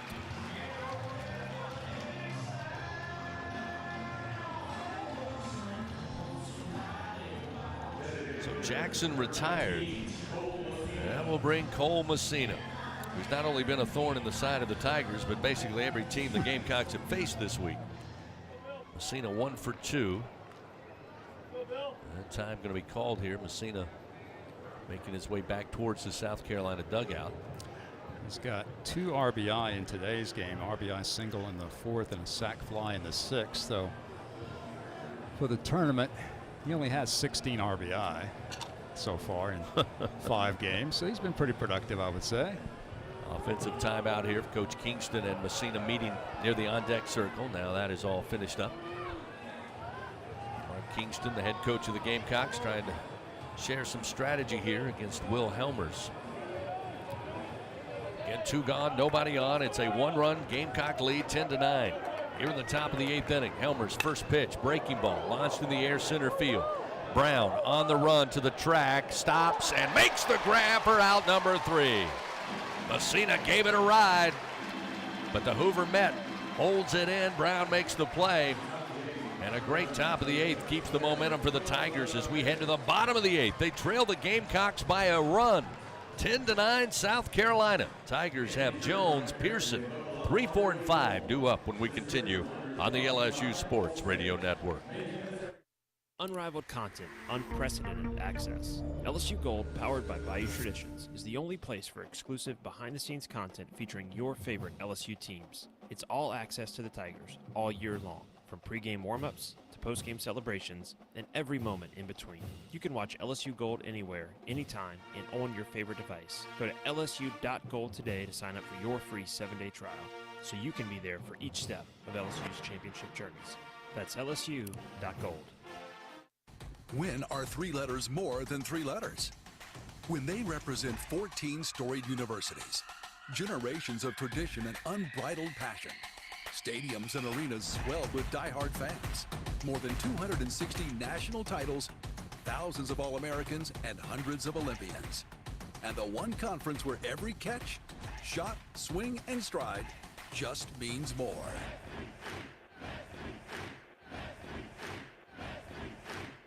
Going to the track, the wall, see ya!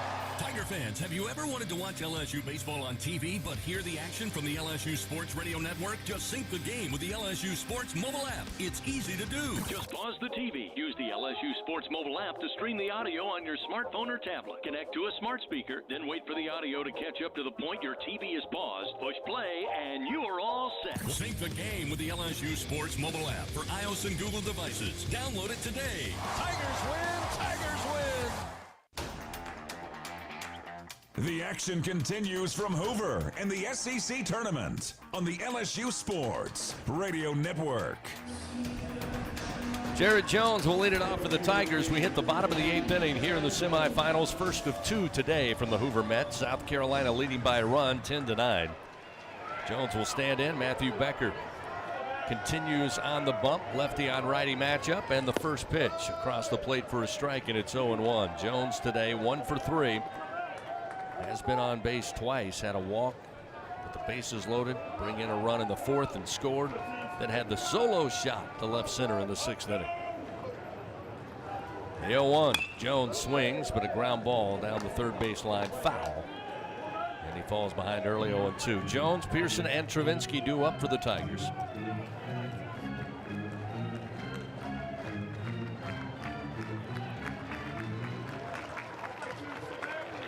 (10-9) our score. Both teams double-digit hits today. The 0-2 called strike 3, and Jones knew it.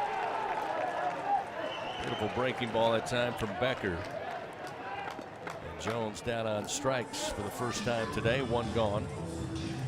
And we'll see Josh Pearson. Pearson 1 for 4. Drove in 2 runs with a single back in the 4th and scored when the Tigers able to get 6 on the board.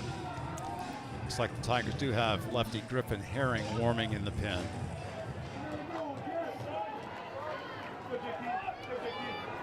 Put on the shift again against Pearson to the right side of the diamond. First pitch inside, upstairs for ball 1.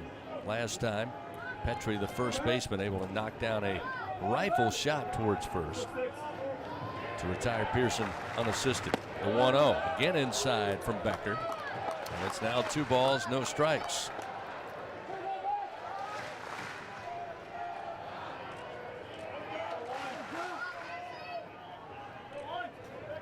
The 2-0 down the middle at the belt, 2-1. Looks like the lefty Herring joined by right-hander Thatcher Hurd in the LSU pen.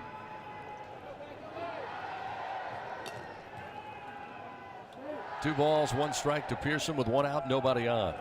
That one going to catch him on the arm. So hit by pitch will send Josh Pearson down to the plate.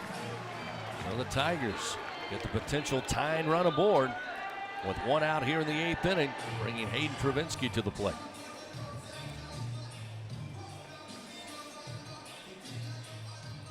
Big opportunity here for Hayden Travinski, 5th-year LSU player and LSU graduate himself. Looks like South Carolina may be challenging this call. Yeah, Becker was talking to the home plate umpire saying that Josh leaned in. I don't think we're under review. That they're not able to really utilize the mic yet, trying to turn it on, but it looks like they're in a review stance here and arguing that Josh intentionally leaned in to get hit by the pitch. But watching the replay, I don't think they're going to be able to make that overturn. Because again, Josh, the left-hander, was just backing out from anything. He moved his arm out of the way. Again, it's one thing to lean in with the flipper. It's another to move it out. That one caught him right above the elbow.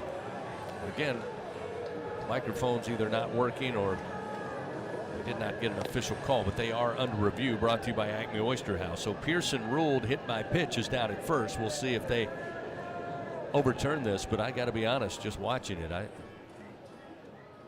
mean, the pitch was high and inside. The only way for Josh to avoid it was to jump out of the batter's box, which he is not required to do.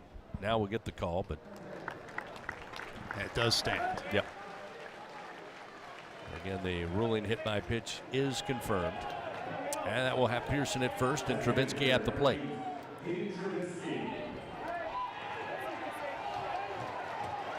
So Travinski today 2 for 4. Couple of base hits down the third base line. Swings and misses at the first offering, off speed, and it's 0-1. Had a single in the second, drove in a run with a base hit in the fourth inning. Has struck out twice, one looking in the third, one swinging last time in the sixth inning. Pearson, deceiving speed at first, waits, and the pitch to Travinsky misses low, and it's 1-1. And the Gamecocks, 10 runs, 11 hits, 2 errors. LSU, 9 runs, 10 hits, 1 miscue. The 1-1 to Hayden stays away and it misses low. That'll make it 2-1 to the Tiger DH.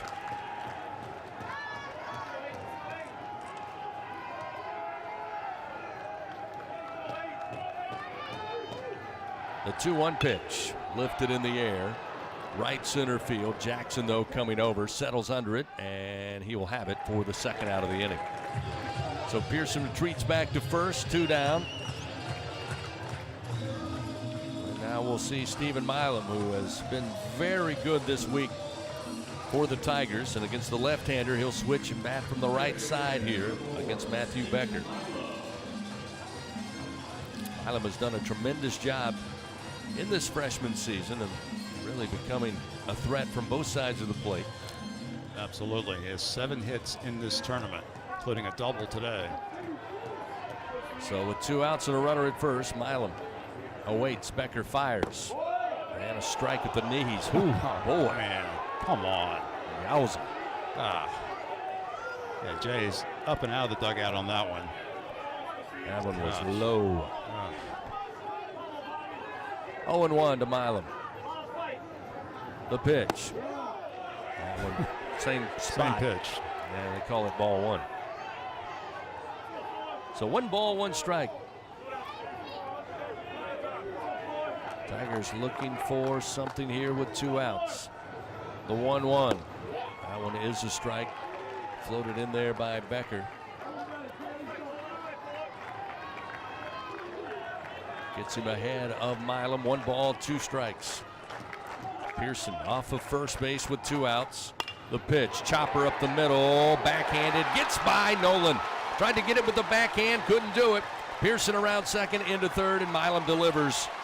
Smacks it right back up the middle, right over the mound. Becker tried to make the play at pitcher, and then on the second short hop, Nolan tried the backhand, but it got through him into center field. Nolan scalded up the middle, was deflected by Becker's glove. It was hit so hard it really didn't change the trajectory all that much. It still stayed right up the middle. Nolan gave it a valiant effort, but out of his reach. So make that 8 hits now in this tournament for the fabulous freshman Stephen Milam, as we'll have a mound visit. Matt Williams, the South Carolina pitching coach, making his way to the mound. He's got a right-hander in the pen. Don't think he's going to make a change here. You think he'd stick with Becker, the lefty, to face left-handed hitting Jake Brown. So time called as Coach Williams out there talking it over with Becker in the Gamecock infield. 2 outs here in the bottom of the 8th. Tigers down a run, 10-9.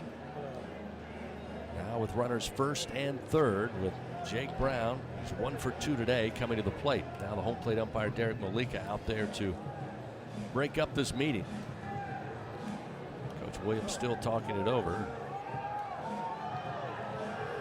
Tiger fans saying, hey, let's move on, let's go. And we'll stick with Becker, make his way back to the dugout. Tigers still have Herring and Hurd in their bullpen. So here comes Jake Brown. Brown today, as we mentioned, 1 for 2 in the 7-hole. Hit by a pitch in the second, flied out to left in the 4th. Aboard on a walk in the 5th, and had a single and scored last time in the 7th inning.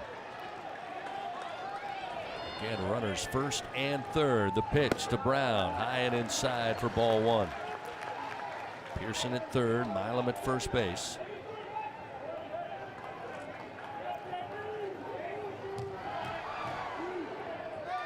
The 1-0 to Brown. Chases one in the dirt and got away from Reeves, but not far enough, just behind the plate. That'll even the count now, 1 ball, 1 strike. Good work that time by Reeves to keep that from getting away. Tigers have the tying run at third base. That was an excellent job by Reeves. He didn't get a mitt on it, knocked it down with his chest protector. Luckily, it didn't go far. 1 ball, 1 strike to Brown with runners on the corners and 2 out. Pitch to Jake. Swung on but fouled out of play down the line in left. And now Matthew Becker works ahead. 1 ball, 2 strikes to the freshman Brown. South Carolina 10 runs, 11 hits. Tigers 9 runs on 11 hits. Would love to find the 12th here. The 1-2, swing and a miss. Becker gets the huge strikeout. Talks a lot of smack on his way back to the dugout. The Tigers come up empty. Leave a man stranded at third. They still trail 10-9. Go now to the top of the 9th. The Gamecocks come to the plate. 5, 6, and 7 due up. Nolan Jones and Reeves. When we continue on the LSU Sports Radio Network. Unrivaled content, unprecedented access. LSU Gold, powered by Bayou Traditions, is the only place for exclusive behind-the-scenes content featuring your favorite LSU teams. It's all access to the Tigers all year long, from pregame warm-ups to postgame celebrations and every moment in between. You can watch LSU Gold anywhere, anytime, and on your favorite device. Go to lsu.gold today to sign up for your free 7-day trial, so you can be there for each step of LSU's championship journeys. That's lsu.gold.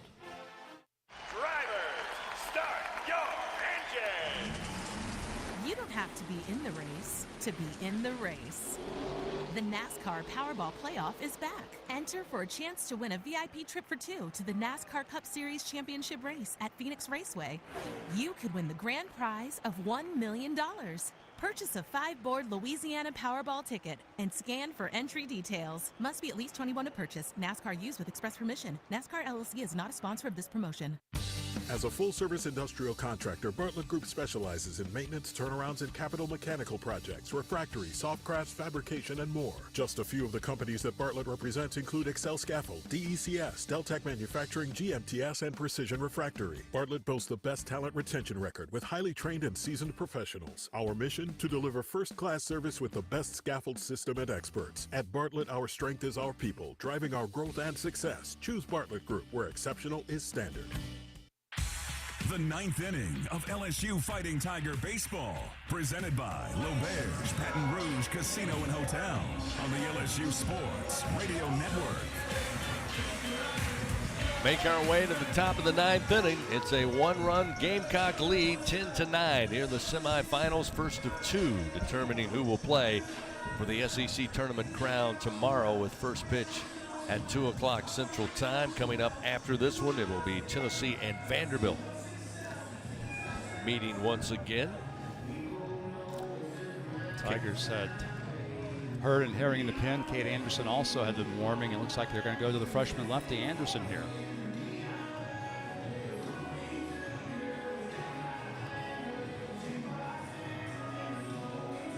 Kate Anderson, the freshman out of Madisonville, Louisiana, making his 15th appearance, his 6th in relief. He's 4-2, 4.46 ERA.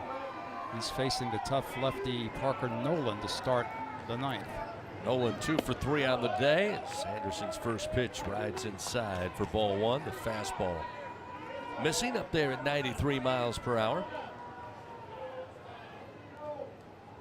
Here's the 1-0. Nolan swings, sends it back foul into the screen to even it up, 1-1.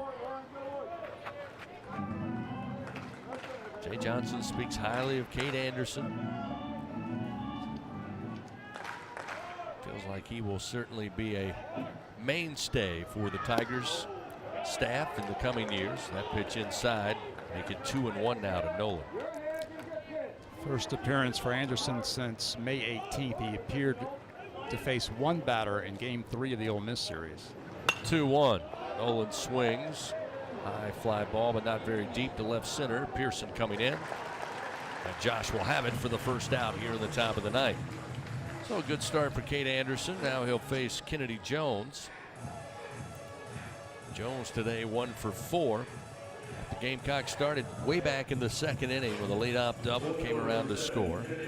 Since then, a line out and a couple of strikeouts. But They'll face Anderson for the first time today with one away in the top of the 9th inning.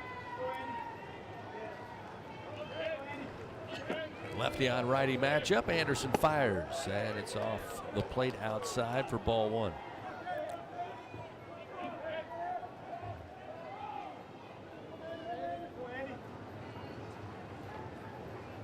The 1-0 pitch. Went just off the plate. Pretty good looking pitch, but again, flip a coin. That time ruled ball 2.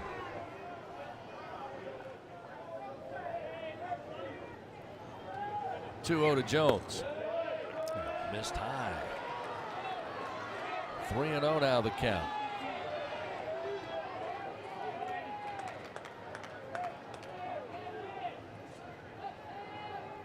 One down, nobody on. Here's the 3-0 pitch from Kate Anderson. That one is a strike.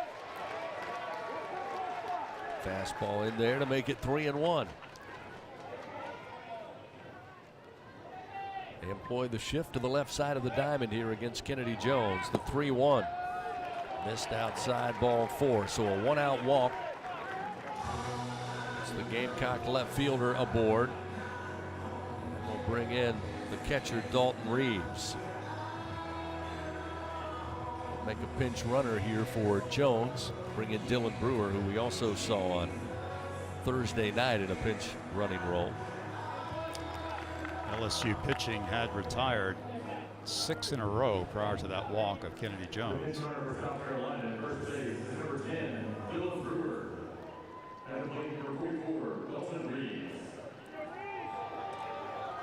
So Reeves, the left-hander, had the 3-run homer in the 3rd, also a single back in the 2nd. Since that, 2 strikeouts. He'll swing and fouls a tapper towards the Tiger dugout first base way. And Anderson gets ahead early. 0-1. Great job by Will Helmers, by the way. 2 scoreless and hitless innings in relief for the Tigers. No walks and 1 strikeout.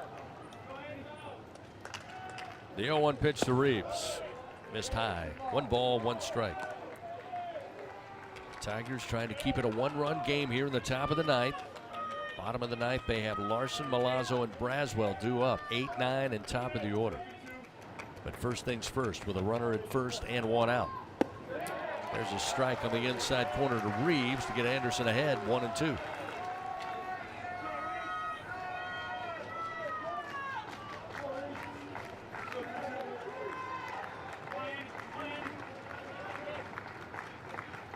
Anderson comes set, checks the runner. Now the 1-2 pitch. Reeves fouls it into the screen left side. Spoils that 92-mile-per-hour fastball, and it's still 1-2.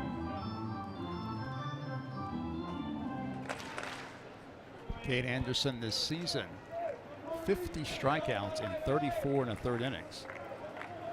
Looking for an out pitch here against Reeves. Here's the 1-2, and it's going to hit him.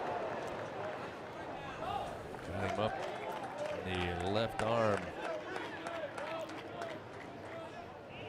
And we'll put runners first and second.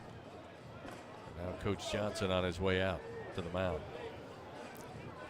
Free passes have plagued the Tigers in this game.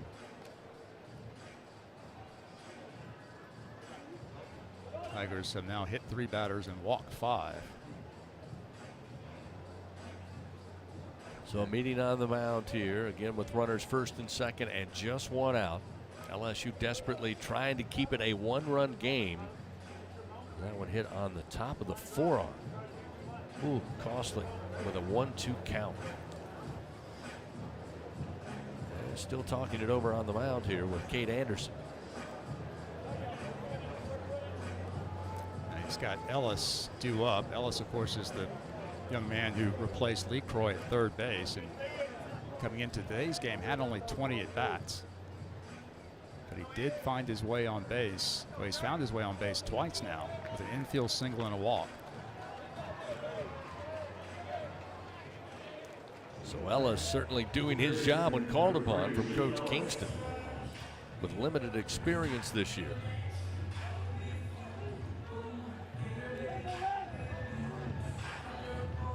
So now Kate Anderson stays on the mound. 1 out, runners first and second will face Ellis, and the pitch low and inside, just missed Ellis. Make it 1-0. Lee Ellis, the freshman out of White Plains, Maryland.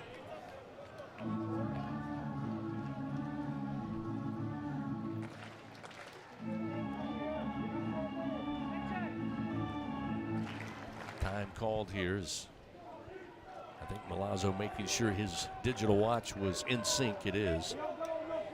He'll crouch back down behind the plate. Runners first and second with one out. Anderson's 1-0 delivery. Breaking ball for a strike. Nicely done. Actually a fastball that just had a little run on it. Good pitch by Anderson. Ellis no offering, and it's 1-1.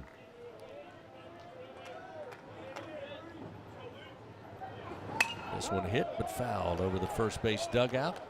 Line drive shot into the crowd. That gets Anderson ahead again, 1-2. Dylan Brewer, the pinch runner, down at second base. Dalton Reeves hit by a pitch is at first for the Gamecocks.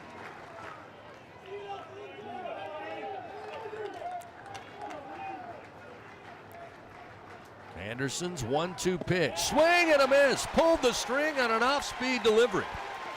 And Ellis down on strikes for the second out of the inning. Nicely done by freshman Cade Anderson. Great work that time by Anderson. This time when he got ahead 1-2, he's able to deliver the knockout blow.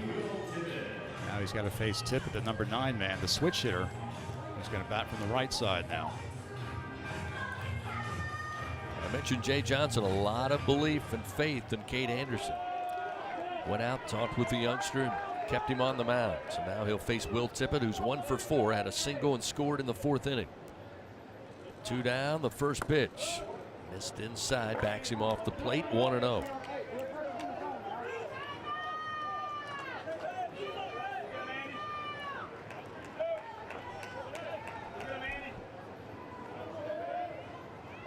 Anderson, the 1-0 pitch on the outside corner.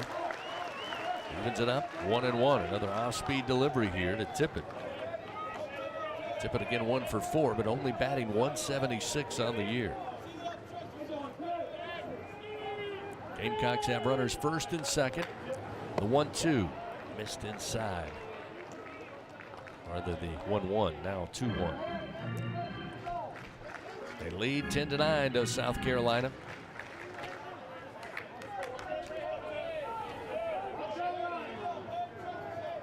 Anderson with 2 outs. Kicks and fires the 2-1 pitch. Missed high, now 3-1. Bringling, the leadoff hitter in the order, waiting on deck here.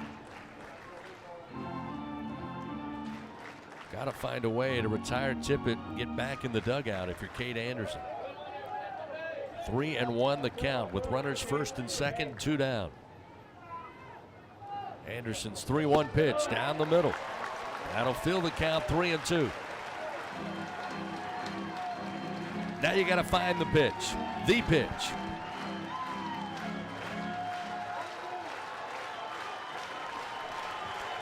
Tiger fans trying to lift him up.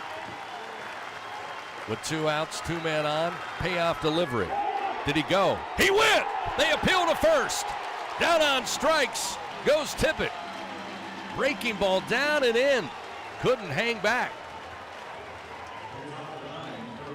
Great job by Cade Anderson. How about the faith Jay Johnson had in the youngster?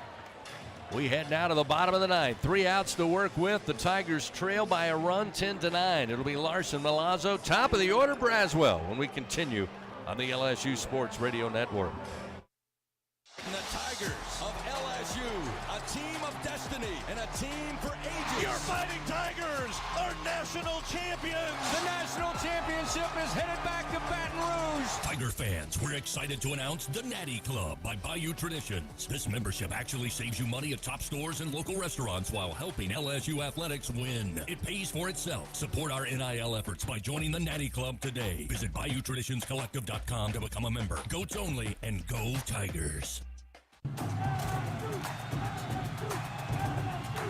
Elevate your game day spirit with Sugarfield Spirits, the official vodka of LSU Athletics. When crafting the perfect mixed drink, our vodka's the winning choice that'll have your taste buds cheering for more. Sugarfield Spirits, where the spirit of the Tigers meets exceptional locally made vodka. See our winning lineup at sugarfieldspirits.com or visit us at our tasting room in Gonzales.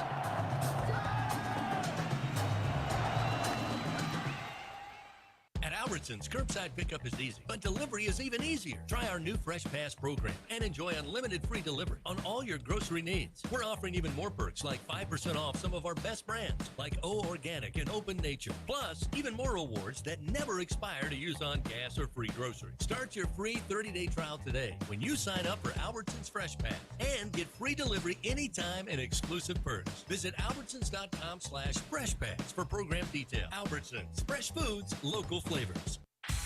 The ninth inning of LSU Fighting Tiger Baseball, presented by L'Auberge Baton Rouge Casino and Hotel on the LSU Sports Radio Network.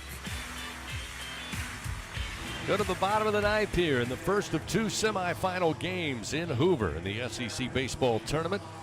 Tigers coming to the plate, trailing by a run, 10-9 here in the ninth. The Tigers the home team for the first time this week in Hoover. Defensive changes for the Gamecocks. Dylan Brewer came in to run for Kennedy Jones there in the top half of the ninth. He will take over defensively in left field. New pitcher in for the Gamecocks. It's been their closer, Garrett Gainey. He's 1-3 on the season, a 3.45 ERA, 47 innings, giving up 44 hits, but 64 strikeouts to 7 walks for the senior out of Hartsville, South Carolina.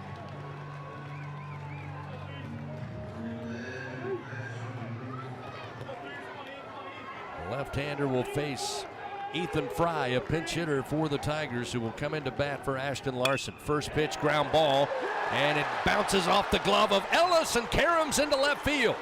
Ethan Fry around first, going to make his way to second for the Tigers with a leadoff pinch hit down the third base line. LSU has picked on the Gamecock third baseman all day long. First it was Lee Croy, now it's Lee Ellis. And they will bring in a pinch runner in Paxton Kling for Ethan Fry. Big time hit for the sophomore. Just roped it down the third base line. Lee tried the backhand. Not sure the glove got to it. May have come off his body. Brewer had to come in from deep in left, but Fry, heads up play, makes his way to second. Potential tying run in scoring position now for the Tigers. Alex Milazzo at the plate for LSU. Infield playing in, expecting bunt. He'll square to bunt. Lays one down, third base side. Nobody at home at third. Ellis looks and airmails it over the top of Petrie. Kling will come in to score. We are tied. Milazzo into second base. It's a 10-10 ball game here in the bottom of the ninth inning. How about that? Again, third base has been a liability for the Gamecocks.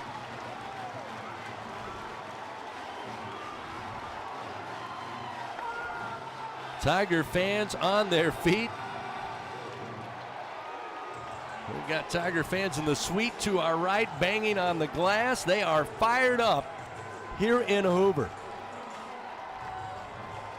So Milazzo, who laid down the bunt, Ellis made the mistake of looking to third, but he was the third baseman. Nobody was there.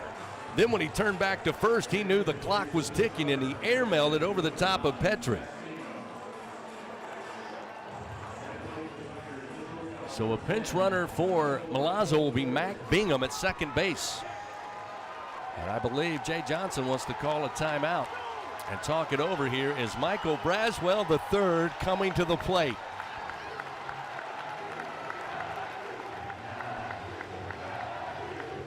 Braswell along with Bingham and Tommy White, along with Coach Josh Jordan. Huddled around Coach Jay Johnson. Coach Wanaka now joining in. Bottom of the ninth inning, nobody out. The Tigers have tied this one up.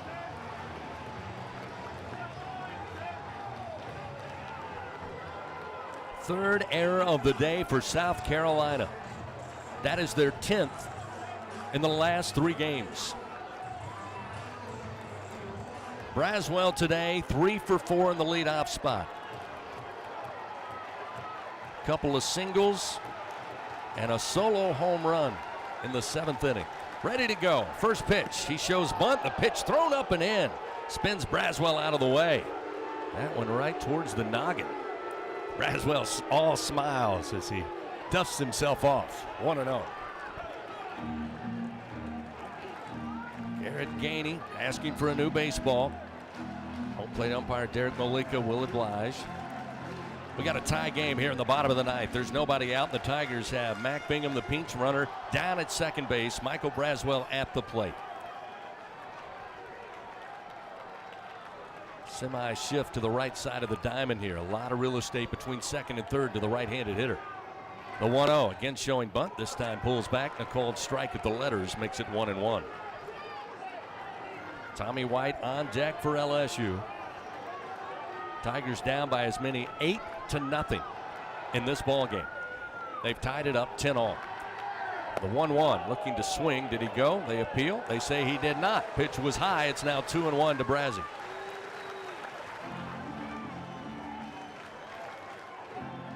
Everybody in purple and gold on their feet here at the Hoover Met. Overwhelming LSU contingency here on this Saturday. The 2-1 upstairs, ball 3. Garrett Gainey looks a little out of sorts here for the Gamecocks. After Fry stepped in to pinch hit.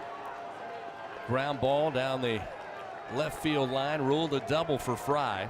Kling would come into pinch run. Milazzo laid down the bunt, and the throwing error results in a tie game. This one high and outside, ball 4. Braswell will head down to first base. Now runners first and second. Tommy White due up. He will make his way to the plate from the on-deck circle.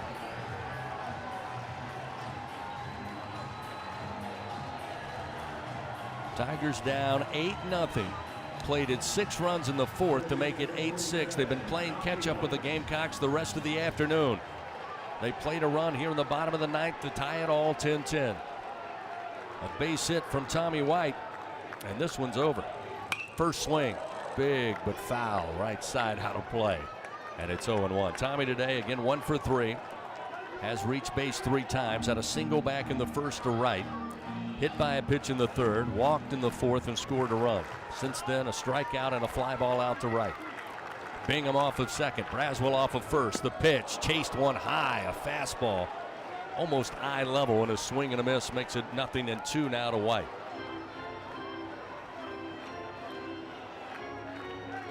In 2 years for the Tigers, Tommy White has been integral to the success for Jay Johnson. The pitch popped up on the infield. Calling for it is Lee. The third baseman now yields to Petrie, who makes the grab in front of the mound for the first out here in the bottom of the ninth. I'm sure Tommy White would love to have that at bat back, but he gives some instructions to Jared Jones, who now comes to the plate. So Jones, the sophomore from Marietta, Georgia, 1 for 4 today. That one, a solo shot to left center.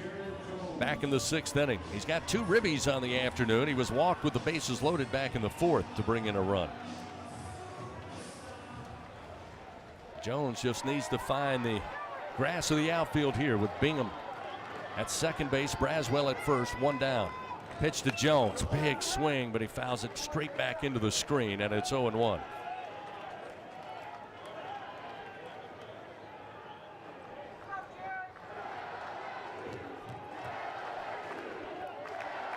Jones on the year batting .306 with runners in scoring position.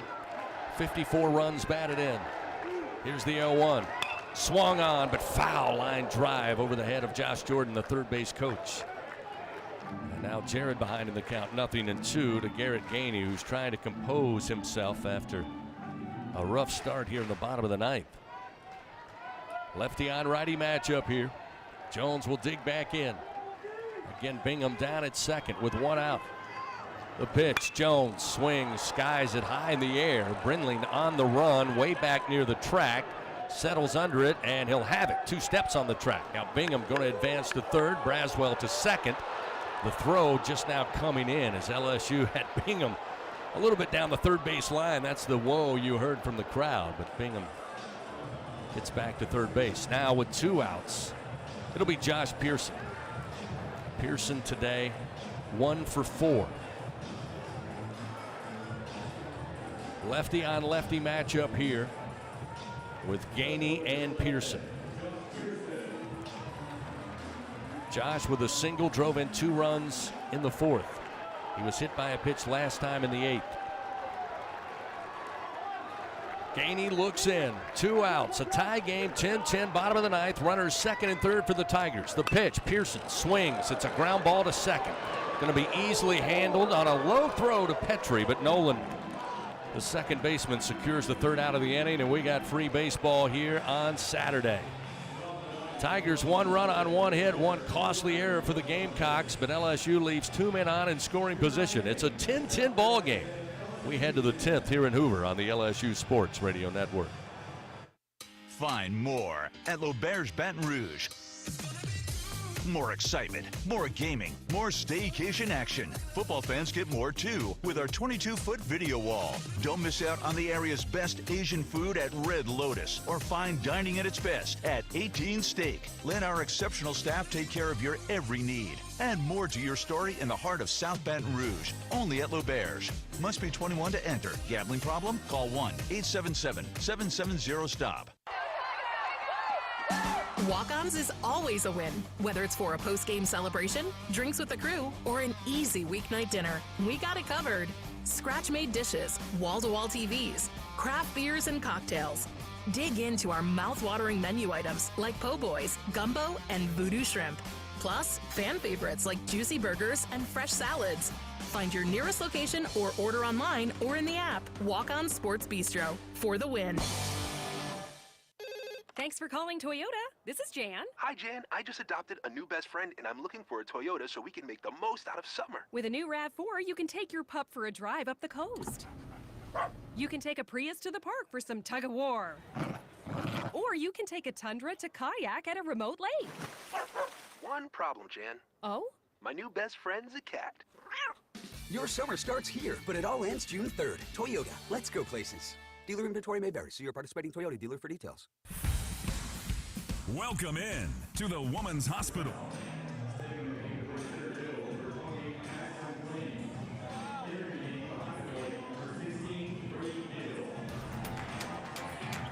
The action continues from Hoover and the SEC tournament on the LSU Sports Radio Network. Well, we go to the top of the 10th inning, tied 10-10, LSU. Again, down 8-0 in this one. Battles back to even it up. Had their chances there in the bottom of the 9th inning. But they do reach the 10th here, tied 10-10. South Carolina will have the top of the order due up. Brindling, Petrie, and Jackson. Brindling today 1 for 4 as Gavin Guidry, the right-hander, sophomore from Lake Charles, will take over. 2-0 on the season, 2.91 ERA. 21 2/3 innings pitched, 33 strikeouts to 13 walks in the first delivery to Brindling, a called strike, and it's 0-1.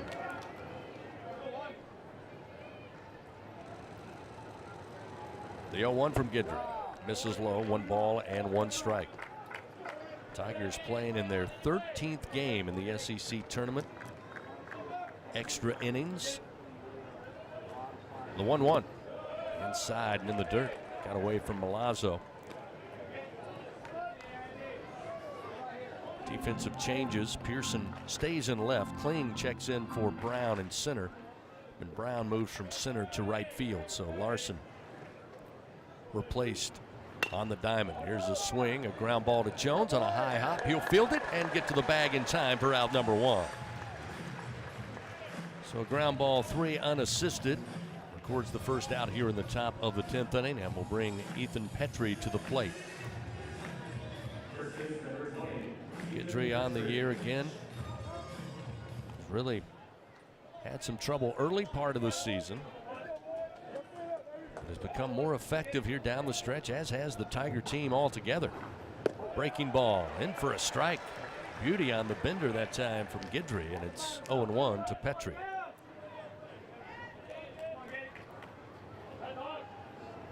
The 0-1 sent back foul into the screen off the bat of Petrie, and now it's 0-2. The Tigers move Tommy White near the line at third. Braswell shaded towards third, and Milam way left of second base. So Jones, the only man right side of the diamond. This breaking ball drops low. Petrie stays away, and it's 1-2.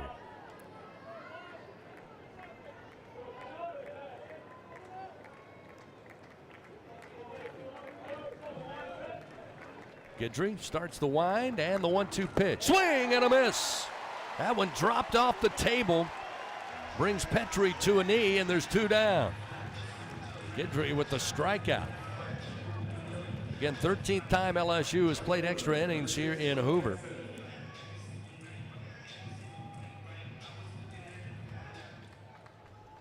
And now they'll face Jackson, who is 2 for 4 today,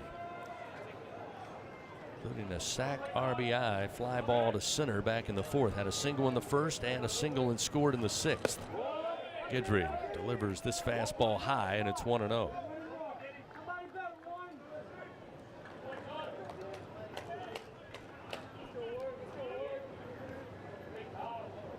The 1-0 pitch. That one a strike from Guidry. Comes back with a heater. It's 1-1.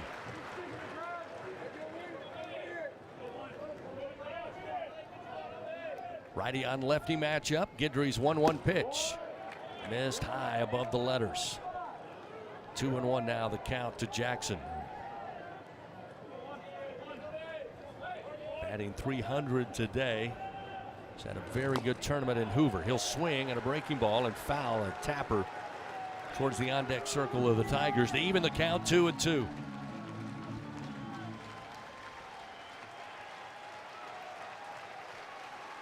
Tiger fans on their feet. 2 outs, the 2-2 pitch. Just missed outside. A better take that time by Jackson on the fastball. Just a baseball or 2 off the plate. That will fill the count, though, 3-2. Guidry will re-rack it. Gavin winds. Payoff delivery. Miss low and inside. Jackson reaches base for the 3rd time today on a 2-out walk. And that will bring Cole Messina to the plate. Most dangerous hitter here in Hoover for any team.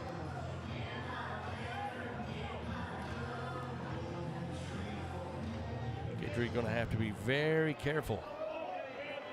Safe treading here with a runner at first and 2 down. Last time Messina took a fly ball to center field. Guidry's first pitch. Strike at the letters, shocks Messina. And it's 0-1.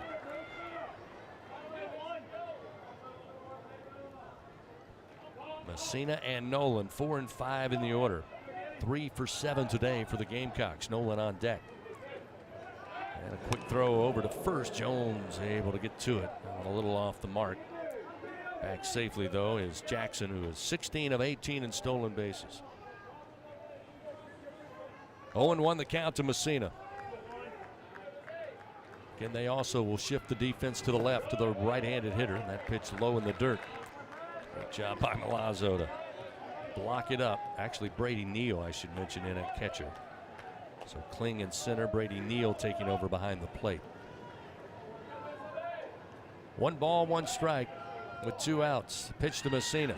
Swings and a foul down the third base line. That will get Guidry ahead. 1 ball and 2 strikes. 10-10 our score. Top of the 10th inning here in the first of 2 semifinals today. 2 outs, runner at first. Cole Messina at the plate. Gavin Guidry will come set. The right-hander fires. Did he go? They say he did not on a pitch low and outside. It was close as Messina leaned in to give it a look. But able to hold back. It's now 2-2.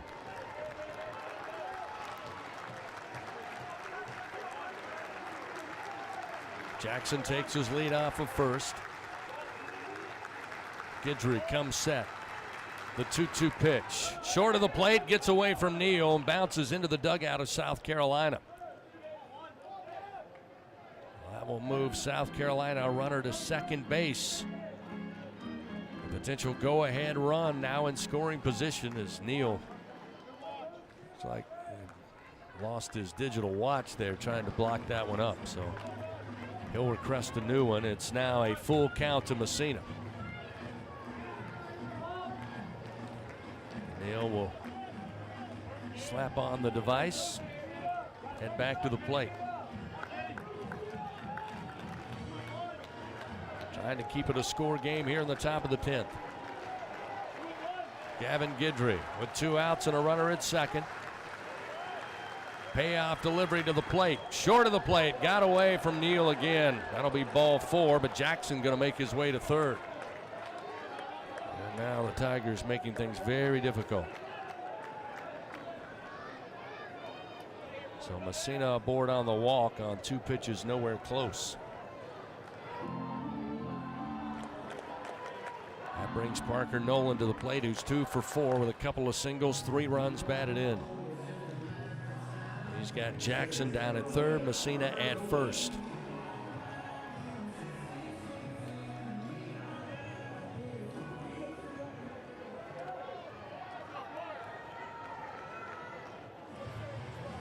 Timeout taken. Brady Neal now going to slow walk out to the mound. Coach Johnson has not appeared out of the dugout just yet, but he's working on the walkie-talkie. Now he makes his way to the top step, and now he is going to come out. So it looks like they may call upon, I believe, Griffin Herring. We'll wait and see. With the left-handed hitting Nolan coming to the plate. Well, the Tigers have to make a pitching change. They will. Powered by your hometown John Deere dealer in Sunshine. The drama intensifies here in Hoover. 10-10 our score, top of the 10th. Free baseball here in the first of 2 semifinals. And indeed, coming from the bullpen now for the Tigers will be Griffin Herring. He'll take over with runners first and third for the Gamecocks and 2 outs. Parker Nolan at the plate when we continue on the LSU Sports Radio Network. Looking for a champion on the field? Look no further than Sunshine, your hometown John Deere dealer in Louisiana. With our help, you can always come out on top. Take advantage of our home run offers on tractor packages, including the unbeatable 0% financing. To learn more and get financed, visit us at sunequip.com. Choose Sunshine and choose victory. It's time to score big with healthcare decisions this enrollment period. With a Medicare Advantage plan from People's Health, you get more benefits than original Medicare for no monthly premium. Benefits like $0 copays for primary care and virtual doctor visits. Part D prescription drug coverage including $0 Tier 1 and Tier 2 generic drugs. A quarterly allowance for over-the-counter items. Plus coverage for hearing aids, dental services, and glasses or contacts. Call People's Health to learn more. 1-855-633-4207. Albertsons is making shopping and saving easier than ever. Check out Albertsons For You in our mobile app where you can shop for groceries and save weekly with digital coupons all in one place. With Albertsons For You, you can earn rewards points every time you shop and redeem them for free groceries. Brand new Albertsons For You members receive $5 off their next $25 purchase just for signing up. Download the Albertsons app or go to albertsons.com to sign up. Albertsons, fresh food, local flavors. The action continues from Hoover and the SEC tournament on the LSU Sports Radio Network. As we continue on this Saturday, pause 10 seconds, station identification. This is Fighting Tiger Baseball on the LSU Sports Radio Network. This is LSU Fighting Tiger Baseball on the LSU Sports Radio Network and the LSU Sports mobile app. Along with our producer, Jeff Palermo, inside the Capital One studio. Bill Franquez, Chris Blair with you here in Hoover. Extra inning affair in this first of 2 semifinal games. In fact, since the tournament got into its current configuration, this is the first extra inning semifinal game in SEC tournament history. Again, since the last format, of course, a new format next year will be all 16 teams single elimination. But it's a 10-10 score here in the top of the 10th. Parker Nolan, a left-handed hitter, steps in. Griffin Herring takes over on the mound. His 19th appearance of the year. And the first pitch, a called strike to Nolan on the outer half. And it's 0-1.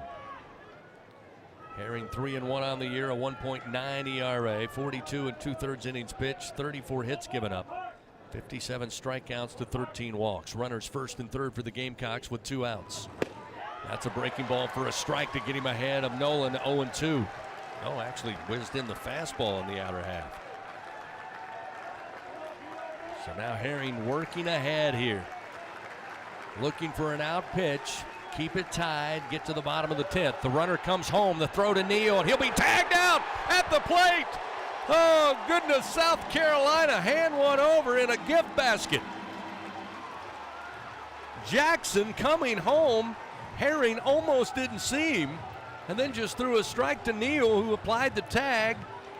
Jackson out 2 feet away from the plate. And the Gamecocks run their way out of the top of the 10th with runners first and third. LSU has the window open as we head to the bottom of the 10th, tied 10-all.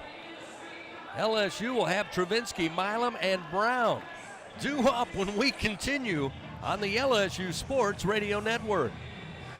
Unrivaled content, unprecedented access. LSU Gold, powered by Bayou Traditions, is the only place for exclusive behind-the-scenes content featuring your favorite LSU teams. It's all access to the Tigers all year long, from pregame warm-ups to postgame celebrations and every moment in between.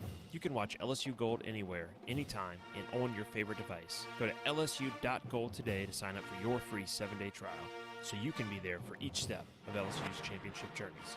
That's lsu.gold. It's good to be able to make a change, to never feel stuck. That's why at Cox, we're making a change too. Now Cox internet plans are flexible, so you can choose to just go with internet, add TV tomorrow, or home automation down the line. It's easier than ever to get just what you want and nothing you don't. Flexible plans from Cox. Change anytime. No commitments, no penalties. See for yourself at cox.com/internet. Additional services can be added at then current regular rates. All services subject to residential customer service agreement and acceptable use policy. Restrictions apply. Cheer on the Tigers with Oxbow Rum, the official rum of LSU Athletics. We make our award-winning rums right here in Baton Rouge, Louisiana. At Oxbow Rum Distillery, every drop of Oxbow Estate rum and False River spiced rum is made from scratch. We start with our own sugarcane grown right up the river from Tiger Stadium. So grab a bottle of Oxbow, the official rum of LSU Athletics, and experience the bright, smooth taste of Louisiana sugarcane in every sip. Go Tigers. Fighting Tiger Baseball, live from Hoover and the SEC Tournament on the LSU Sports Radio Network. South Carolina with a head scratcher. Runners first and third, 2 outs. Parker Nolan at the plate. They decide to send Jackson from third. It appears that after he was ruled out at the plate, clearly didn't make it home, and Brady Neal applied the tag a good 2 to 3 feet up the third base line, that Mark Kingston coming out arguing that it was a balk. It's the only thing we can imagine here is the umpires are meeting together right at the mound, and they have been since Mark Kingston came out and talked with the home plate umpire. Now it's all over with, and now they're calling Jay Johnson out, and this thing may go sideways real quick.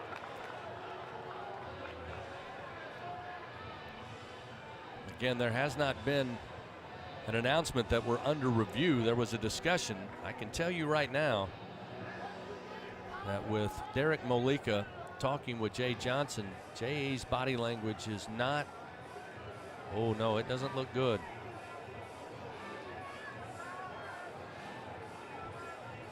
Again, this can change the entire complexion of this game. The only thing we can imagine is that they ruled a balk against Griffin Herring, who again did not see Jackson bolting down the line until the very last minute. And they are still talking, and now Jay has been ejected.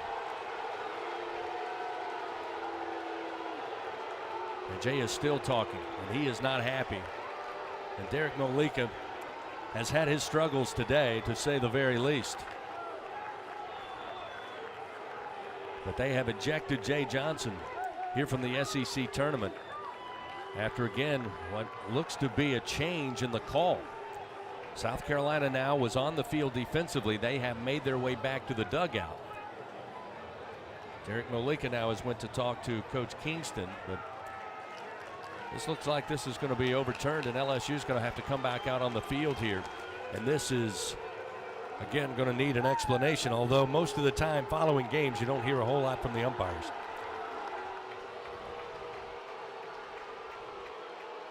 So it looks like they are going to overturn this.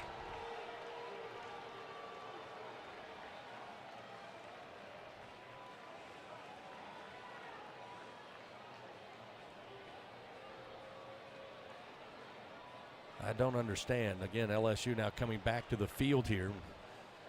Again, we're in the booth, not really privy to what they have called. Coach Wanaka out there still kind of asking for an explanation. Everybody kind of just walking around here, but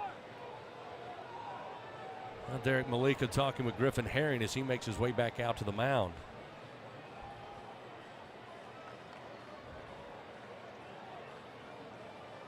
This will be something else if South Carolina is awarded a go-ahead run on what I think is a complete bonehead play.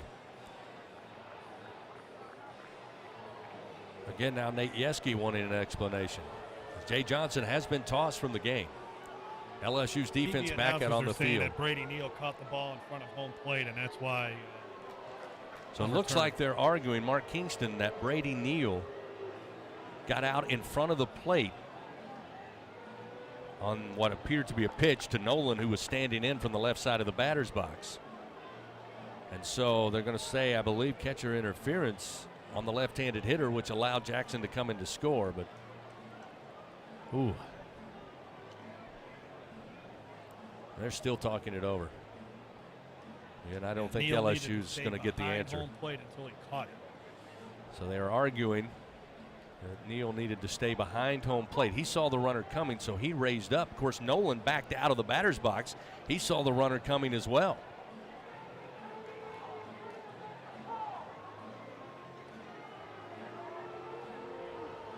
So it will go against Brady Neal, we're told. Again, rising and getting in front of the plate, although he saw the runner. Parker Nolan saw the runner.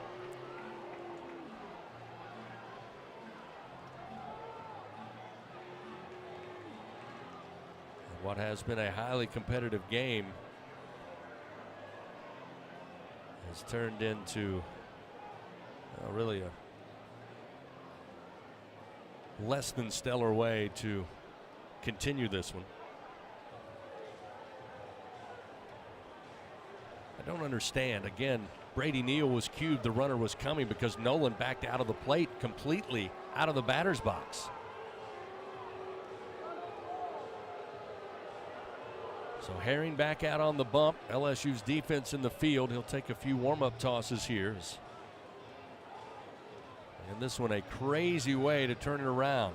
Gonna rule a catcher's balk, catcher's interference. Not sure the right definition, but costly. LSU looked to be out of it with the tie game 10-10 coming to the plate.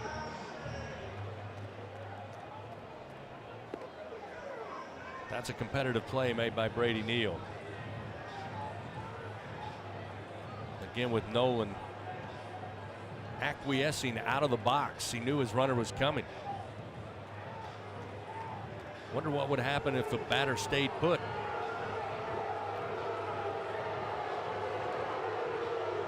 LSU dugout now being warned. Coach Jordan out there trying to calm them down.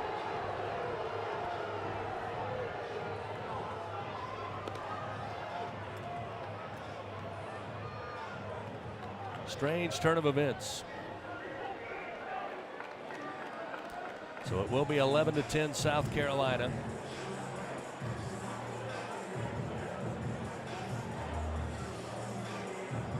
Really, that rule needs to be looked at. I mean, if a batter bails out of the box, it makes totally different if he stands in there as if he's going to swing at the pitch, but he had backed out of the box. Now Nate Yeske coming back out. And we are still waiting to get back to play, but it is an 11-10 South Carolina lead on what looked to be the most silly play in the world, only working for the Gamecocks because of a technicality. He was dead to rights at home plate by feet, not inches. But they put the run on the board. South Carolina back on top 11-10. And now they're going to appeal something else. Nate Yeske goes out, asks Derek Malika and the umpires to meet again. Let's see what this appeal on behalf of LSU is.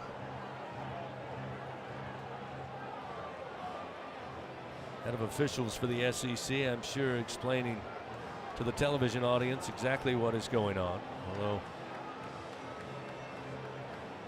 no two ways about it. It's kind of a weird look for the SEC here. And they're still meeting right at the mound. So I guess if the question is who has the momentum now, the answer would be nobody. Now, South Carolina has the lead, but we have halted play now for over 10 minutes. And they are still meeting. Griffin Herring still throwing to stay warm on the mound here. So if you're just tuning in going, what's the deal?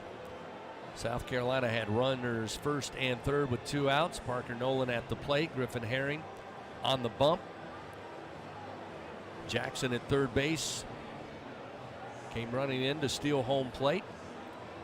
Griffin Herring fired to the plate. Brady Neal rose, got it, applied the tag, ruled out number 3. Mark Kingston then comes out, argues with the home plate umpire that Brady Neal caught that pitch in front of the plate. And the umpires talk it over and say, yeah, count the run. Jay Johnson doesn't like it. He gets ejected for just the second time as LSU's head coach. And we're getting some hand signals from Derek Molika, but doesn't seem like anything's going to change here. It will be Brewer at the plate. Nolan will be granted first base. And again, we're going to have the umpires come back out and meet again. So, after it looked like out number 3 and LSU would head to the top of the 10th, major discussion, digging deep into the rule book and making a interesting interpretation of the rule. They give South Carolina the run, and Nolan gets first base, runners first and second with 2 outs. And Brewer will be the next batter, but we are still talking it over. I don't know if the head of officials, I believe, is here. He might want to run down and do something in this matter to get us back to action. 11-10, South Carolina leads, and regardless of the way this one figures out,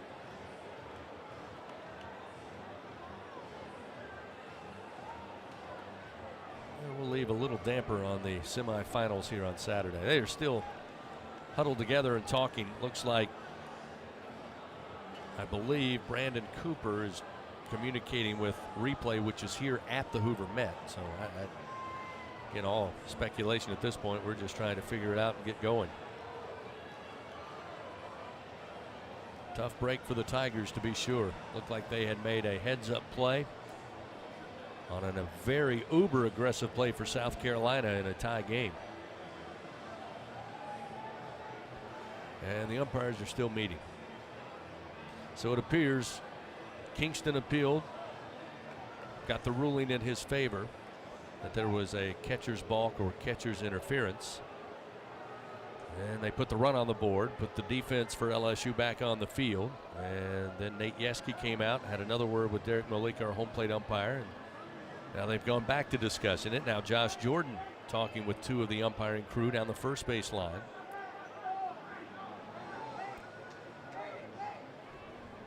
Well, again, you can make up your own mind on the call at home plate. But what has happened since is a little bit of an embarrassment. Doesn't really seem to know, anybody seems to know exactly what to do here. Again, Parker Nolan was not in the batter's box. They advance him to first base on catcher's interference. Messina moved to second. Jackson came in to score, making an 11-10 South Carolina lead, but they are still conversating. We can't tell you Jay Johnson was ejected from the game. And I'll be honest with you, I could tell the body language from Coach was not positive. That's why I knew something bad was on the horizon, but must have been a choice word, because otherwise he was not ranting and raving, although he was pretty demonstrative with his conversation to Derek Molika, who, as I said earlier, has had his struggles behind the plate today. And I guess he just was fed up. So we'll get back to action now. Runners first and second, 11-10, South Carolina leads. Now the runner wanting to go to third, but they're going to throw home to appeal. And now the runner's at third, and Brady Neal says, what are you doing here? We were appealing the play at home plate.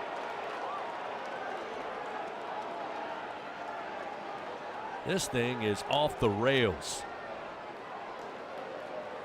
Again, they give the batter Nolan first base even though he was not in the batter's box. There could not be catcher's interference for a batter who backed out of the batter's box. That's number one. Number two, what has transpired since is nothing short of lunacy. And they are now meeting again right of home plate. Again, LSU, I think, was appealing, so they threw home to Neal. Derek Malika said, no, we're still going to call him safe. The runner from second base, Messina, took third base. So now Mark Kingston's back on his way out here. I'm not sure who's in charge around here, but somebody needs to get us back to baseball. So the official ruling was catcher's interference and a balk on Herring, and LSU is protesting the game according to the TV broadcast. So it looks like LSU is protesting this game overall because it was catcher's interference on the hitter and then a balk on Herring is how they ruled it according to the umpires. But LSU's protesting this game. Frankly, everybody in this building should. Mark Kingston and Derek Malika now still talking. Nate Yeske talking with two of the umpires down the first base line. Not the headlines you want if you're the Southeastern Conference, but that's what's going to happen today. Been a smooth baseball tournament up until this point. So again, the Tigers appealed the play at home, but in the meantime, Messina just started jetting towards third base.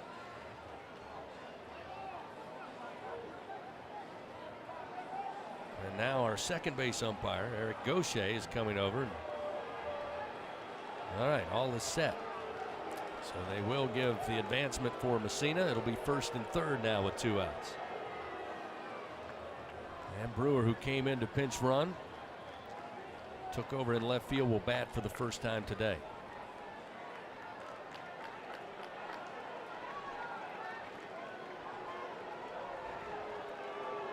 So we'll get back to action with 2 outs, runners first and third. Herring fires, ground ball to Milam, scoops it up, throws to first for out number 3. And the Tiger fans not happy. Can't say I blame them. South Carolina takes a 1-run lead, 11-10 in the top of the inning. 1 run, no hits, 1 error to the Tigers. They find themselves trailing as we come to the bottom of the 10th inning. LSU will have coming to the plate Travinsky, Milam, and Jake Brown due up on the LSU Sports Radio Network. It's time to score big with healthcare decisions this enrollment period. With a Medicare Advantage plan from People's Health, you get more benefits than original Medicare for no monthly premium. Benefits like $0 copays for primary care and virtual doctor visits. Part D prescription drug coverage including $0 Tier 1 and Tier 2 generic drugs. A quarterly allowance for over-the-counter items. Plus coverage for hearing aids, dental services, and glasses or contacts. Call People's Health to learn more. 1-855-633-4207. And we're back with the action. Coke Zero Sugar might be the best Coke ever. That's right, Jim. With an irresistible taste and zero sugar, Coke Zero Sugar is a must-try for any sports fan. So make sure you... Wait, Jim, I didn't mean try it right now. We're still on the LSU air. was appealing at home plate because the runner never touched home Coke plate, ever? so they thought they Take a could taste, appeal, Jen. but apparently it was past No, the not time right now, allowed Jen. to appeal. We got a game to call. Tiger fans, this is Eddie Kennison, former LSU football wide receiver. If you know me, you know I'm all about making big plays. Tigers win! Tigers win! That's why I joined the team at LSU Sports Properties. Our goal here is to help businesses make big plays both on and off the field. If you want to give your brand that competitive edge and be a part of the biggest stage in college sports, give the corporate sponsorship team at LSU Athletics a call. Your brand, our fans. Utilize the power of LSU Athletics to promote your business and sponsor LSU Athletics today. Call 225-578-2788. Go Tigers. The action continues from Hoover in the SEC tournament on the LSU Sports Radio Network. Tough break for the Tigers. 11-10, they come to the bottom of the 10th, trailing South Carolina. Hayden Travinski will lead it off for LSU. Travinski, Milam, and Brown due up for the Tigers. Garrett Gainey will continue on the mound, the left-hander. His second inning of work in relief. Gave up a hit and a run. It was unearned, 1 walk. There in the bottom of the 9th inning. Tigers had a chance to finish it there, unable to do so in South Carolina. Able to use the rule book to get an 11-10 lead over the Tigers. First pitch to Hayden, high and inside, ball 1. The 1-0 swung on, fouled back. 1 ball and 1 strike. Again, the Tigers today, 10 runs, 12 hits, 2 errors. For South Carolina, 11 runs, 11 hits, 3 errors.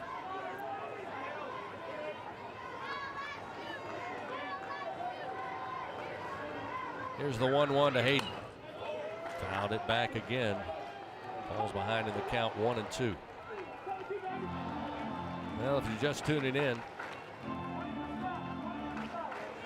South Carolina looked like they were gunned down at the plate on a steal attempt from third. They ruled it a balk on Herring and batter's interference against Brady Neal. The run was put up on the board. That's the difference in this one. This fastball misses high from Gainey. Evens the count, 2-2. Jay Johnson also ejected from the game after they came over to the dugout to let him know, hey, by the way, that bonehead play, yeah, we're going to put a run up for him. Jay, not happy, got tossed from the game. The 2-2 to Hayden. That one misses high. Fills the count now, 3-2.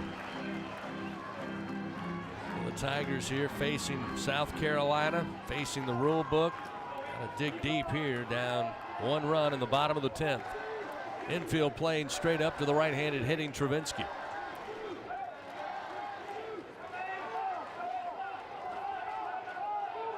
Gainey having trouble. Looked like he balked. He did balk. Goodness gracious. Well, Malika got that one right. Gainey saying his earpiece went out. He was set and then came off the bump. Now here comes Mark Kingston, going to argue he didn't balk. It was his headset that went out. Well, tough. That's the way it goes. Let's see if we have another 10, 15-minute appeal. Gainey clearly saying his headset stopped working and then said something else. And Mark Kingston out there shaking his head like that couldn't be a balk. Come on. You've held the game up long enough. Let's go. Play ball. It was a pitcher violation. The time.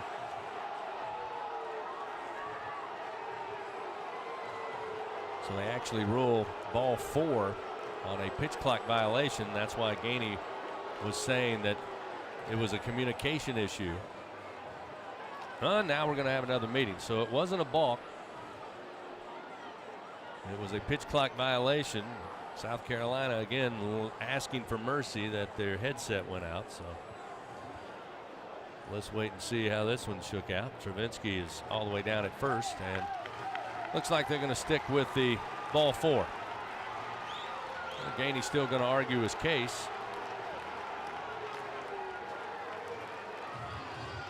So, looks like, let's see, let me check. Everybody's in position. No more talking or negotiating. So it will be a ball 4 on a pitch clock violation. That will put Travinski at first and will bring Stephen Milam to the plate. Milam today 2 for 5. It looked like coach for South Carolina, the pitching coach, was trying to come out to the field. Now he is.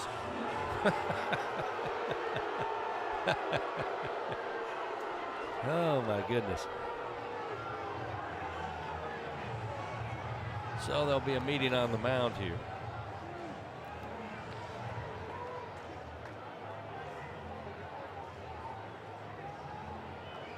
And they'll gather around the mound. Coach Williams talking it over with Gainey. LSU has the potential tying run aboard. Gotta imagine though, Coach Williams might be out there just trying to get Gainey to put that behind him. He is still extremely upset that the pitch clock violation was due to a communication error, but again, I'm not sure you can account for that. having that type of technology is almost a benefit, not a given in the game of baseball. That's why their argument did not hold water according to the umpires. So that meeting all wrapped up. That will bring Milam to the plate. Milam again 2 for 5, a double, scored a run in the 4th, had a single, left stranded in the 8th. He'll bat right-handed again for a second time. Pitch from Gainey. Strike at the letters. And it's 0-1. Boy, that one caught the outer half, we assume.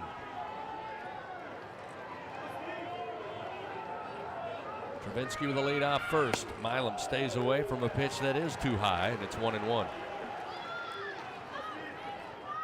Wow, what a great ball game that turned into a clown show real quick.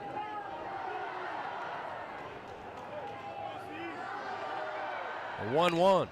Milam launches it in the air, high and deep to left center field, and Milam has won the game for the Fighting Tigers of LSU.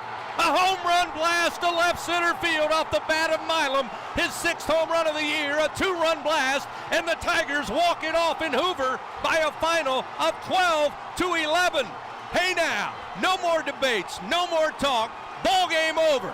LSU moves to the finals of the SEC baseball tournament. The Gamecocks head home.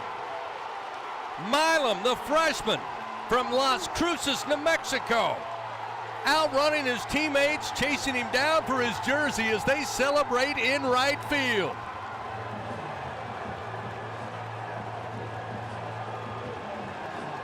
What a game, what a performance by the Tigers, who beat the Gamecocks for the 2nd time here in Hoover by a run. Thursday, it was 11-10 in 9. Here on Saturday in the semis, 12-11 in 10. Unbelievable. The Tigers overcome some type of adversity, and the Gamecocks' run in Hoover is done. Final today. LSU headed to play for an SEC tournament crown tomorrow. 12-11. They beat the Gamecocks. Back with more on the LSU Sports Radio Network. At Albertsons, curbside pickup is easy, but delivery is even easier. Try our new Fresh Pass program and enjoy unlimited free delivery on all your grocery needs. We're offering even more perks like 5% off some